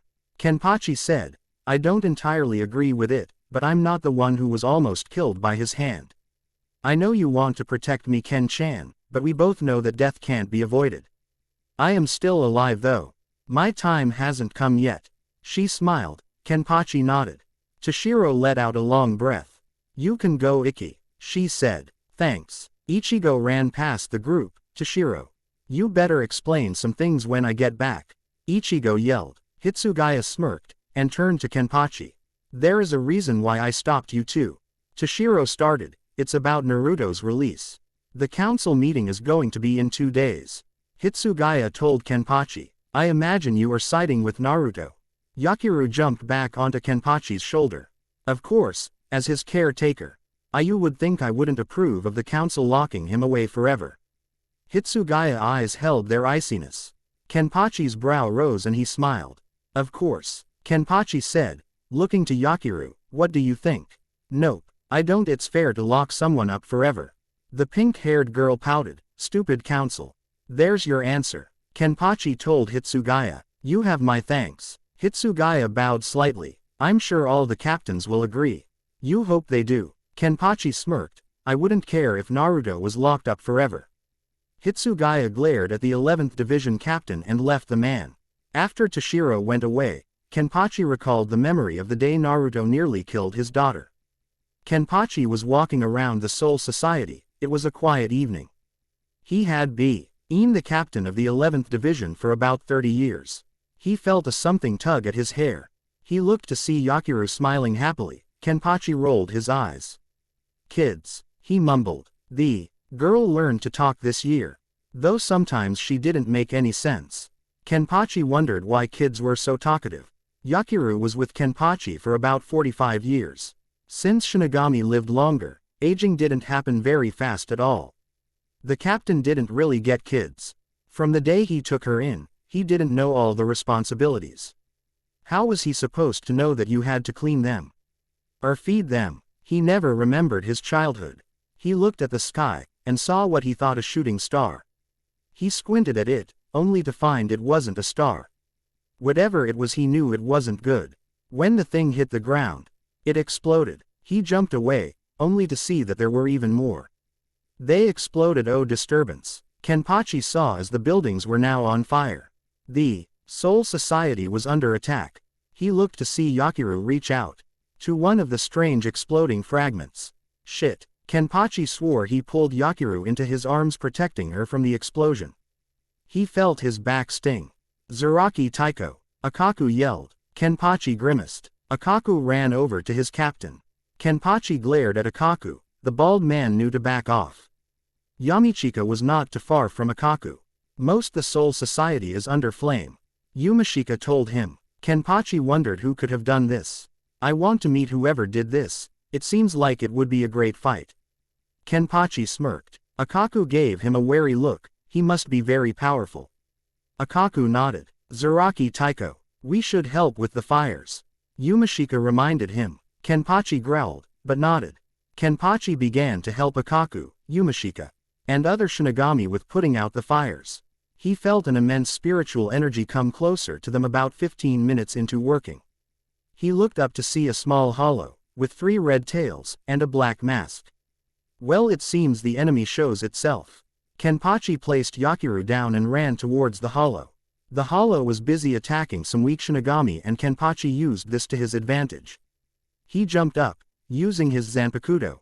Was going to cut straight through the hollow, but the hollow disappeared. Zaraki ended up cutting into a building. He smiled darkly. This opponent would be fun to tangle with. Ah, if it isn't one of the Shinigami captains. The hollow laughed. Kenpachi launched another forward attack. This time the hollow caught the blade with his hand. The hollow's hand bled as the hollow gripped the sword. The hollow threw Kenpachi back. The injury started to sizzle and heal. Zaraki's smile increased in size. This will be fun. Zaraki attacked again and the hollow dodged. The hollow grabbed Kenpachi's arm and threw him to the ground. Zaraki got up and slashed at the hollow's torso. The hollow grunted and jumped back. Kenpachi watched as again the hollow's injury healed with a small bit of steam rising from the healed injury. It's useless, the hollow told the captain, but Zaraki just kept smiling. Kenpachi charged again, and this time the hollow countered High's attack and punched Kenpachi in the gut. This sent the captain to stumble a bit. This truly was a formidable foe. Let's see how you can compare with this. Zaraki took off his eye patch. Kenpachi thought this was only to have a fair fight. His power increased greatly, causing the hollow to fall a little. The pressure brought the hollow to its knees. Zaraki used the opening to try to hurt the hollow. The hollow looked up and before Kenpachi could land a blow, the hollow fired a Sero, but it was not very powerful. Zaraki grimaced, feeling the Sero tearing away at his chest. He fell back, rolling on the ground. Don't think you can cut me down that easy. The hollow laughed. The hollow stood and then at the downed Kenpachi. The 11th Division captain stood up, only to the hollow right in front of him. The hollow gave the captain a harsh blow to the face, once again. Zaraki hit the ground. The hollow picked the captain up by his neck. I thought you would be more fun. The hollow complained. Kenpachi noticed that the mask was not complete. A blue eye was shown through the incomplete mask. The hollow heard a giggle and looked to see a small girl with pink hair at his feet.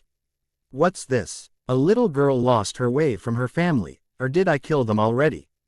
Yakiru. Kenpachi glared at the girl. The girl had never once walked into his fight, so why now? The hollow looked back at Kenpachi, and then the girl. The hollow threw Zaraki into the ground again, creating a small crater.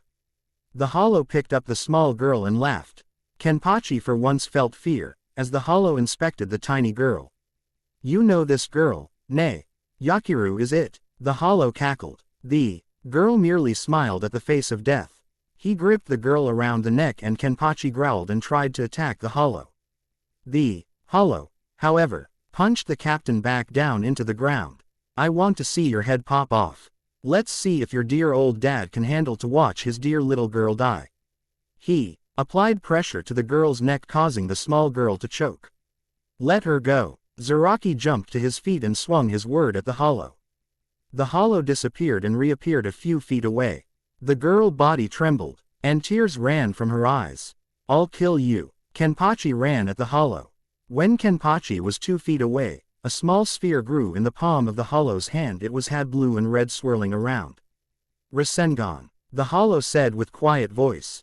The sphere slammed into the captain's chest, but the hollow seemed to have restrained itself. With the attack the hollow used, it could have gone through Zaraki's chest. The hollow instead wanted the captain to suffer. The hollow laughed as the girl's face started to have a blue tint to it. Kenpachi watched weakly. Ken, the girl called meekly. The hollow's mask appeared to have a grin. Kenpachi once again tried to move, but his body protested. He could only watch in horror as the hollow slowly suffocated his daughter. She tried to draw in one last breath. The hollow cackled. Naruto. Hitsugaya slashed at the hollow. The hollow in surprise dropped the girl. She fainted from lack of oxygen. Kenpachi's killing intent rose. He wanted to destroy the hollow, but he couldn't move. You ruined my fun with Zabuza. Naruto growled and took off into the sky. The new captain of the 10th Division took off after him. Zabuza Izuru Kira pressed his hand against his forehead. He had been having major headaches all day. Stupid visions, he hissed. One of the members of the 3rd Division offered to help him, but he declined. He found no point in people worrying about him. He had been lying in room for an hour and the images of a strange place had been haunting him. Holding his head, he growled in irritation. Another strange vision building in his head. He was lying in the grass, looking at the sky. In the middle of a park he had never seen before. He was alone. He was obviously bored if he's staring at the clouds. He sighed. The other kids on the playground were being too noisy. He felt another kid sit next to him. He smiled. How's it going, Choji? He asked. I'm hungry, he stated. He was quite fat for a boy.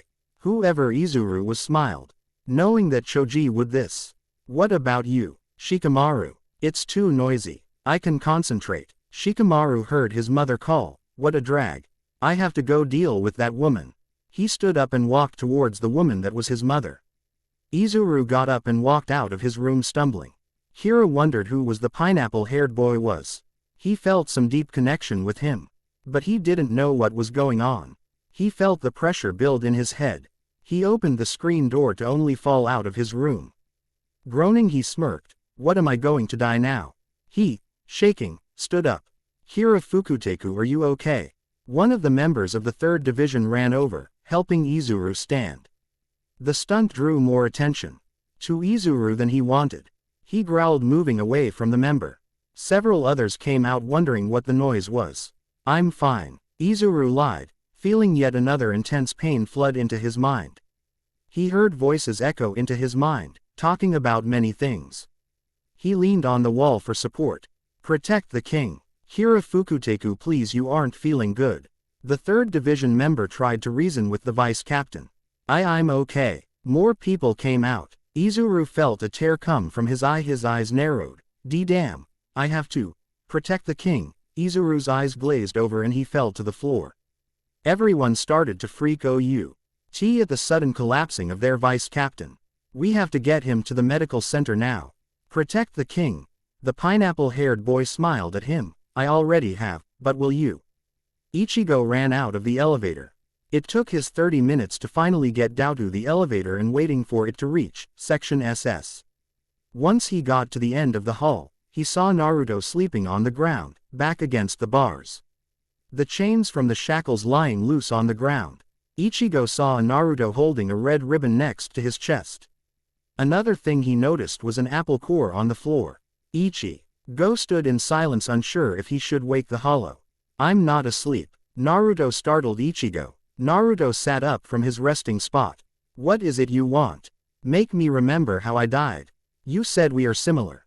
Is that why you tried to find me?" Ichigo asked, looking down at the blonde hollow. The hollow smiled darkly, and shook his head. "What's the reason you tried to find me?" Kurosaki asked again. Naruto looked at Ichigo with amusement. Naruto didn't answer him, and Ichigo brought up another question. "You were hiding something from everyone." Naruto hid his eyes from Ichigo. "I always found it strange that you didn't ever bring out your mask." Naruto kept quiet. "You are struggling with the hollow, aren't you?" Naruto's eyes widened. "What makes you think that?"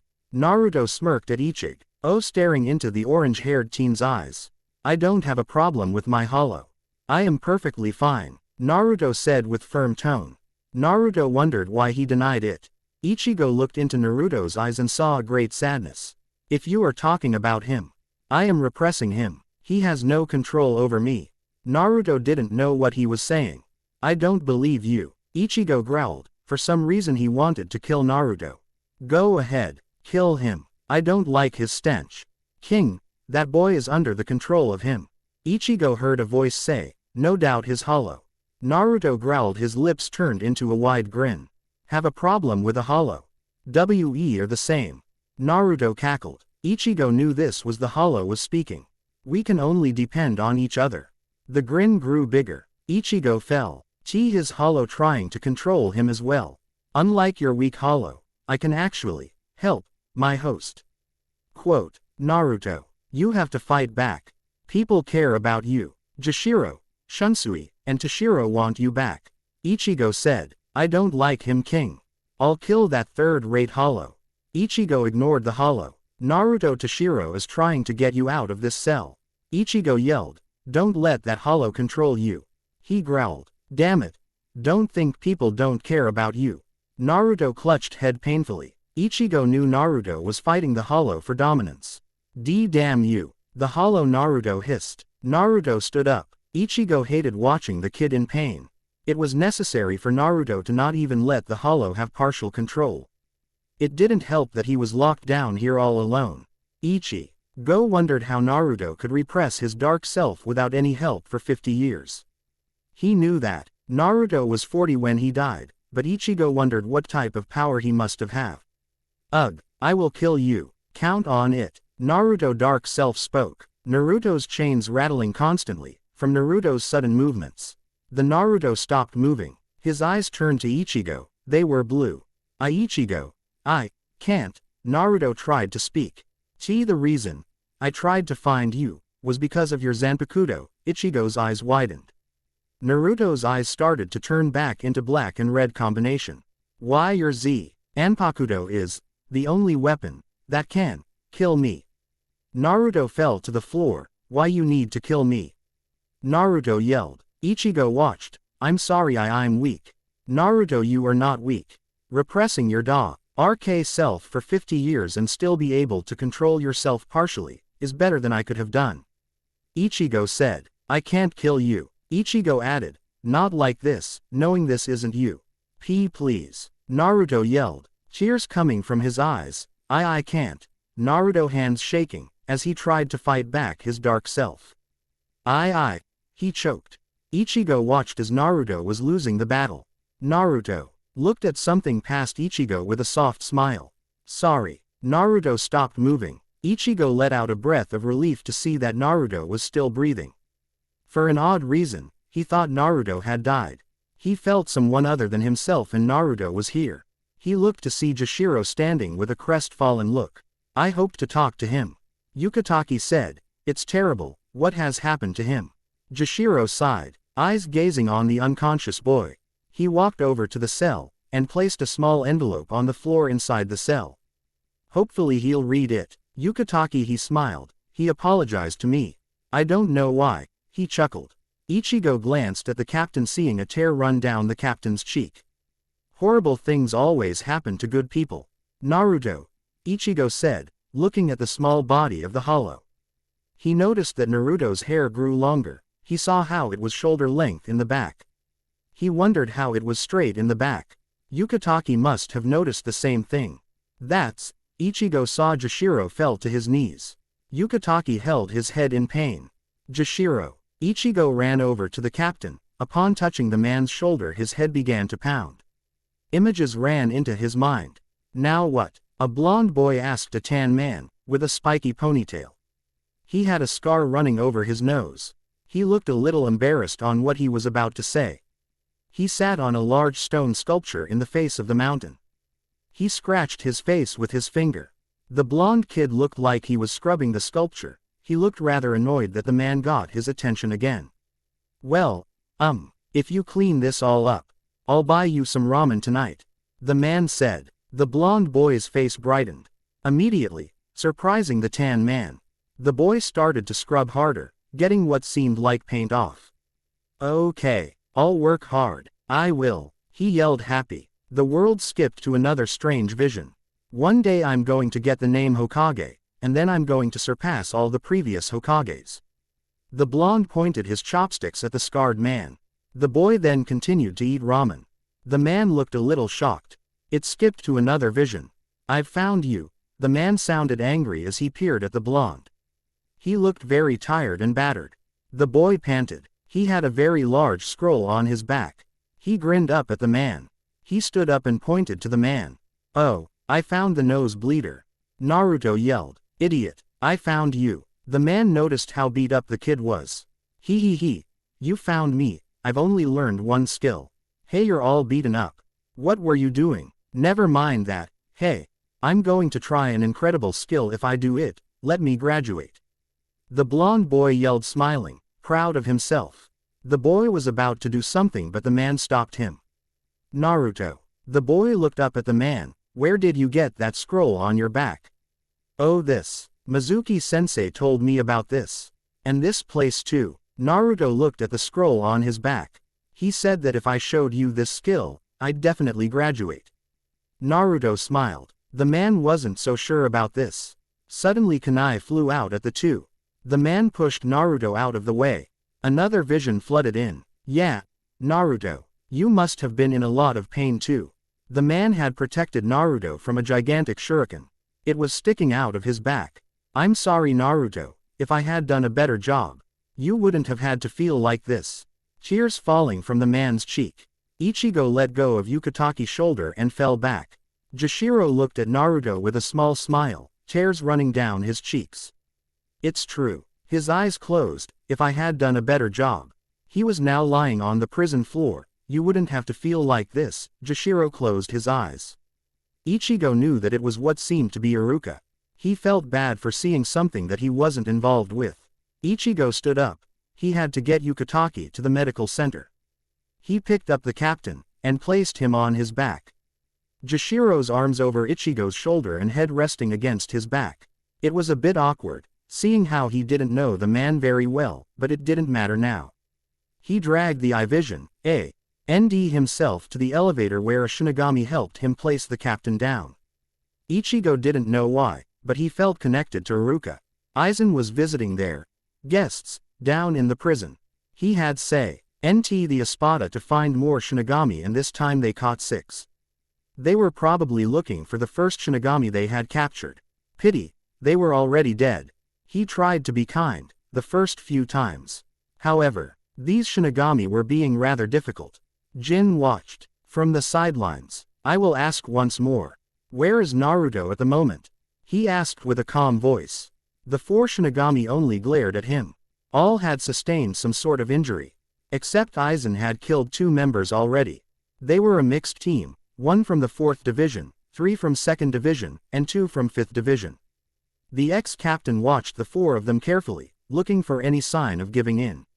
He spotted a young girl, late teens, purple hair in a bun. She was trying to prevent herself from crying. A sign of giving in. He smiled. What is your name? He asked the girl. She tried to appear strong, but it was a very poor attempt. Hanako Susako, she stated bravely. The other Shinigami looked at her with sad eyes. She trembled as Aizen came closer to her. He had a menacing smile that looked gentle. She squeaked when Aizen touched her armband. He looked at it thoughtfully. She was from the 5th division. It brought a bitter taste to his mouth. The days at the Soul Society were dreadfully boring, not to mention it brought him unwanted memories. He took out his Zanpakuto. The Hanako's eyes widened and she began to shake. Unfortunately, Hanako, you brought me back some terrible memories. He stated, and looked affectionately at the girl. For that I have to kill you. He swung his Zanpakuto at the girl's head. The girl's head rolled off and landed on the person next to her. The person next to her was from the 5th division as well. The other 5th division person was a girl as well. She squealed, looking at Hanako's head in her lap. Trying to get the Shinigami's head off her lap, the 5th division member fell over. She started to cry as the head of Hanako looked at her. Another 5th division member, Aizen mused. She was my friend. Hanako was my friend. The girl yelled, sobbing. You were a monster, Aizen. She sobbed loudly. Aizen merely smiled. He picked up the girl by her hair. She whimpered in pain, and Aizen stared into her eyes. She glared at him. He sighed, shaking his head.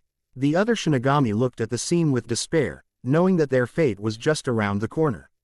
This is your own fault. You are all weak. Aizen ran his non-bloody hand through his hair. I gave you a chance, and didn't listen. He looked at the girl with a dark smile. I told you, if you only told me where Naruto was, your friend would be alive. Taking his Zanpakuto, he brought it up to her face. She stared at Sharp Sword with scared eyes, but she looked back into Aizen's eyes. She glared at him. You can kill us, but that won't get you anywhere. She smiled, and Aizen frowned. Hanako died for the Soul Society, and so will I, she said. Aizen sighed, rolling his eyes. He looked to Jin, who just smirked. Aizen then brought his eyes back to the 5th division member. If you must be unnegotiable, then I have no use for you. He let go of the girl's hair, and she dropped to the floor. She looked at the ex-captain. Goodbye, she said, and brought up his Zanpakuto for the final blow. Wait, one of the Shinigami yelled, gaining Aizen's attention. Jin's grin faded a little. The 4th division boy was shaking. Naruto is being held at the Soul Society. The boy said. The other 2 Shinigami looked at him with disapproving eyes. The boy looked fearfully as Aizen walked towards him. I remember you. Hanataro Yamada was it. Aizen smiled at the boy, causing him to shake even more. You are a good boy. Thank you for telling me. With a quick movement, Aizen stabbed the 2nd division member, killing him. Hanataro looked back at Aizen with fearful eyes. You promised you wouldn't kill. I made no such promise. Aizen said. He looked towards the girl and threw his Zanpakuto at her. The Zanpakuto pierced through the head of the poor girl. Hanataro looked up at Aizen. I said that I would spare you, but I never promised. Hanataro felt tears falling out of his eyes. Now, no need to cry. Aizen sighed. Hanataro realized his mistake and felt horrible for releasing the information. Aizen took his Zanpakuto from out of the 5th Division girl's head. Hanataro eyed the weapon warily. Are you going to kill him? Jin asked with a small grin.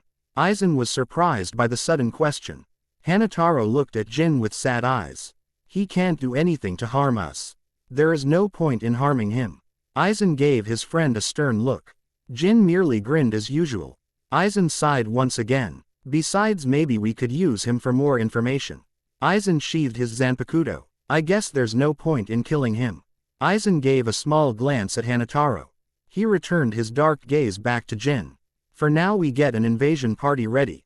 Aizen lead the way out of the prison, leaving Hanataro by himself. The boy simply sobbed and cursed himself for what he did. Aizen smiled hearing the despair of the Shinigami. Both Jin and Aizen made their way to the meeting room. Would you like me to inform the Espada? Jin asked Aizen. The brunette nodded, and Jin disappeared. Aizen grinned. He was finally going to be having a trump card in this war. He walked to the meeting room with a very happy attitude. Ichigo successfully got an Yukatake to the medical center. Surprisingly, he found many people there. Izuru, Shunsui, Rangaku, Shuhei, and Rukia all hospitalized. Ichigo heard that Renji, whom just got out of the medical center, had suffered the same symptoms. They all had huge headaches. Toshiro saw Ichigo at the medical center. Ichigo, do you know what is going on? Hitsugaya asked the substitute Shinigami. Ichigo could tell that Toshiro was concerned about his vice captain who was suffering as well. I don't really know, but maybe it has to do something with Naruto. Ichigo said. Toshiro looked at Ichigo, the prodigy's eyes asking for more answers. When this happened to Toshiro, I tried to help. When I touched him, I saw. Ichigo paused. It was hard to explain. Was it a memory, or just some dream? You saw what? Hitsugaya asked in a cold and bitter tone. He didn't really want silence for an answer. Ichigo wondered if Toshiro knew of Naruto's past and the people that the Hollow knew. I saw Naruto's teacher Iruka. Ichigo started. Hitsugaya's eyes widened. I wondered if it was Naruto's memories or if it was some type of dream. Ichigo crossed his arms. 2. Shiro looked at the ground with a thought-filled expression. Eyes downcast, and narrowed. I often had dreams about a boy.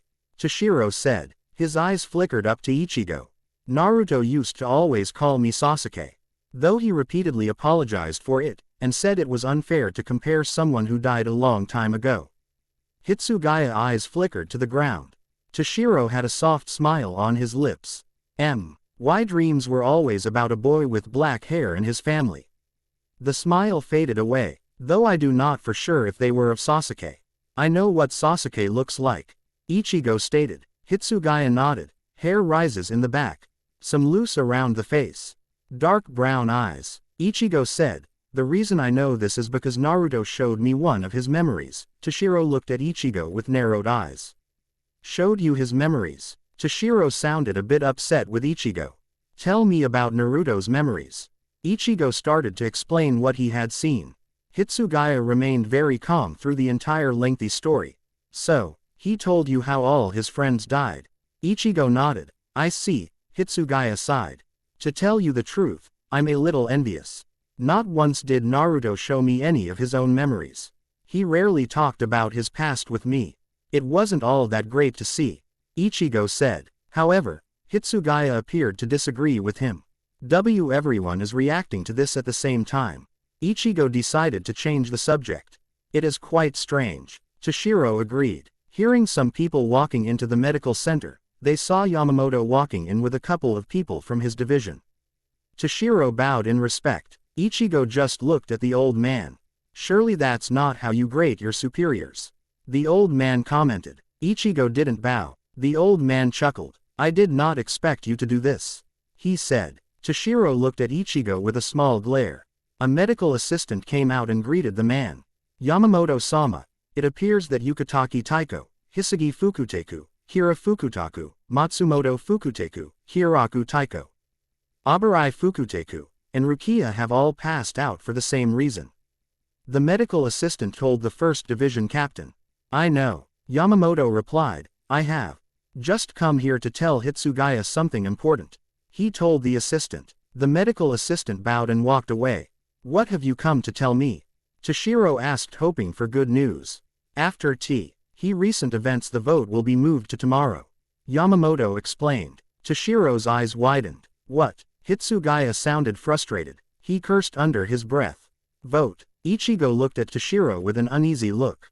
Hitsugaya growled. The council will decide on what Naruto's fate will be. To be locked up, or free, but under much surveillance. If Naruto is chosen to be locked up, no one will be allowed to see him. Ichigo's eyes widened at the statement.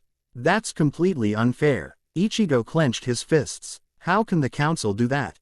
The council is only made to bring order and justice. However, the council lacks the ability to look at things before they choose.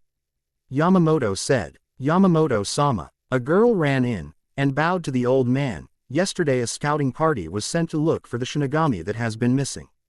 It was supposed to be a one-day ordeal, but the party has yet to return. The girl finished. Yamamoto sighed. I have business to attend to. Yamamoto walked away. This is up to you, Toshiro. I understand, Hitsugaya said. Damn, Hitsugaya cursed. I have yet to speak to all of the captains. About the vote, Ichigo asked. How is that going to help? You see, there is an old law about the council in power. If all the captains find whatever the council is voting for inappropriate, the captains can veto whatever it is. Toshiro said. Ichigo nodded. However, all captains must agree on it. And as I said earlier, I have yet to speak to them all. Who are the people you haven't spoken to? Ichigo looked at the captain. Izuru Kira and Shuhei Hisagi. Since both their divisions have no captain, they are counted as the captain's vote. Toshiro sighed. Hopefully they'll wake up before the vote tomorrow. Most of the Espada had come to the meeting room, as requested by Aizen. Aizen sitting at the head of the table, while the others sat in their own seat. Konami and Jin stood behind Aizen's chair. Grimmjow looked rather bored, and annoyed that Aizen called the sudden meeting. Ulquiorra had yet to show up, no surprise there. Probably dealing with the human. Grimmjow growled, leaning over the table, thumping his fingers on the table. Neutra had a creepy smile on his face watching Grimmjow. The sixth Espada had learned to ignore the creep. Ulquiorra finally entered the meeting room. So he decides to show up. You ass. Grimmjow glared at the fourth Espada. Ulquiorra ignored what Grimmjow said. Now we must discuss why I asked you to come here, Aizen said. The Espada looked at him. I have recently discovered something very important being kept in the Soul Society. He started. Neutra's smile vanished, and replaced with a frown. The Espada hated retrieval missions they had to refrain from killing. Grimmjow inwardly cursed. Coyote sighed, leaned on his hand with his elbow on the table. Zale adjusted his glasses, and listened carefully. This task is of great importance. What are you going to send us to get now? Grimmjow asked with the nicest tone he could bring. It turned out to sound very irritated and annoyed. Grimmjow was very blunt. Aizen would tolerate his ignorance for the moment. The Espada seemed surprised that Aizen hadn't threatened to punish him. They all knew that Aizen had to be in a very good mood. I have learned that the Soul Society has been hiding an old friend of the Espada, Aizen stated. The Mem.Rs looked rather confused on who he was talking about. Ulquiorra's eyes narrowed, as he thought about who it might be. Neutra was hoping it wasn't Neliel he had in mind. He hated that girl. He will be able to help us greatly. Neutra smirked a bit. Grimmjow didn't seem that intrigued by the news. I don't ever recall the Espada having any old friends, Zale stated, crossing his fingers together. Aizen had an amused smile on his face. Zale thought for a moment before he came to a realization. No, you can't mean. He stopped and Aizen knew what he was going to say. I will be sending you to retrieve the original number 0. Aizen explained. Yami growled a bit. Almost all the Espada were shocked, except for Zamari and Araniero, who had never met Naruto. Most of you will know who number 0 is, Naruto Uzumaki. Ulquiorra let a quiet gasp. No one heard him. Naruto. The original number 0. Zale smirked. He came from out of nowhere, and possessed great power. He paused. His smirk grew. A mortal actually. Grimmjow grinned. The only member of the Espada that isn't an Arrancar. Zale chuckled to himself. Oh, how I wish I could experiment on him, He would be great for my studies. Naruto. I miss my punching bag. Grimmjow said with a strange smile on his face. Neutra grinned. Ulquiorra shot him a dark look. If I remember correctly, it was you Grimmjow that was the punching bag. Neutra said. Grimmjow gave the Espada a sharp glare. I guess things are quite boring without that little brat. Ulquiorra kept quiet. Baragan looked at the fourth Espada member with a calm face. Naruto huh. Coyote eyed Aizen. He smiled a little. Yeah, not the most stable person, but then neither is anyone in the Espada. Coyote commented. Jin's usual grin faded, but no one noticed. Aizen smiled at the Espada group. I wonder, will Naruto even want to join the Espada again? Tia mentioned. Everyone became quiet, and Aizen's eyes narrowed. It's not an option whether to bring him back or not. He will be brought back, even if doesn't wish to come back. Aizen stated. You may have a bit of trouble with him if he doesn't willfully want to come back. Aizen showed the Espada a small piece of paper. A sutra, Baragan asked. Aizen nodded, and placed it on the table. What would a sutra do to him? What the hell would a piece of paper do against a fucking immortal hollow? Grimmjow looked at the paper with disbelieving look. This will be the only thing that will save you if Naruto doesn't comply, Aizen frowned. Naruto has a demon living inside of him. This will affect him greatly. Oh, that sounds fun. Neutra smiled sinisterly, looking at the paper, no one really wanting to know what was going through his mind. Who was going on this excursion? Ulquiorra asked Aizen, sparing himself from the others. Aizen looked at Ulquiorra with a bland look. Aizen sat back into his chair. Everyone will go, except for you and Yami. I need you to keep watching over our guest. Aizen told everyone. With this mission, anyone who gets in your way you may kill. All the Espada members smiled darkly.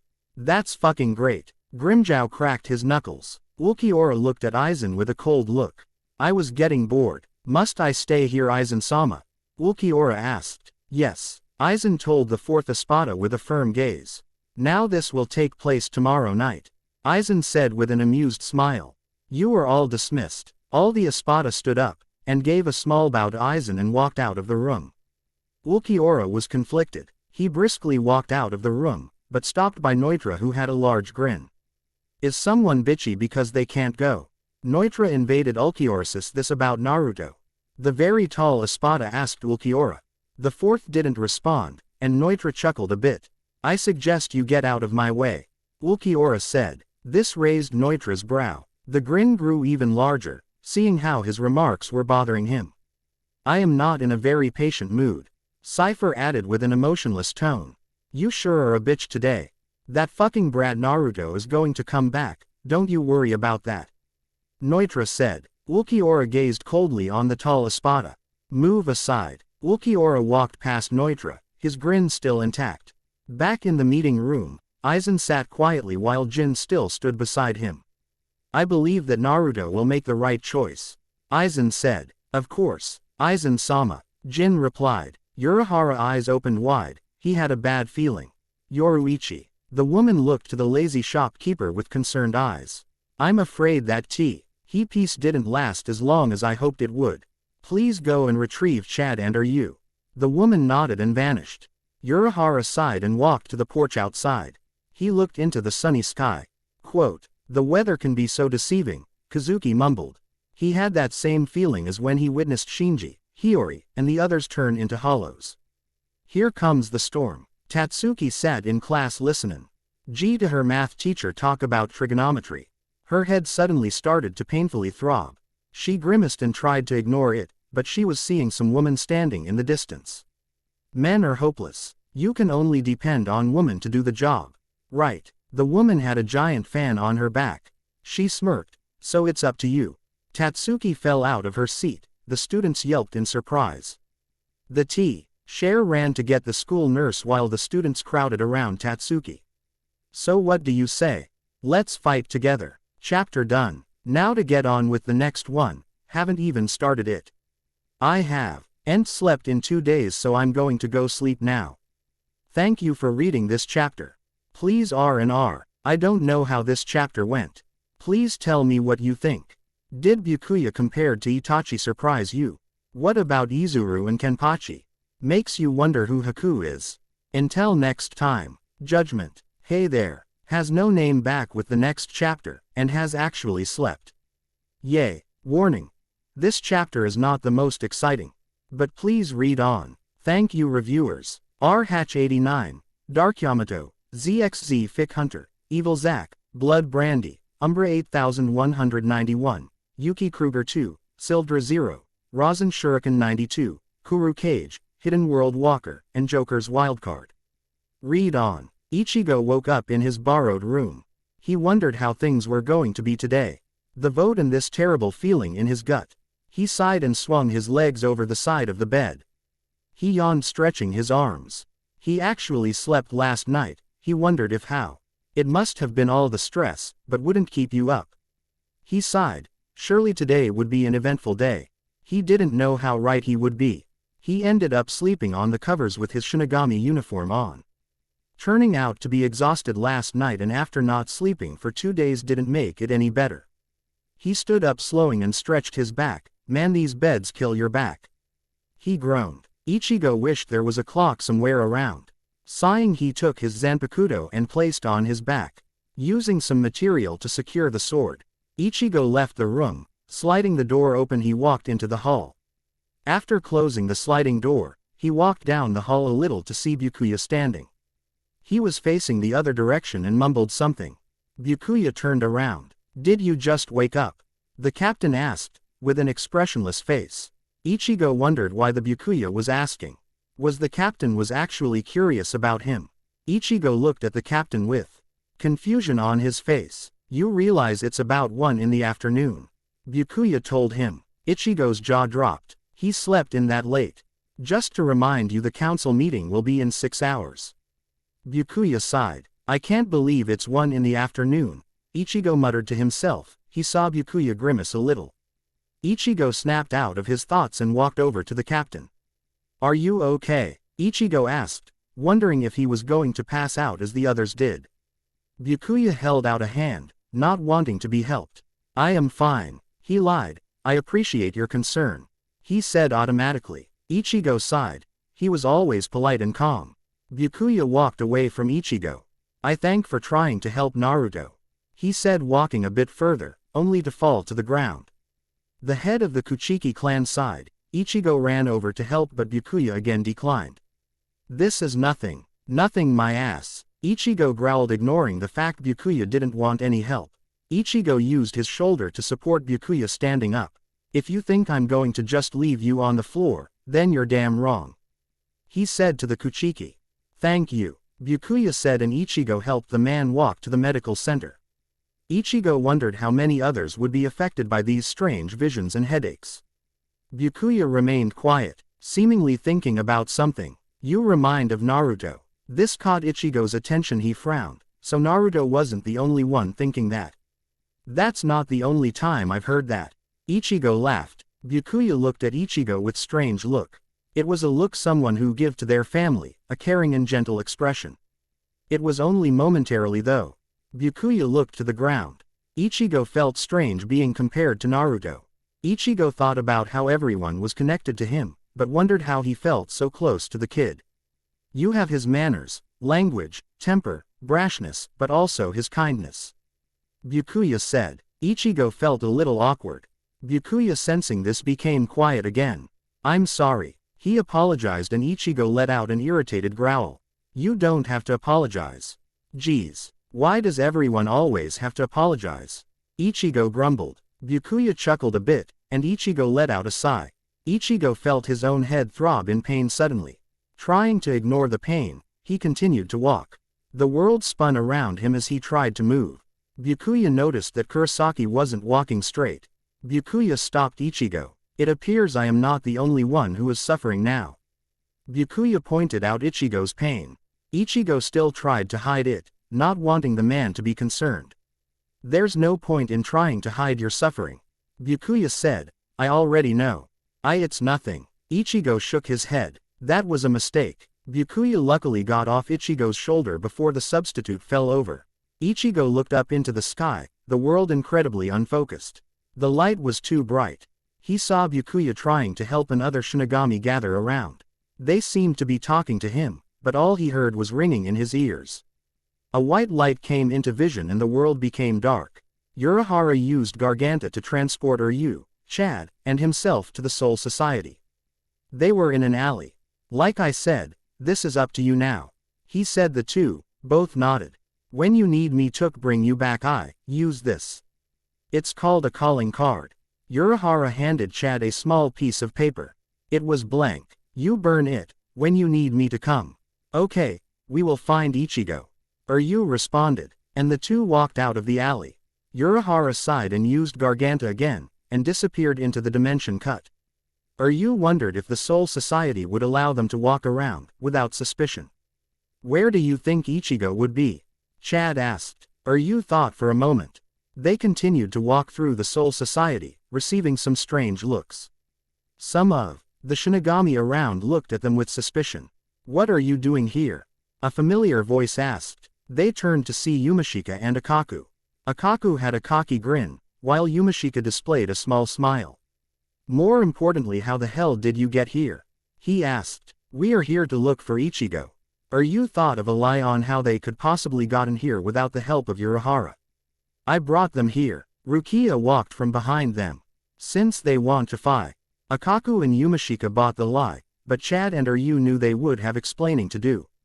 Have you seen him? Chad asked. Akaku thought for a moment and shook his head.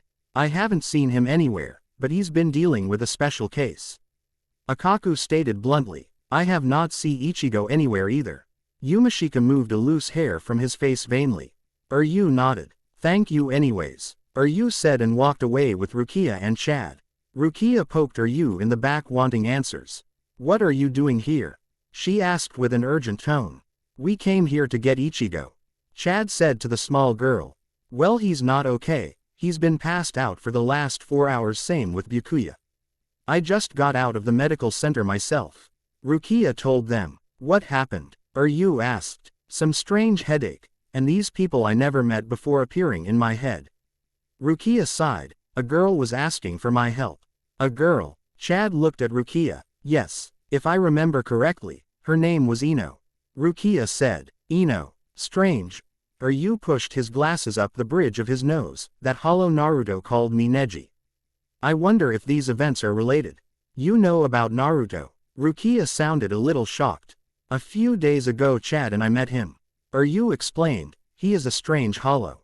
Urahara told us a couple of things as well. Chad added. I'm guessing Urahara is the reason you're here. Rukia told them. Correct. Ryu nodded. I thought so. Rukia sighed. I don't want to ask why. I'll probably be involved. Chair, now I'll take you to where Ichigo is. You got to help. You gotta help him. A younger version of Ichigo stood before him. The substitute Shinigami wondered where he was. It was a maze. The young version of himself seemed panicked. He looked around to see stone walls around him, not knowing where he was in the maze. Hurry! The younger Ichigo ran around the corner.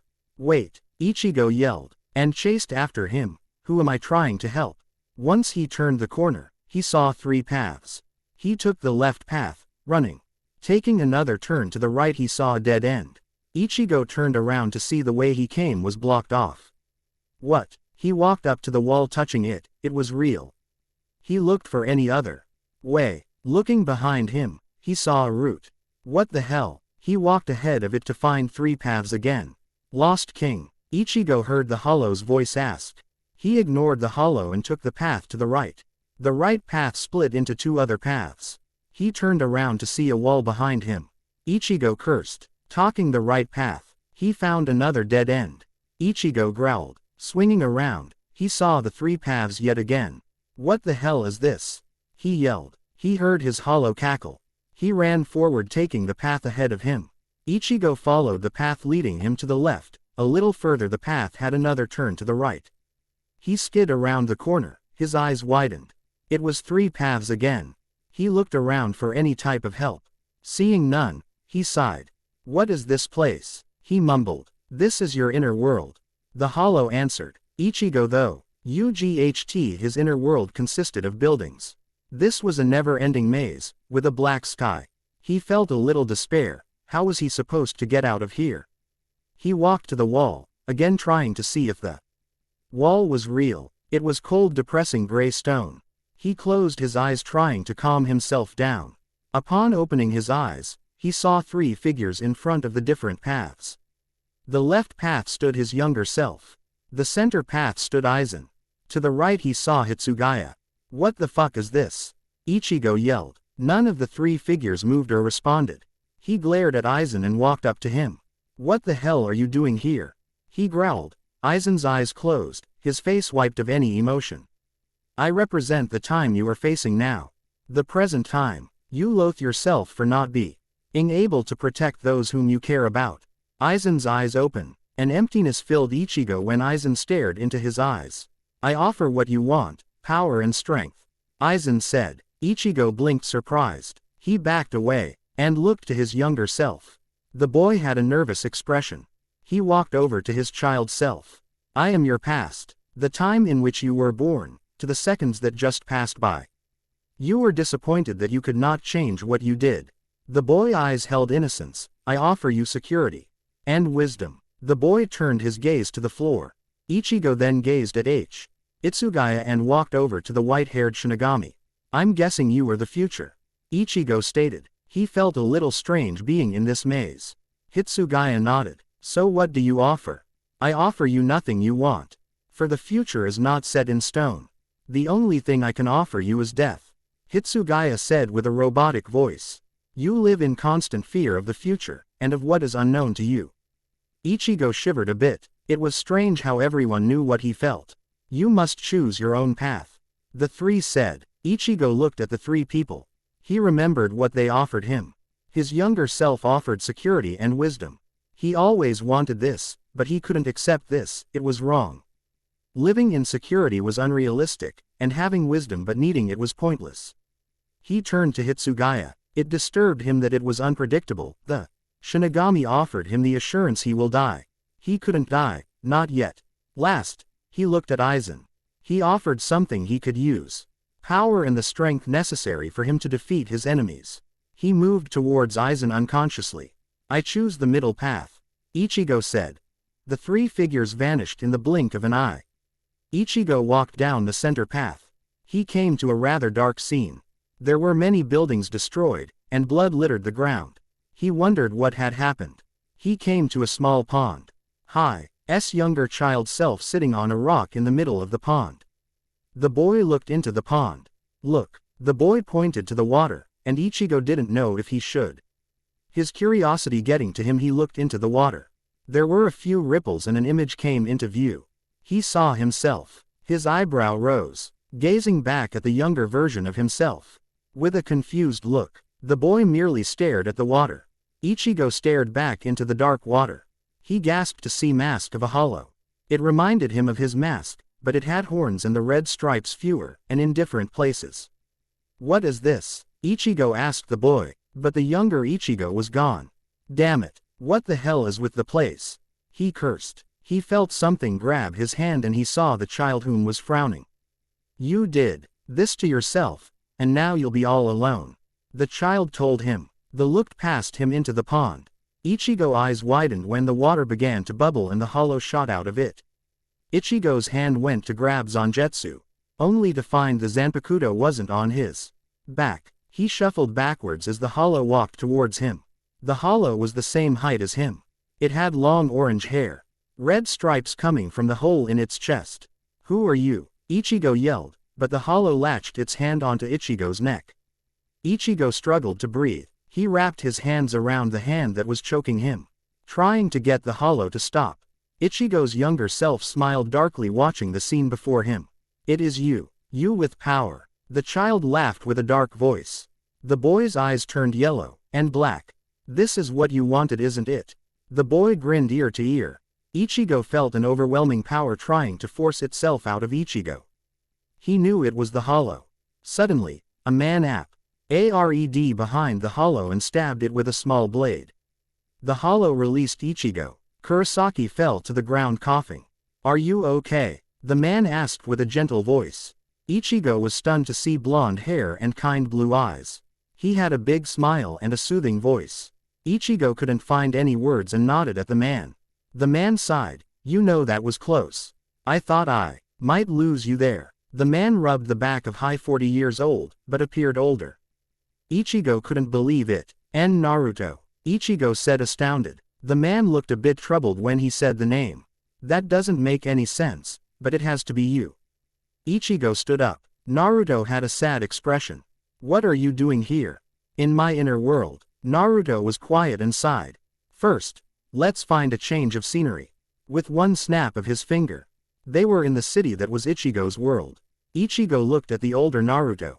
He had what looked like a dark green military vest, black khakis, and black sandals. He also wore some sleeveless, thin material, white, trench coat with red flames at the edges of the bottom of the trench coat and the kanjis for Rokudaime on the back. Naruto caught his eye and smiled. My father had one just like this when he was Yondaime. Meaning he was once the leader of the village I lived in. Ichigo stayed quiet, and noticed they were about the same height. Naruto was a little taller. What happened back there? Ichigo asked. Naruto looked into the blue sky. A warning, Naruto stated with an emotionless voice, and looked at Ichigo. You chose a dark path to walk and nearly paid the consequences for it. Naruto sighed. You're lucky I got there in time. The Rokudaime crossed his arms. When I was alive I made the same mistake you did. I chose power, and almost destroyed myself. I was saved by my father. Naruto grinned. Now I'm here, and so I thought I might give you a second chance. But why are you here now?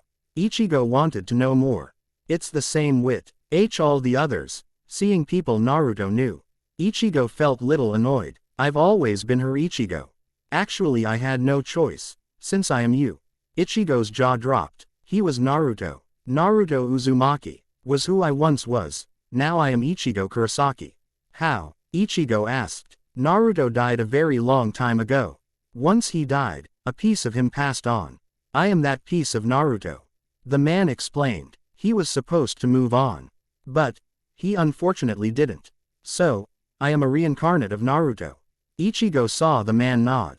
While all that may be shocking, the reason I came was only to warn you, so listen. Naruto made eye contact with Ichigo. Sometime in the future you may be tempted to ask you Hollow for help. You must not, under any circumstances, allow the Hollow to help. What will happen if I do? You will become like Naruto. A person who has no idea who they are. The man closed his eyes sadly, and you will lose control. Ichigo stayed silent. Naruto frowned. Now my time is out. Remember what I said, and please, save who I once was. Naruto faded in the wind. I will. Ichigo. Kurosaki woke up from the strange dream. He saw Rukia, you, and Chad standing over the bed. Ichigo wondered what happened, and remembered passing out. He sat up quickly in the medical center bed. He blinked trying to take in the strange dream. Was it a dream, or was he speaking to the old Naruto? Ichigo, we're glad you are finally awake. Rukia said with a smirk. Didn't think you would ever wake up. Yeah, well I learned to surprise everyone, don't I? Ichigo smirked. He felt a bit happier than he had been in earlier in the week. He then realized that you and Chad were in the room. How did you get here? He asked the two. Urahara brought you and me here. Chad explained to Ichigo. Kuros. Aki didn't know why they want to be here. We need you to come back to Karakura town. Chad told the orange-haired Shinigami. Why? Ichigo asked, and you sighed. We are trying to help Naruto, and it requires you to come back to Karakura town. You explained. Ichigo didn't quite understand Urahara's logic, but he wanted to help Naruto. You know about Naruto? Ichigo questioned them. Yes, both of us met Naruto. Urahara explained to us what happened. You answered. So Urahara has even met Naruto. Ichigo thought of how he and Naruto basically the same person. Was that why he made connections with everyone he knew? Maybe the only reason he had friends was that the connections Naruto shared with people in the past. Ichigo knew that most the people he knew were reincarnations of Naruto's old friends. Ichigo wondered if they even his friends, or just the piece of Naruto that he held. Ichigo. Rukia snapped her finger in Ichigo's face. He clicked out of the thought process. Haven't you been trying to get your attention for the past minute? She said. Ichigo frowned. Was he that airheaded? Sorry, just thinking. Ichigo responded. All of his friends knew it must have been pretty bad for his to space out. Ryu's eyes narrowed with suspicion that Ichigo was hiding something, and it wasn't just Ryu. Chad and Rukia noticed this as well. We need to leave, Chad said, breaking the silence. Ichigo moved from the bed. Urahara will take us back, but we need to find a remote location, Chad said, walking out the door with Ryu, Rukia, and Ichigo. Kurosaki wanted to stay at the Soul Society and learn more. But this sounded urgent. Rukia stopped for a moment and looked at a clock in the hall. It seems the meeting has started, Rukia mumbled. All the captains except Hisagi Taiko will be attending. He still hasn't awakened, she said to Ichigo. Toshiro wouldn't be too happy with this, but Shuhei was friends with Naruto. In good terms, but he was the vice captain. The vice captain and the captain couldn't show up, who would? Good luck, Toshiro, Ichigo said, following Ryu and Chad out of the medical center. Hitsugaya was sitting with the rest of the captains. The council meeting was irritable. Almost the entire council was against Naruto being released. The percent was 95% against and 5% for the release. He looked at the captains, knowing all of them were for Naruto's release. But he couldn't feel a little nervous. He squirmed in his seat a little before Yukitake gave him a reassuring smile. Toshiro calmed down a little. I believe releasing the hollow will only cause more problems. At one time, he was allowed to walk around freely for 30 years, and in the end, he betrayed the Soul Society. Not only that, he joined the Espada. I'm telling you, he is a monster and needs to be caged. A man said with a snobbish expression. I must disagree, a council member said with a soft voice. For the longest time he interacted with many of the people of the Soul Society. Being able to communicate without violence. He still betrayed the Soul Society in the end. Another member retorted, I believe caging him will not help him. I heard he was kicked out of the Espada. What does that tell you? That is rubbish. That's not true at all. Then why is he running around? Do you have anything to say against that? He could have left himself. Or he could be a spy. Either way he needs to be locked away. It's true, he could be used against us if the Espada got him. He is a powerful being, and Aizen could very well use him against the Soul Society. You all are against him. He is a person. No, it is a hollow. Have you ever talked to him personally? In the old times. It's exactly what we are talking about. 50 years ago he was nice. Doesn't mean he didn't have a change of heart. It's because of you fools that he is in this state. It's not our fault that we let a child take care of him. Hitsugaya growled. Maybe, if we had someone more capable at the time, it wouldn't be like this. He is a dangerous weapon, and needs to be taken charge of. If it means locking him away, then I'm for it. Naruto is not a weapon, Toshiro yelled. The council looked at the 10th Division captain. It's because of you idiots that he became like this. He trusted us. Oh look, the captain siding with a monster. It's a shame. I'm with Hitsugaya Taiko. This is not a way to treat someone. Someone. You mean something. That hollow is hardly a human or Shinigami. It's because you idiots fear and think of him as a monster he acts like one. I doubt that. Quote, you are heartless bastard. Excuse me, you sympathize too easy. Next thing you know you will agreeing with the Espada leader. I'm eating I would kick your ass. You see, the Shinigami siding with the hollow are getting more aggressive as well. Order, the judge yelled, quieting the council room. It appears that it is favored to keep Naruto locked away. Now we shall vote, the old man said. Those in favor of locking away the hollow. Almost 100% of the room raised their hands. Those who are against, the judge asked. About 10 people raised their hand. Then it has been decided. Before the judge could end the meeting, Hitsugaya stood up. I would like to call in order 66. The council grew silent again. As you all know, the captains have a right to veto a decision if found unfair. Unfair. The monster deserves to be locked away. A council member yelled. The others began to shout their own agreements. Toshiro glared at the council members with his harsh, icy eyes. Order. The judge yelled. Order 66 is done when all captains or vice captains are here. Hisagi Taiko has yet to appear. Toshiro cursed. So by this meeting. Don't count me out, Shuhei said. Some council members gasped. Hisagi entered the room with a tired look. Making his way to the captain's podium. Toshiro let out a heavy breath. All right, by order 66. Captains, please state your position. The judge said. Yamamoto stood. I believe Naruto has a right to move around as he wishes. The first division captain said. I agree with Yamamoto Taiko. Retsu Unohana stood. Naruto must be released. Momo Hinamori voiced her opinion. I trust Naruto to do the right thing. Sajin Komamura stood. Naruto may be a hollow but has a heart. Jashiro Yukitaki got to his feet. Naruto's a good kid. Shunsui Kyoraku smiled and stood as well. What the hell, might as well let him go. Kenpachi Zaraki said, standing. It would be interesting to see. Mayuri. Kuritsuchi gave a creepy smile as he stood up from the chair. It's the popular opinion. Izuru Kira sighed, standing. Knowing the hollow for a very long time, I trust him. Byakuya Kuchiki stated and added to the standing captains. The kid may be a handful, but he is human. Shuhei Hisagi stood. Hitsugaya relived that all Shuhei agreed. He now knew that Naruto was going to be released. You already know. Toshiro was already standing. Sui Feng stood up, and Toshiro looked at her. She let out a small huff and brought her chin up and took in a deep breath. I believe that Naruto should be locked away.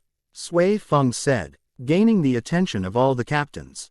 Toshiro's eyes widened, and the judge nodded. Since not all captains agreed, Order 66 is ignored.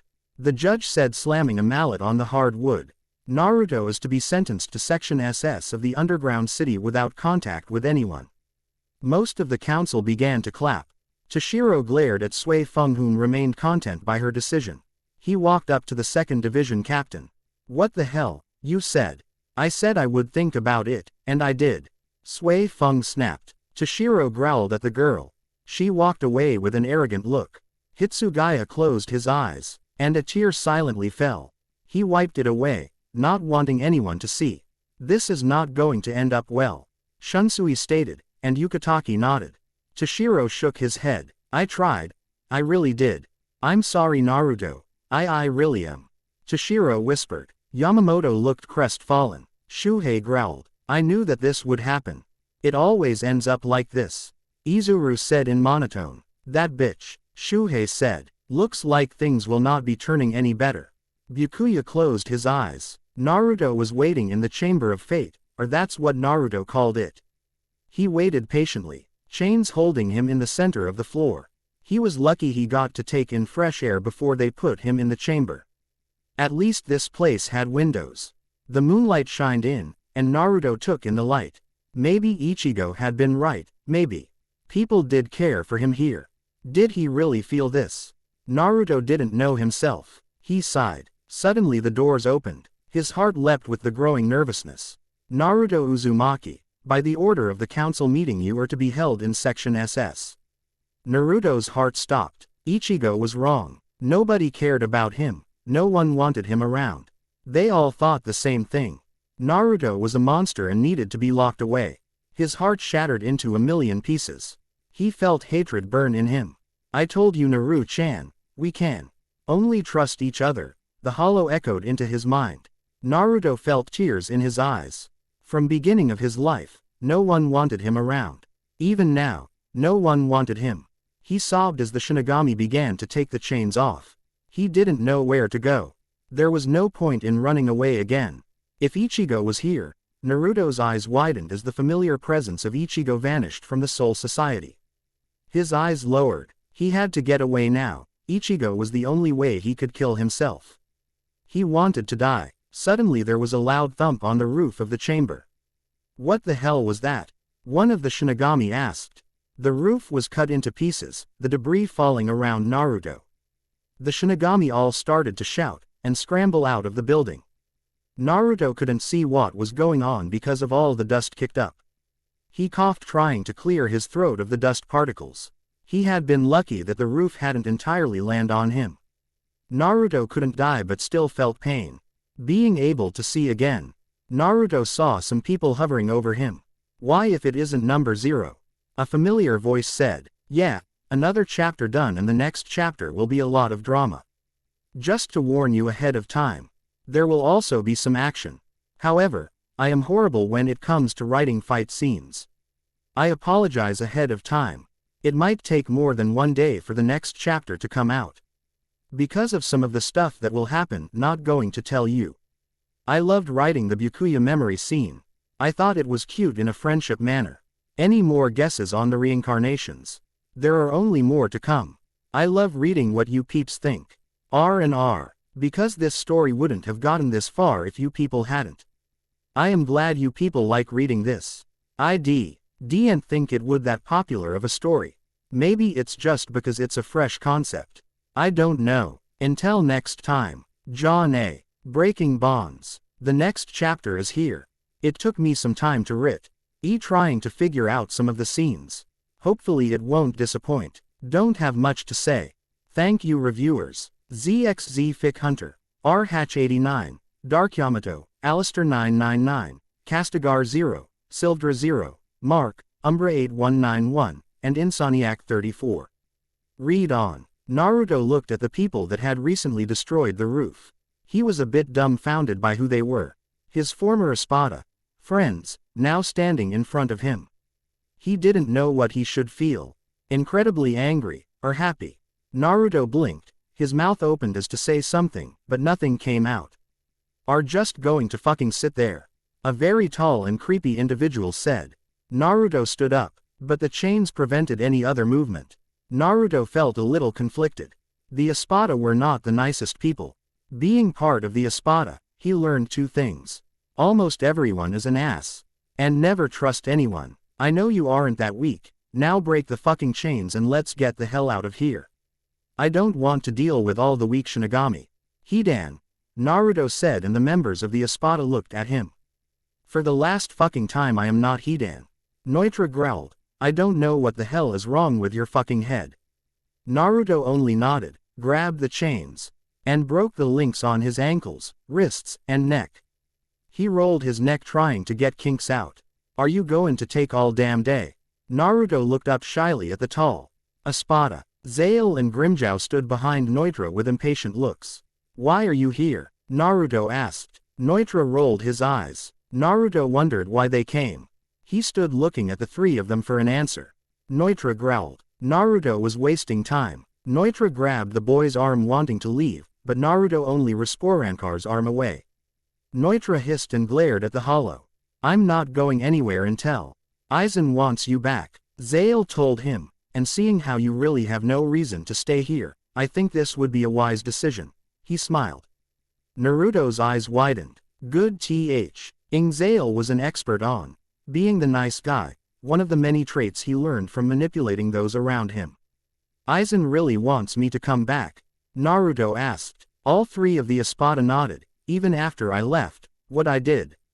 Naruto remembered the time Aizen called him a friend, at one point. Was Aizen really his friend? Naruto believed the Soul Society hated him, but what about the Espada?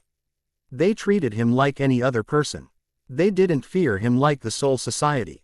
He felt a small warmth fill his chest. He smiled to himself. People did care for him, maybe not in the most loving way, but they cared. Come on, Grimjow said, and stopped smiling. It's damn creepy, he said. Naruto nodded. Noitra mumbled something about going to take all fucking night to get Naruto out of the Soul Society. Zale merely smiled at him, knowing Zale it was fake. Naruto still felt a great amount of happiness. The group jumped out of the chamber, and onto another building. Where are the others? Naruto felt the familiar presence of the Espada members throughout the Soul Society. He saw the destruction around him. Hollows everywhere. Aizen really did want him to come back. Seeing Shinigami fighting the surprise attack. They weren't doing so well. Watching with amusement as he saw some Shinigami being crushed by one of the bigger Ijukas. Tia went to take care of the security. Ko, Yote and Baragan are dealing with unwanted people, while the two newer recruits Zamari and Araniero are running the distraction. Zale told him, while we are here we might as well cause some chaos. A few seconds later, Naruto saw some Seros fired from some of the hollows battling. He couldn't help but grin. The Soul Society finally getting what's coming to them. He then wondered about the rest of the Espada. Where are Ulquiorra, Yami, and Luffy? Naruto asked. Zale didn't respond. Grimjow just smiled. I took care of Luffy. Grimjow told him. Naruto sighed, understanding what happened. He talked to Luffy quite often. They might have clashed in personality, but other than some of the fraction, Luffy was the only one who was near his age, or at least in appearance. He thought of the many times he and Luffy fought, and Naruto realized he didn't like him very much. Good riddance. Naruto grinned darkly. Grimmjow frowned, not quite getting the response he wanted. By now, the entire Soul Society was aware of the sudden attack. An emergency bell was ringing, warning the Shinigami of the sudden attack. We won't be alone for long.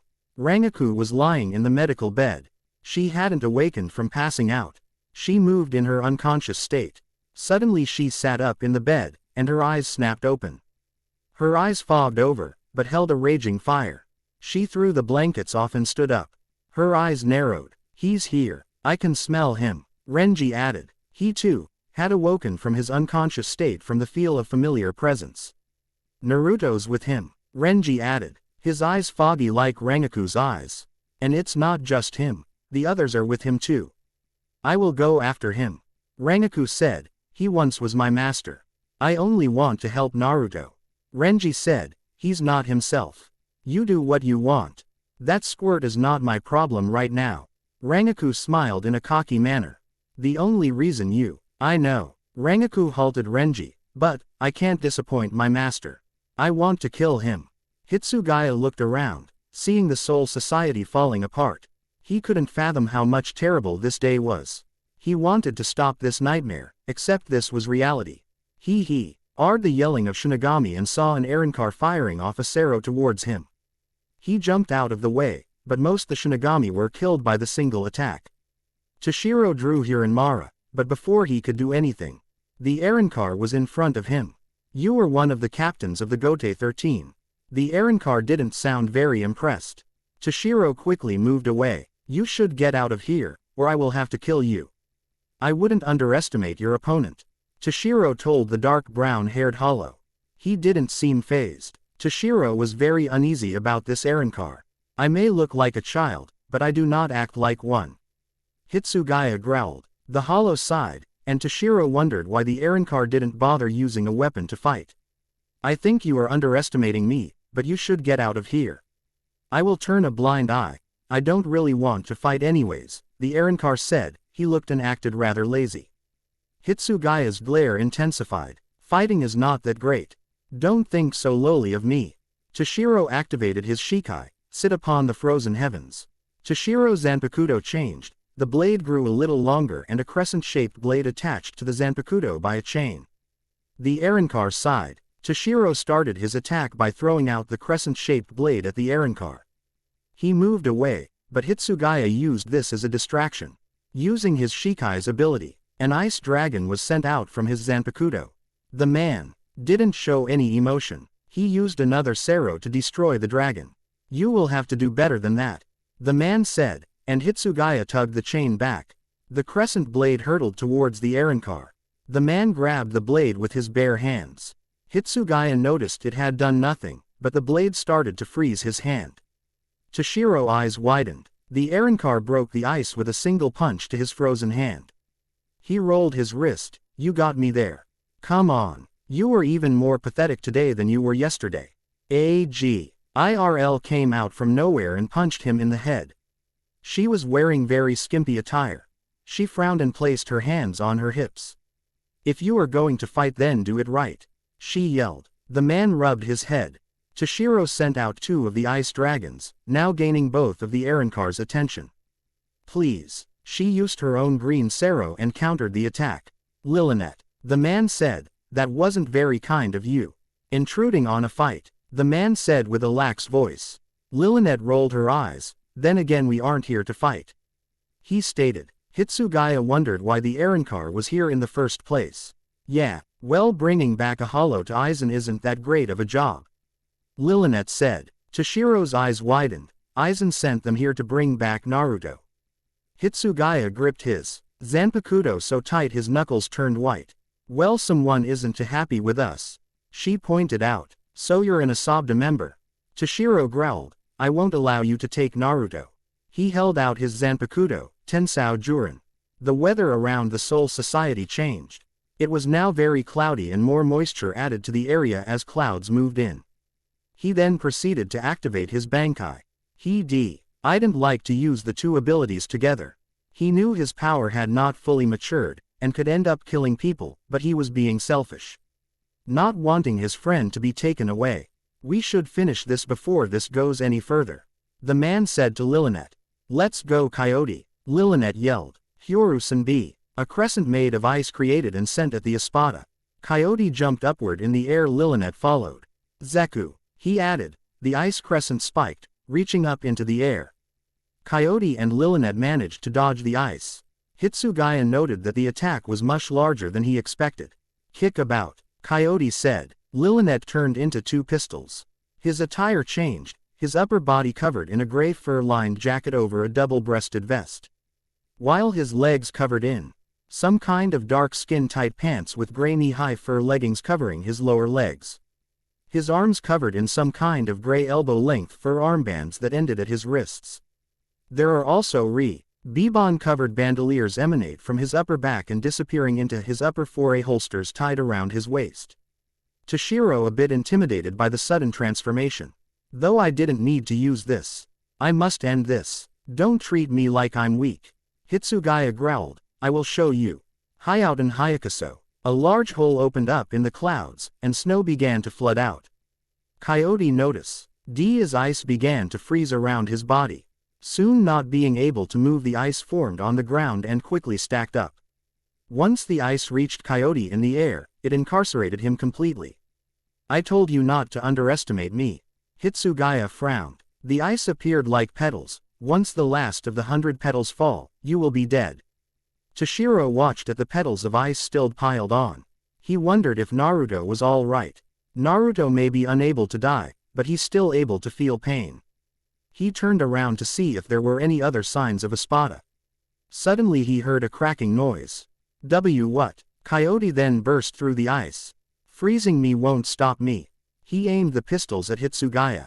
Sero Metroletta. He fired his gun, but hundreds of Seros fired at Toshiro. Toshiro's eyes widened, and at the last second, he covered himself with his wings trying to protect himself. His wings did little to protect him as the many Seros shot through his wings. The wings made of ice tried to regenerate, but the attack was too quick. Coyote ceased his attack, to find Toshiro had many holes in his body, and blood flowed out. His eyes widened, he coughed out blood. I told you to run. Guncho Sarara. Toshiro yelled from behind Coyote. An array of ice daggers flew at Coyote. He was hit, but it did very little damage. The Toshiro Coyote fired at melted. It was an ice clone. Coyote was surprised, but knew he would win this battle. Just finish him. Lillinet told him. He hit the butt of the gun against his head several times. Ow, stop that, she yelled. I'm sorry to say this, but this ends now. Los Lobos. Wolves appeared beside him. Now go. He pointed at Toshiro. The wolves ran after the 10th Division captain. He used Zanpakuto to cut down some of the wolves. Then a wolf bit down on Toshiro's arm. Another on his leg. They glowed a vibrant blue. Hitsugaya's eyes grew in size.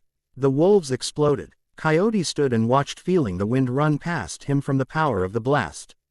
When the blast finally cleared, Toshiro stood in the air, body still intact surprisingly, but brutally injured. His cloths drenched in blood. I'm sorry, Naruto. I failed you again, Toshiro smiled sadly. And tears came from his eyes. He gave one last look at Coyote before falling to the earth. His eyes slid closed, and was heading head first to the ground. At the last moment, Shunsui caught him. The 8th Division captain checked to see if he was alive. Hitsugaya still breathed, but it was very shallow, and heartbeat slow. Shunsui looked up at Coyote. The Espada sighed and disappeared. So that was an Espada, Shunsui said. He looked at the broken body of the captain. He couldn't do anything now. Right now Toshiro needed medical attention. He gave one last look at the sky, and sighed. This is going to be one hell of a war. Shunsui had been lucky to find Toshiro still alive. Shunsui left the council's office, to find the place a mess. He saw Toshiro run off. He went to see if his division was okay. It turned out only a handful had been killed. He saw the Seros blasting in the distance, and went to check what was going on. Now he was here, holding a fading captain, stood up with Hitsugaya in his arms, and ran to look for medical assistance. Hopeful Retsu was available. Rangaku ran across the Soul Society to find the person she was looking for. Her eyes darted around the sky. I know you are here. She said to herself, I can sense that bastard anywhere. She sounded a little dark. You may think you can have your way, but not this time. She jumped up onto the RO of one of the Soul Society's buildings. She gazed around the Soul Society. Fires raged around, buildings collapsing, people suffering. Rangaku closed her eyes. I will find you, Orochimaru. Renji caught up with the woman. Do you sense them? Yeah, we need to head towards the gates. Renji told her. Let's go. Naruto, Grimmjow, Zale, and Neutra had not trouble getting through the Soul Society. They had not run into any real threat. Some Shinigami tried to stop them. It was very foolish idea. Neutra didn't bother fighting any of them, stating they were too weak. In the end, Grimmjow did most the killing. Zale would torture his victims, so his killing took longer. Naruto just watched as the weak Shinigami threw their lives away. He didn't understand why. Waiting a few minutes, Zamari and Araniero arrived. The two had a few scratches, nothing serious. When Tia came about 4 minutes later, she had only one wound. The security was weak. Naruto, Neutra, Grimmjow, Zale, Zamari, Araniero, and Tia were waiting at the rendezvous point. The rendezvous point was next to the Soul Society gate.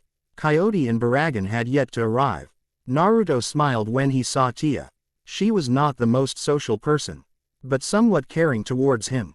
Tia only nodded to greet him. He then felt a presence he knew by heart. The Espada could tell an enemy was coming. They turned to the direction where a captain stood. Naruto's eyes narrowed. Oh, how threatening. A fucking woman coming to stop us. Neutra said sarcastically. Sakura, I didn't think you would ever want to face me again. Naruto said, to the captain that stood before him. She glared daggers at the hollow. You and I were such good friends at one point, but of course you never actually cared about me. Sakura, or should I say Sui Feng. He glared at the girl. Naruto, by the order of the Soul Society you are under arrest. Sui Feng growled. The Espada looked amused. I will drag your ass back to the cell if I have to. She said with a cracking voice. Naruto's eyebrow rose. Oh, what makes you think that you have that kind of power? Naruto asked. Sui Feng's body began shaking. The Espada wondered if she was mentally unstable. I will. You left the first time, and I promised myself I would never let a friend walk out on me again. Sui Feng said bitterly. When I met you, I thought I could finally move on. Obviously not. Naruto sighed. It's strange how you always try to stop people from leaving. Naruto remembered the day he found out Sasuke left the Konoha. Sakura was crying, and that was when he made his impossible promise. He wiped the memory away, not wanting to think of his past. Knowing that you stand with people that you knew, but they had memory of anything. Being reincarnations, they weren't the same. All his real friends were gone, leaving him behind. He grinned. You are nothing like you once were, Sakura. You once had been able to fight. I can and I will.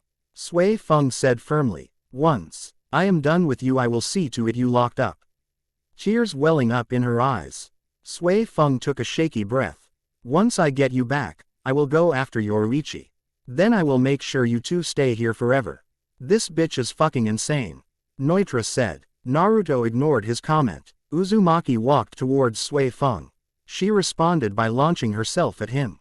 Naruto caught her arm and kicked her back. Sui Feng noticed he was holding back. She then disappeared and reappeared behind Naruto. She tried to lay a punch on him, but he dodged.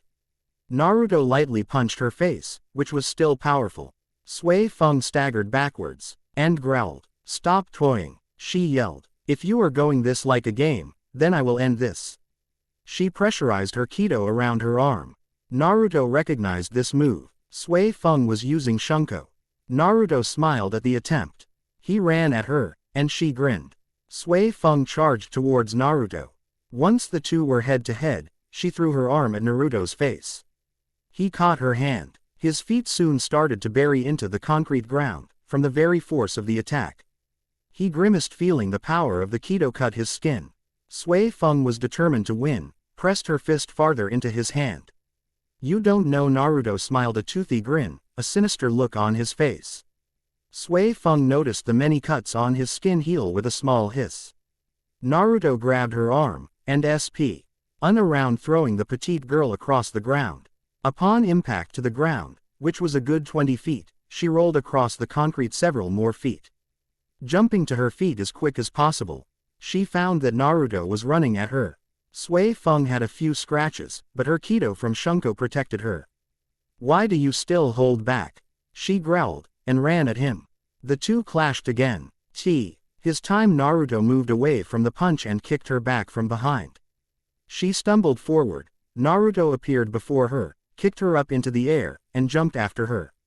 Sui Feng knew what he going to do, and used the pressurized Kido to protect herself from the strong kick aimed for her head. Still, the kick drove her down back to the ground. Naruto frowned. I guess you learned more than I expected, Naruto said, and dived down from the air. Sui Feng glared, and dodged another powerful kick. She saw that the force of the attack made a small crater. Naruto's eyes were intense, finally getting serious. Sui Feng had learned a lot from Naruto, and trained constantly. Naruto wanted to end this little scrimmage, but she wasn't as simple to beat as when they first met. Flashback. Sui Feng growled, as she wasn't fast enough. She was weak. She growled, irritated, and threw a kunai at the wooden post. Yoruichi had left her. How was she supposed to bring in the woman if she couldn't even throw a kunai? Sui Feng clenched her fists, and punched the wooden post, snapping it in half. She then picked up the kunai, and stared at it with angry eyes. So you're saying this girl is a ninja? She heard a voice asked. Sui Feng turned around to see a white-haired Shinigami talking to the palest person she had ever seen. She noticed his blonde hair, which shined like the sun. I have never seen a ninja like her before. At the Konoha everyone had forehead protectors. The pale person said to the Shinigami. She scoffed. Forehead protectors, what a ridiculous idea. I mean, she looks like she can't even do anything. What did you say? Sui Feng growled. The boy looked at her with challenging eyes. I can do plenty of things, she told him, walking over to the blonde. He had sea blue eyes and a goofy grin. Sui Feng hated him already. She poked the boy in the chest. You don't even know what a ninja is, she stated, crossing her arms as Yoruichi always did. Naruto, you should apologize. She is a captain. Sui Feng is head of the 2nd division. The Shinigami told Naruto. Sui Feng displayed herself proudly. Naruto looked at the white-haired Shinigami. He was only a few inches taller than he was. Much to Naruto's distaste, Naruto gave the Shinigami a pouting face. Sui Feng wondered how this boy could get on her nerves so easily. She had just met him, and he looked no older than 12. She sighed, and was about to apologize. Why would I apologize to her?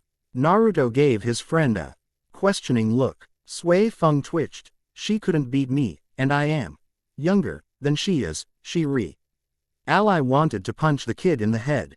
Sui Feng could also strangle him. He looked up at the girl, and looked bored with her. It irritated her further. You idiot, the white-haired Shinigami growled. It wasn't a suggestion, he yelled. Naruto looked into her eyes. Slowly static grew between them. Each glared at one another. You're going to end up in trouble. I could totally beat you. Naruto smirked. You don't know what a ninja is, not firsthand, you don't.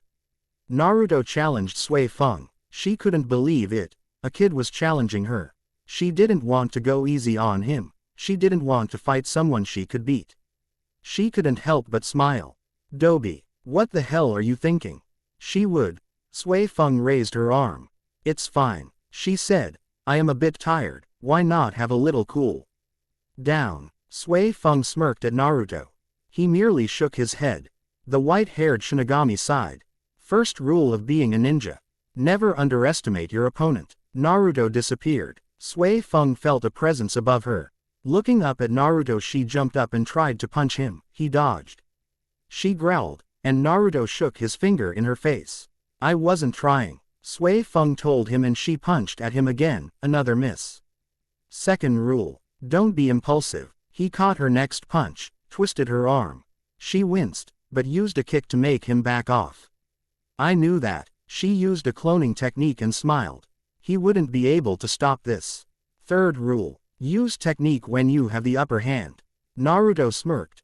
Kage Bushin no Jutsu. 20 clones appeared of Naruto. She was surprised by the move. Of course, she growled. Her clones attacked Naruto's. His clones triumphed greatly over her clones. Sui Feng threw shuriken at Naruto. His clones got hit, and turned into clouds of smoke.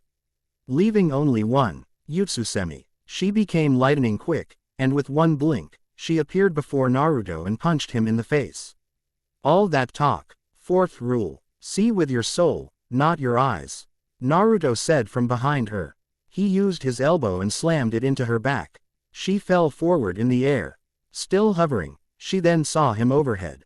Using his leg, he brought it down on her head, harshly. The force of the attack brought her to the ground. She coughed a little.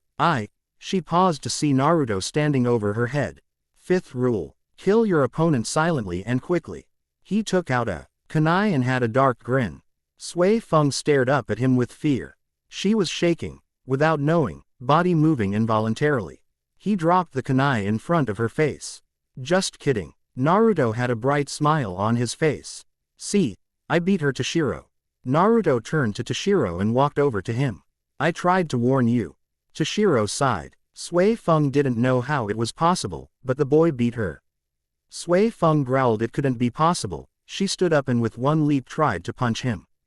Naruto sidestepped and Sui Feng passed him only to ram into Toshiro. He looked at her a little red in the face. Naruto laughed. Sui Feng lying on top of the Shinigami. Get off. Toshiro snapped.